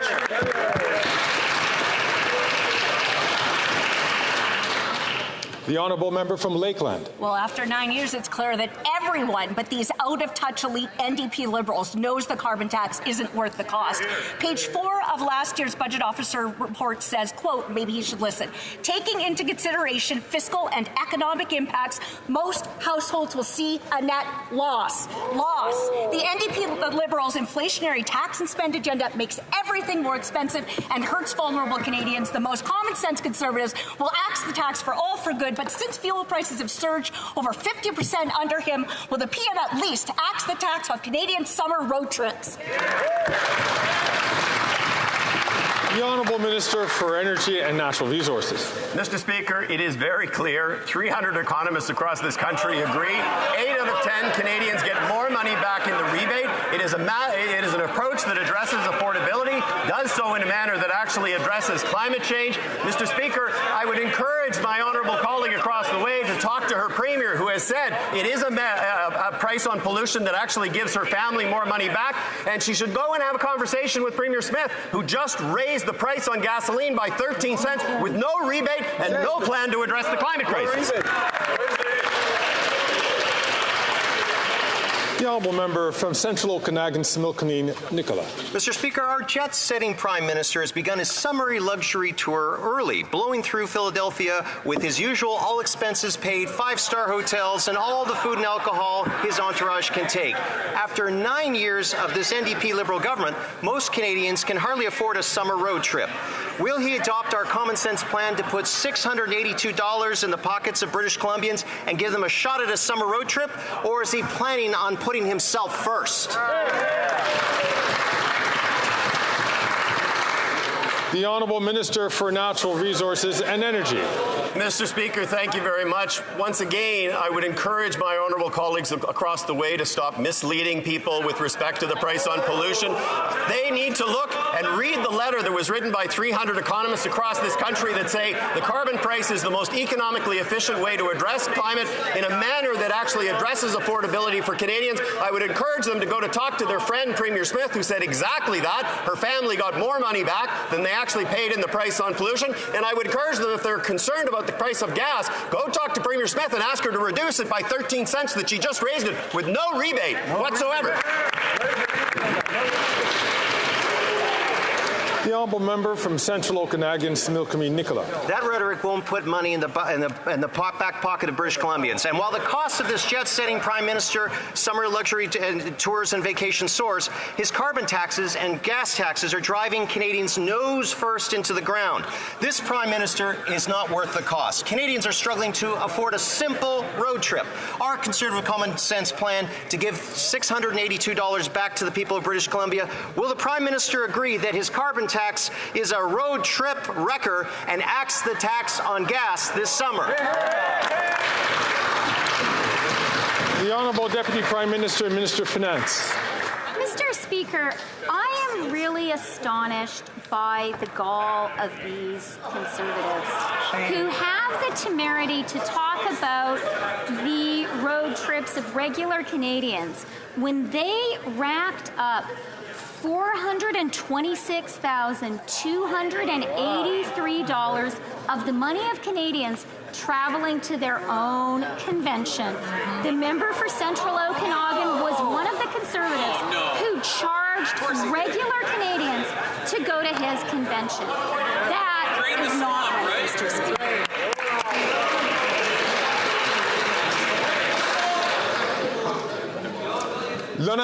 The honourable member from Lac-Saint-Jean. Mr. Speaker, the Minister of Immigration has finally met with his counterparts from Quebec, the provinces and the territories, and they have finally addressed the issue of reception capacity. The solution, a working committee. A working committee to examine the distribution of asylum seekers. It doesn't seem to me that this wasn't a problem for the Minister. It seems to me that when we asked for a more equitable distribution, he told us that asylum seekers are not cattle. Are we to understand that nothing will change between now and the committee's recommendation on the ground? The Honourable Minister of Immigration, Refugees and Citizenship. Thank you, Mr. Speaker. If he'd like to criticize the working committee, perhaps he should also criticize the government of Quebec because they proposed it, and with the other provinces we said yes. He wasn't at the meeting 8 days ago. We did agree in a communiqué that we work together unanimously and coordinate our efforts, because we know that asylum seekers do need to be welcomed in Quebec, and we can do this in coordination with all provinces. The honourable member for Lac-Saint-Jean. I would ask if he invites me next time, I'll be there. Quebec is asking to be reimbursed for $1 billion for the cost of welcoming asylum seekers. Quebec is just asking the cost be shared with other provinces so that they're doing their fair share. Quebec is calling for a reduction in temporary immigration and power to approve all applicants, and calling for French language requirements. And what did the immigration minister offer Quebecers after months of shirking his responsibilities? A committee. Is there even a deadline for this committee to start delivering results? The Honourable Minister of Immigration, Refugees and Citizenship. What we don't invite to these meetings are quarrels, Mr. Speaker. We want to work together, and our communiqué was unanimous for once with Quebec. And in terms of French training, we've set aside around $5 billion since 2015. We want to make sure once again that French is strengthened in Quebec. The honourable member for Lac-Saint-Jean. At the end of the meeting, the Minister of Immigration said that the status quo was no longer acceptable. But as we speak, it is still the status quo. Nothing has changed on the ground. And as we speak, the federal government hasn't paid Quebec back 1 cent. And Quebec still receives more than half of all asylum seekers in Canada.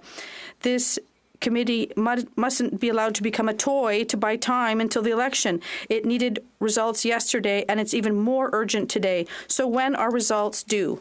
The Honourable Minister of Immigration, Refugees and Citizenship. Mr. Speaker, the status quo is the bloc which has done nothing for 30 years, even though we have given billions to Quebec for French training. Those are the results they've achieved. The Honourable Member from Hastings, Lennox-Naddington. Mr. Speaker, after 9 summers, Canadians know this Prime Minister is not worth the cost. His carbon tax has hiked up the price of everything. Canadians deserve relief, not taxes. Unlike this coalition of convenience, Conservatives have a solution.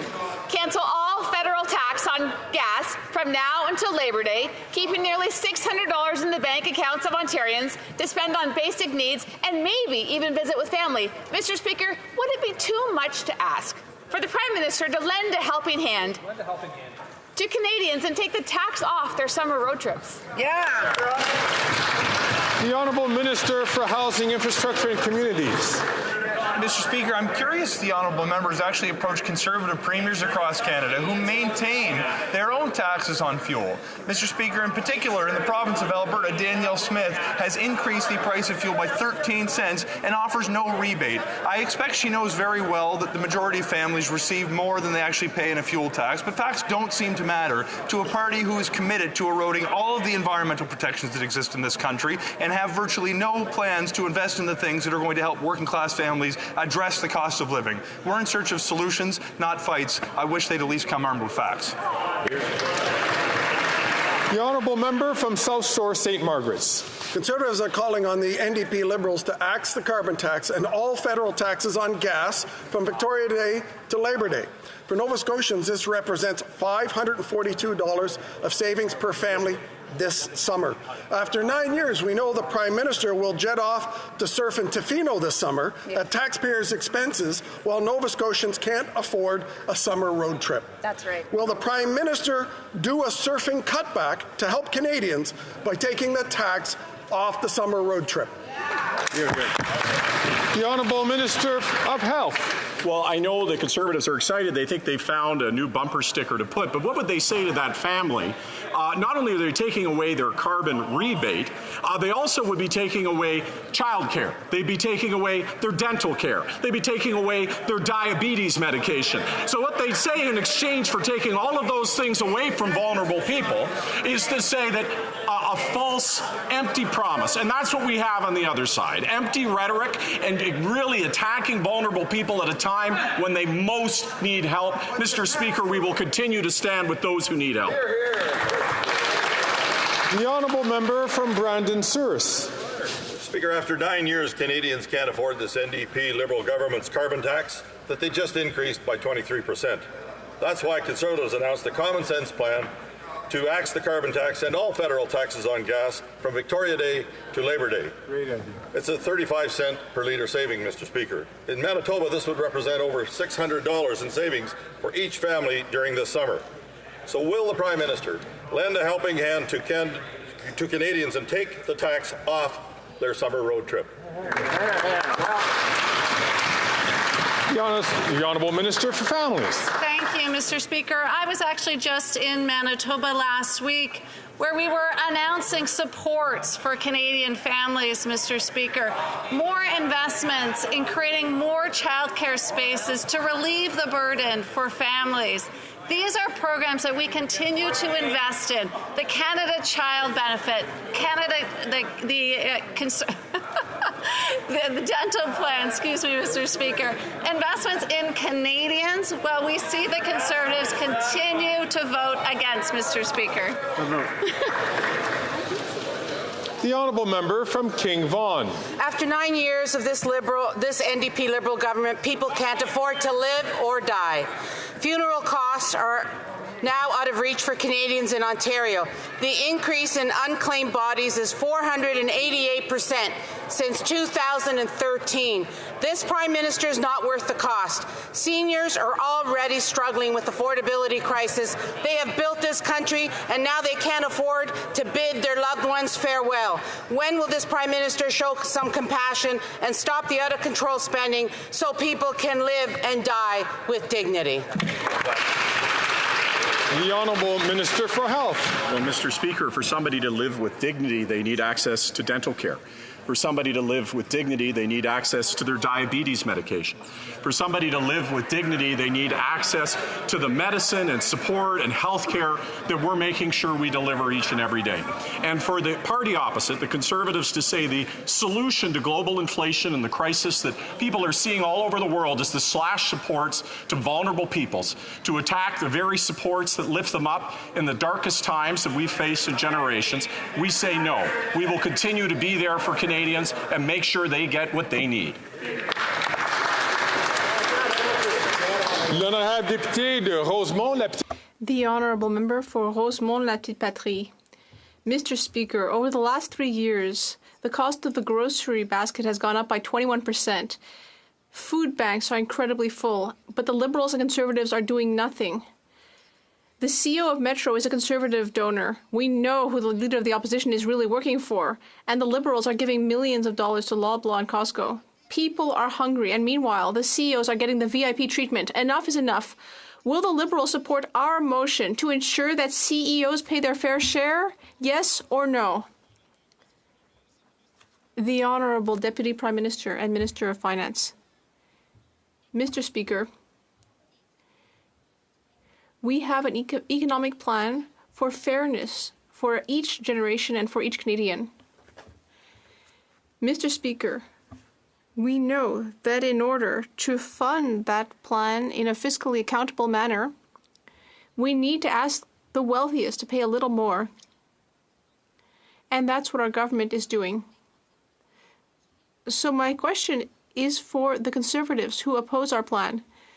They are the ones who are against a fair plan. The Honourable Member from Vancouver, Kingsway. Mr. Speaker, Canadians are hungry and hurting. Liberals have failed to lower food prices while Conservatives promote corporate greed. Yeah. Over the last 3 years, grocery prices increased 21% while portions shrink. In 2023 alone, grocery giants made a record $6 billion in profit, all while Canadian families are tightening their belt and missing meals. That's why today New Democrats are forcing Liberals to take a stand. Will they support our motion to make CEOs pay what they owe or continue to put profits over people like the Conservatives do? The Honourable Deputy Prime Minister and Minister of Finance. Mr. Speaker, our government has put forward a plan for fairness for every generation, a plan to invest in housing, in affordability, in economic growth. And we've done it in a fiscally responsible way because we know inflation has to come down so interest rates can come down. To do that, Mr. Speaker, we are asking those who are the most successful in our amazing country to contribute a little bit more. That's tax fairness, Mr. Speaker. We support it. The party that opposes it is the Conservatives. That's right. Good job. L'honorable député de Dorval-Lachine-LaSalle. Mr. Speaker, 8 out of 10 Canadians support a woman's right to choose. Yet, it seems the Conservative leader is unwilling to assure Canadians that he and his party will defend this fundamental right. Could the Minister of Women and Gender Equality and Youth remind the House of our government's position on a woman's right to choose? Thank you. The Honourable Minister for Women and Gender Equality. Mr. Speaker, I want to thank the member for her advocacy and her tireless work. I am proud to stand in this House to tell Canadians our government will always defend and support a woman's right to choose. Conservatives claim this is settled, yet anti-choice bills and petitions keep cropping up. Mr. Speaker, it is settled for us. No ifs, no buts, or maybes. We will never stop defending the rights women in this country have fought so hard for. Thank you, Mr. Speaker.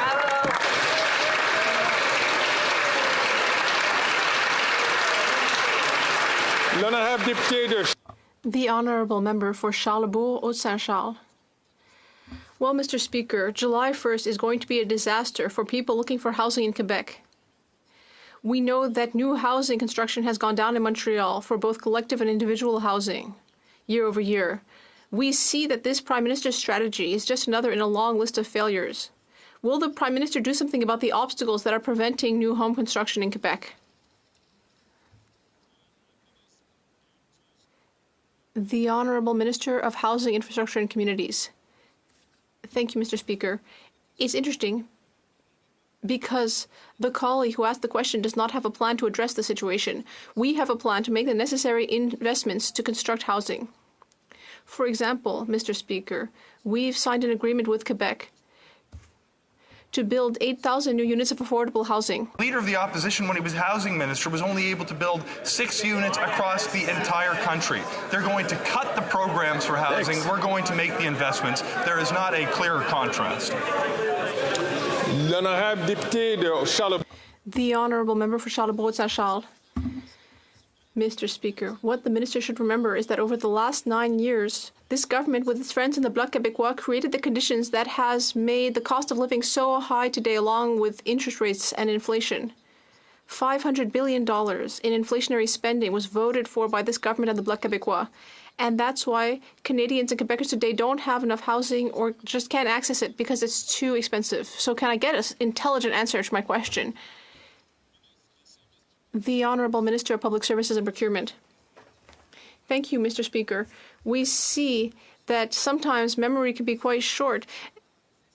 My colleague seems to have forgotten that the Leader of the Opposition, when he was Minister of Housing, only built 6 units of affordable housing throughout the whole country during his entire term. 6.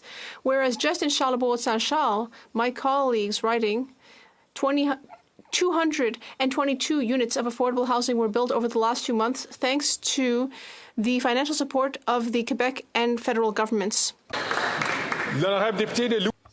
The Honourable Member for Louis Saint-Laurent. Mr. Speaker, after 9 years of this Liberal government, we see that this Liberal party is not worth the costs, and Canadians are paying the cost. We're seeing now that rent has doubled with these Liberals in power, and people in Quebec are very worried because they know that there's going to be a crisis on July 1st.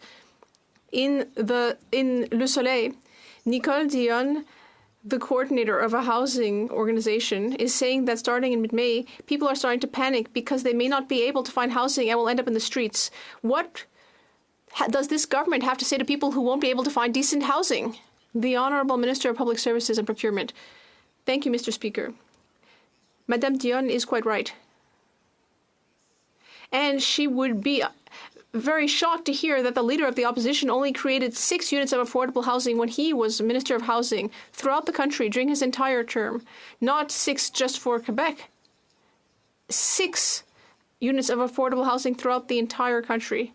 Now, in my esteemed colleague's writing, Louis Saint-Laurent, we have built hundreds of units of affordable housing just in the last few months, thanks to the leadership of Quebec municipalities, which my Conservative colleagues like to call incompetent. Mr. Speaker, it's really unfortunate to see that my colleague from Quebec is continuing to engage in this kind of partisan mudslinging. I don't think Madame Dion would actually be in favor of what he just said. We know that people are suffering in Quebec. We know that 815 people asked for help from the CMHC. Would this minister like to go see them and talk to them about this kind of ridiculous point? The Honourable Minister of Procurement. Well, Mr. Speaker, I would be very pleased to go visit the 160 affordable housing units that were built in my colleague's riding. But the problem is that his Conservative leader is accusing Quebec municipalities of being incompetent. And yet, currently, in Quebec City, hundreds of units of affordable housing are being built thanks to Quebec City's municipal leadership with the funding from the federal government. So instead of boasting about these 6 meager affordable housing units that the Conservative leader built, well, we are working constructively with everyone involved. The Honourable Member for Jonquière. Mr. Speaker, the government has brought in a gag order to implement the budget, but this is a budget that's all about interfering in Quebec jurisdiction. It's all about making decisions on behalf of Quebecers, forcing strings onto Quebec and its cities to cut housing, or saying that housing will be cut if the conditions aren't met. It's intruding into the area of health. It's taking over all sorts of powers in the financial sector. It's almost as if the Liberals were a bit into separatism. Because once again, we're seeing this budget attacking Canadian federalism. Why not cooperate with Quebec instead of picking fights here? The Honourable Minister of Transport. Well, I'm very surprised to hear my colleague worrying about federalism, and I'm glad he cares about Canada. We also care about Canada. We've brought in programs that matter for all Canadians. And in fact, the Bloc Québécois should be ashamed because they, during the campaign, said that they would be working for the environment, for seniors, families, and for housing, and they voted against all of that. They should be ashamed. The Honourable Member for Jonquière. Well, I will say that I don't care very much about federalism, but I do know that Quebecers want to be masters in their own home. But instead, in this budget, this federal government is trying to be the master of everything.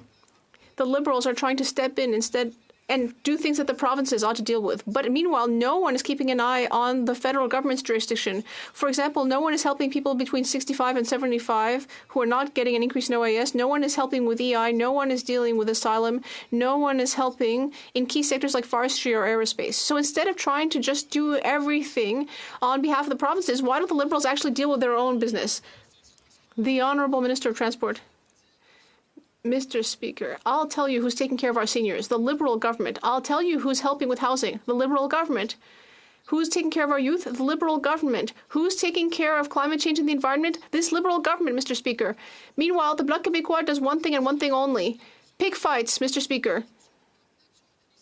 They've lost sight of their moral compass. They don't even know why they're here. And at the risk of repeating myself, I would say that originally these people were here because they cared and they had passion, but today they're only still here for their pension.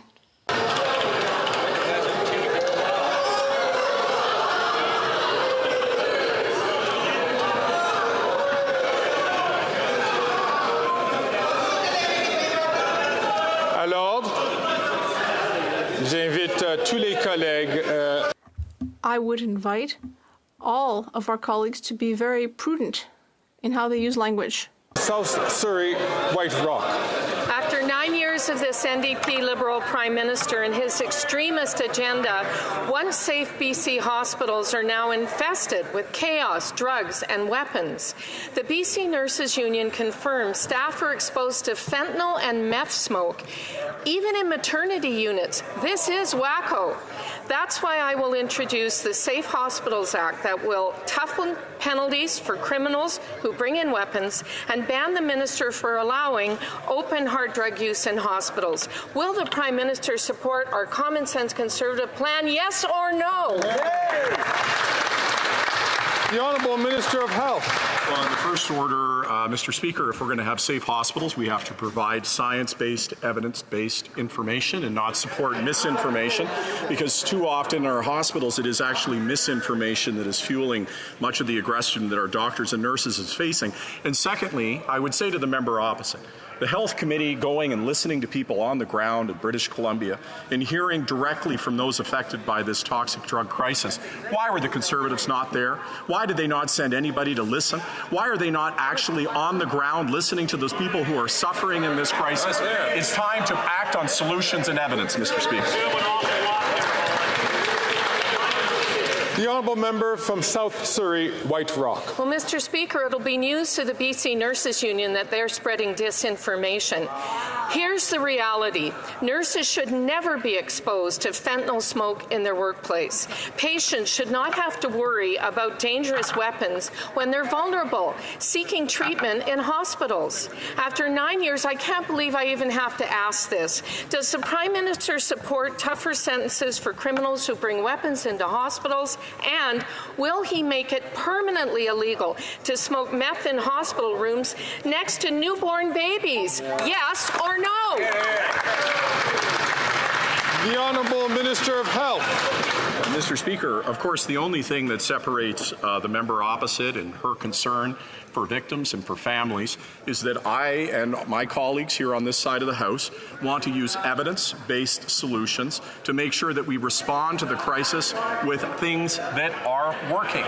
The reality is the strategy the member is advocating was first led by Newt Gingrich in the United States. It was the greatest disaster of his career. He has completely abdicated any responsibility for it, saying that it was a disastrous mistake. Stephen Harper's only actual advisors are saying the same thing. What they're advocating wouldn't work, Mr. Speaker. The Honourable Member from Cumberland Colchester. After 9 years of this NDP Liberal coalition, Canadians are suffering with crime, chaos, drugs and disorder. The Minister talks about evidence. What about the evidence from the BC Nurses Union and their outcry to ban weapons and hard drugs inside of hospitals? What more science could there be than that, Speaker? On this side of the House, Conservatives announced our plan for tough penalties for weapons in hospitals and to not allow the Minister to decriminalise or even legalise hard drugs. drugs.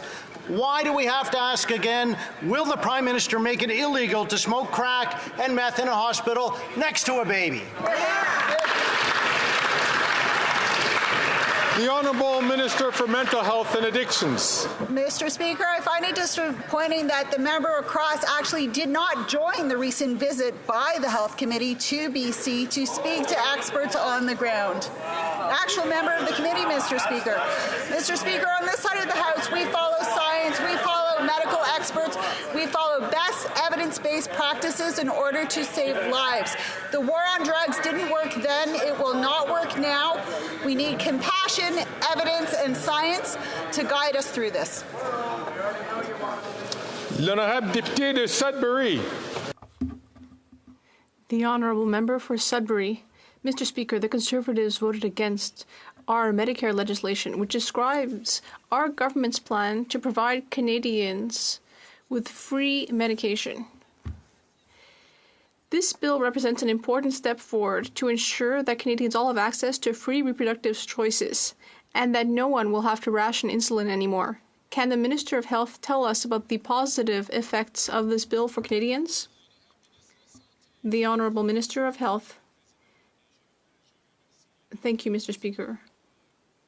I'd like to thank the member for her important work on this issue. We share her objective of ensuring that everyone in the country will be able to access the medication they need. That is absolutely essential. I have a simple question for almost all of the members of the Conservative Party who are against this legislation. Why are these members against access to contraceptives? I can only think that these members are against women's rights generally. Leeds, Grenville, Thousand Island, and Rideau Lakes. Last week, we learned that 3 contractors involved in this Prime Minister's $60 million Arrive scam alone were awarded $1 billion.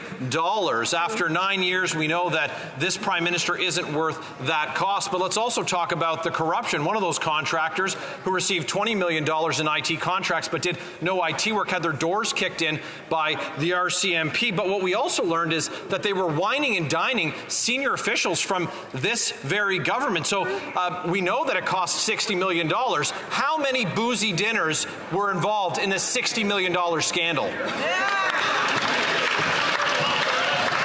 The Honourable Minister for Public Safety. Mr. Speaker, my honourable friend knows very well that there are internal investigations taking place with respect to this matter. A number of people were properly called before parliamentary committees and came to testify. And of course, he also knows that the RCMP are looking into this matter. He made reference to that in an overly dramatic moment as well. So, Mr. Speaker, he should have the decency to let the police do their work. We've said from the beginning, anybody who misused taxpayers' money will be held to account, and I have confidence that the RCMP will do their work. Absolutely. The honourable member from St. Albert, Edmonton. Mr. Speaker, the ad hoc committee concluded that the Prime Minister went to unprecedented lengths to hide the Winnipeg lab documents from Parliament to protect his government from political embarrassment. In other words, a cover-up. And the cover-up continues. Last week, Liberal and NDP MPs voted to shut down a parliamentary committee to get to the bottom of the cover-up. A cover-up of a cover-up by the cover-up coalition. A simple question, what are they hiding? The Honourable Minister of Health. Well, thank you, Mr. Speaker. And of course, the Honourable Member across would be aware that his party was against any of the mechanisms that actually brought these documents to light. It was this government, in fact, I was the House Leader at the time, that made sure that we had an ad hoc process to make sure that there was a way to properly vet secure documents. And that's why these documents in full, unredacted, are available for everybody to see. Now, the Conservatives refuse to participate in that, and they continue to search for some way to pretend those documents aren't available. But to any Canadian, not just any parliamentarian who wants to see those documents, they are available in their entirety. L'honorable député de Portneuf-Jacques-Cartier. The honourable member for Portneuf-Jacques-Cartier. Mr. Speaker, The Liberals are defending something unacceptable. The member for Glengarry Prescott Russell used vulgar and aggressive language towards Quebec witnesses who were defending the French language before committee on May 6th. The member must be punished. He has tarnished the reputation of the committee and all its members. But of course, for the Liberals, a buddy is a buddy. They'd do anything to defend one of their own. Will the Prime Minister listen to reason and finally respect Francophones by removing the member from the Standing Committee on Official Languages and replacing him as head of the International Association Parlementaire de la Francophonie? The Honourable Government House Leader. Well, Mr. Speaker, the member for Glengarry Prescott Russell has spent a great deal of time in this Parliament defending French in Canada, much more than any member from the Conservative Party, in fact. We will continue to stand up for the French language throughout Canada, including in Quebec. And the member for Glengarry Prescott Russell will do everything that he can to stand with us to defend French throughout Canada.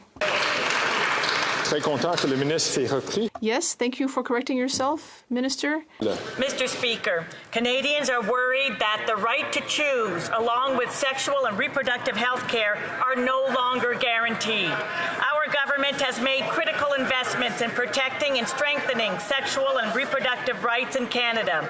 Could the Minister of Women, Gender Equality and Youth update the House on the work our government is doing to support sexual and reproductive health care across this country?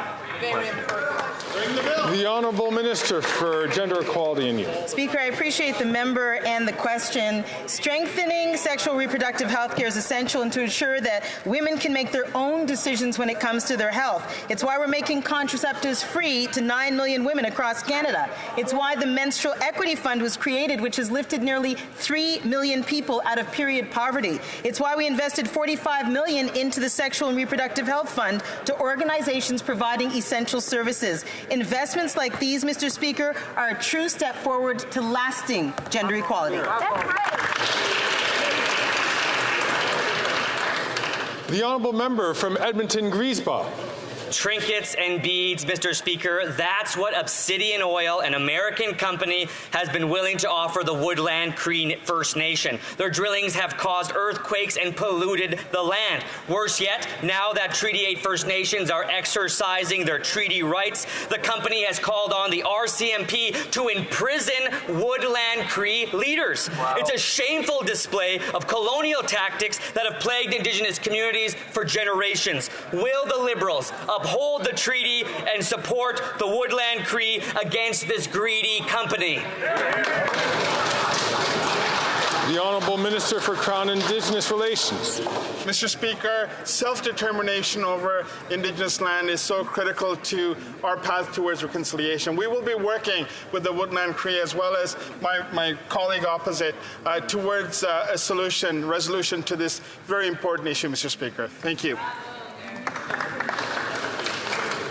The Honourable Member from Churchill, Kawatnik, Askey.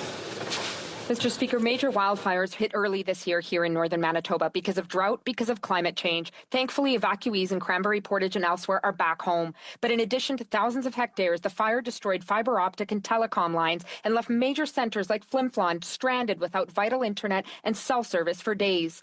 Bell MTS has reconnected their customers, but the truth is there need to be backups in place. Let's be clear. We need plans that apply to the catastrophic effects of climate change. Will this government step up, use its jurisdiction over telecom companies, and ensure critical infrastructure plans are in place for communities during climate emergencies like these? The Honourable Minister for Emergency Preparedness. Mr. Speaker, I want to thank the member for the question. I also want to thank her for raising those concerns very directly to me, which we responded. And other ministers and other departments responded very, very quickly. I also spoke with my counterpart within the province as well to look at the issues, and we're speaking with the telecommunication companies to look at how we can look at a longer-term solution and also emergency solutions and making sure that communication stays. Thank you. Colleagues, there have been discussions among representatives of all parties in the House.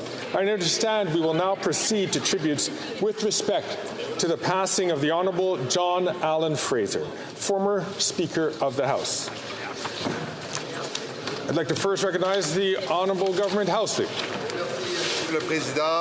Thank you very much, Mr. Speaker. To a man who truly was a distinguished and honourable member of this House. I speak of John Allen Fraser, whose role as Speaker of the House of Commons will always be remembered with affection and respect. He passed away last month in Vancouver at the age of 92. His legacies were many. 21 years as a Member of Parliament, membership in the federal cabinet in multiple postings, and 7 years as Speaker of the House of Commons. Perhaps the most memorable for us, for those of us here in Parliament in this chamber, he was the first Speaker to be elected directly in a secret ballot by members of this House. And why did this happen? Because John Fraser was a decent and courteous man who treated people with respect, no matter where they came from or what their political colors were. He was the best of us. John Fraser was born in 1931 in Yokohama, Japan. 3 years later, his family returned to Canada, eventually settling in Vancouver. As a teenager, he worked in a lumber mill in the interior of British Columbia. It is here where he gained a lifelong appreciation for nature. And it is here where he developed his work ethic that carried him through law school at the University of British Columbia, Canadian Army Reserve training, and of course, an extensive career in public service. He was first elected to the House in 1972 as a progressive Conservative in the riding of Vancouver South. He was re-elected in 5 further elections. During those 2 decades, he served his constituents and his country well from all sides, the opposition, government, and the Speaker's chair. In government, he served as Environment Minister, Postmaster General, and Minister of Fisheries and Oceans, and it was in the fall of 1986 that history was truly made. Reform was brought to this House. No longer would the Speaker be nominated by the Prime Minister of the day to be merely confirmed by the House. Le 30 septembre à 15 heures. On September 30th at 3 p.m., the House was asked to directly elect their new Speaker. It took 11 rounds of voting, and the results were announced at 1:40 roughly in the morning. John Allen Fraser was elected by his peers as the 32nd Speaker of the House and occupied his functions with great distinction until 1993. Yet, he hadn't finished serving his country yet at that time. His love for nature was authentic and enlightened. In January in 1994, he was appointed Canada's ambassador to the United Nations, a position he held until 1997. He loved his family deeply and his country deeply. Speaker, we were fortunate to have him in this House, and we shall always be thankful for he and his family's service to Canada. Merci, Monsieur le Président.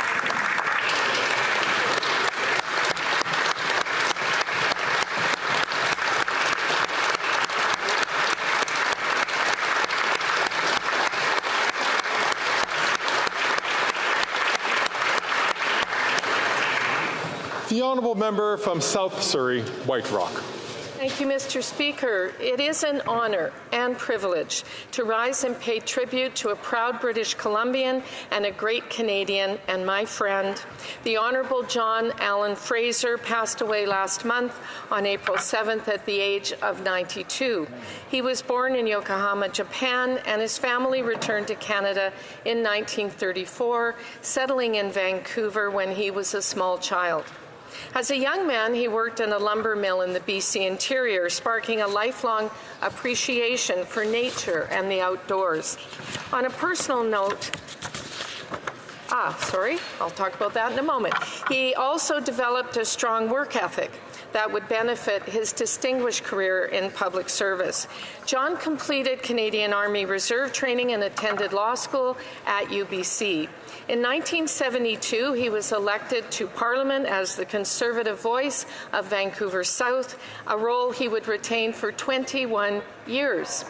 He served in the cabinets of the Right Honourable Joe Clark and Right Honourable Brian Mulroney as Minister of the Environment, Postmaster General, and Minister of Fisheries and Oceans. From 1986 to 1994, he served as our 32nd Speaker of the House, with the distinction of being the first speaker elected by secret ballot. I believe you were a page at that time, Mr. Speaker. On a personal note, I was honored to speak at Speaker Fraser's piping out ceremony from the Seaforth Highlanders during my tenure as Associate Minister of National Defence. I and many others sought his counsel on many occasions and always appreciated his kindness, his sense of humor, and his wisdom. I can say with confidence that he was held in the highest regard by all who knew him.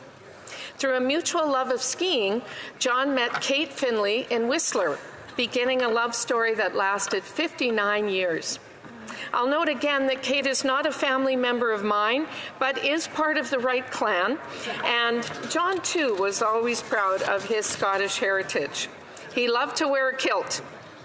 He was also very appreciative of his campaign volunteers and organizers, giving gifts of thanks that included the words, quote, country, family, party, end quote.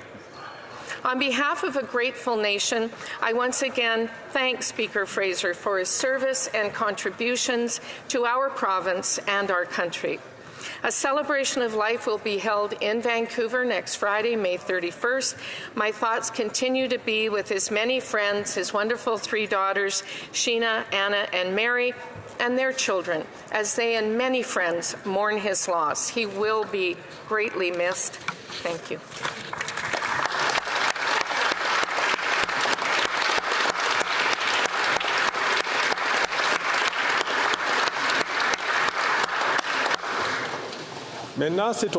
Now, the honourable member for Bécancour will speak. Thank you very much, Mr. Speaker. I would like to honour today as well Mr. John Allen Fraser, who I had the honour to work with for many years. And when he was minister and also speaker, he was a proud representative of the riding of Vancouver South from 1973 until 1993. In 1988, Mr. Speaker, or rather 1986, he was the first speaker elected to this House of Commons. All right, everybody, that's it. I am turning the stream off. I am done for the day. I will be back on tomorrow. Tomorrow's Wednesday, so it won't be until 2 p.m. So have a wonderful night.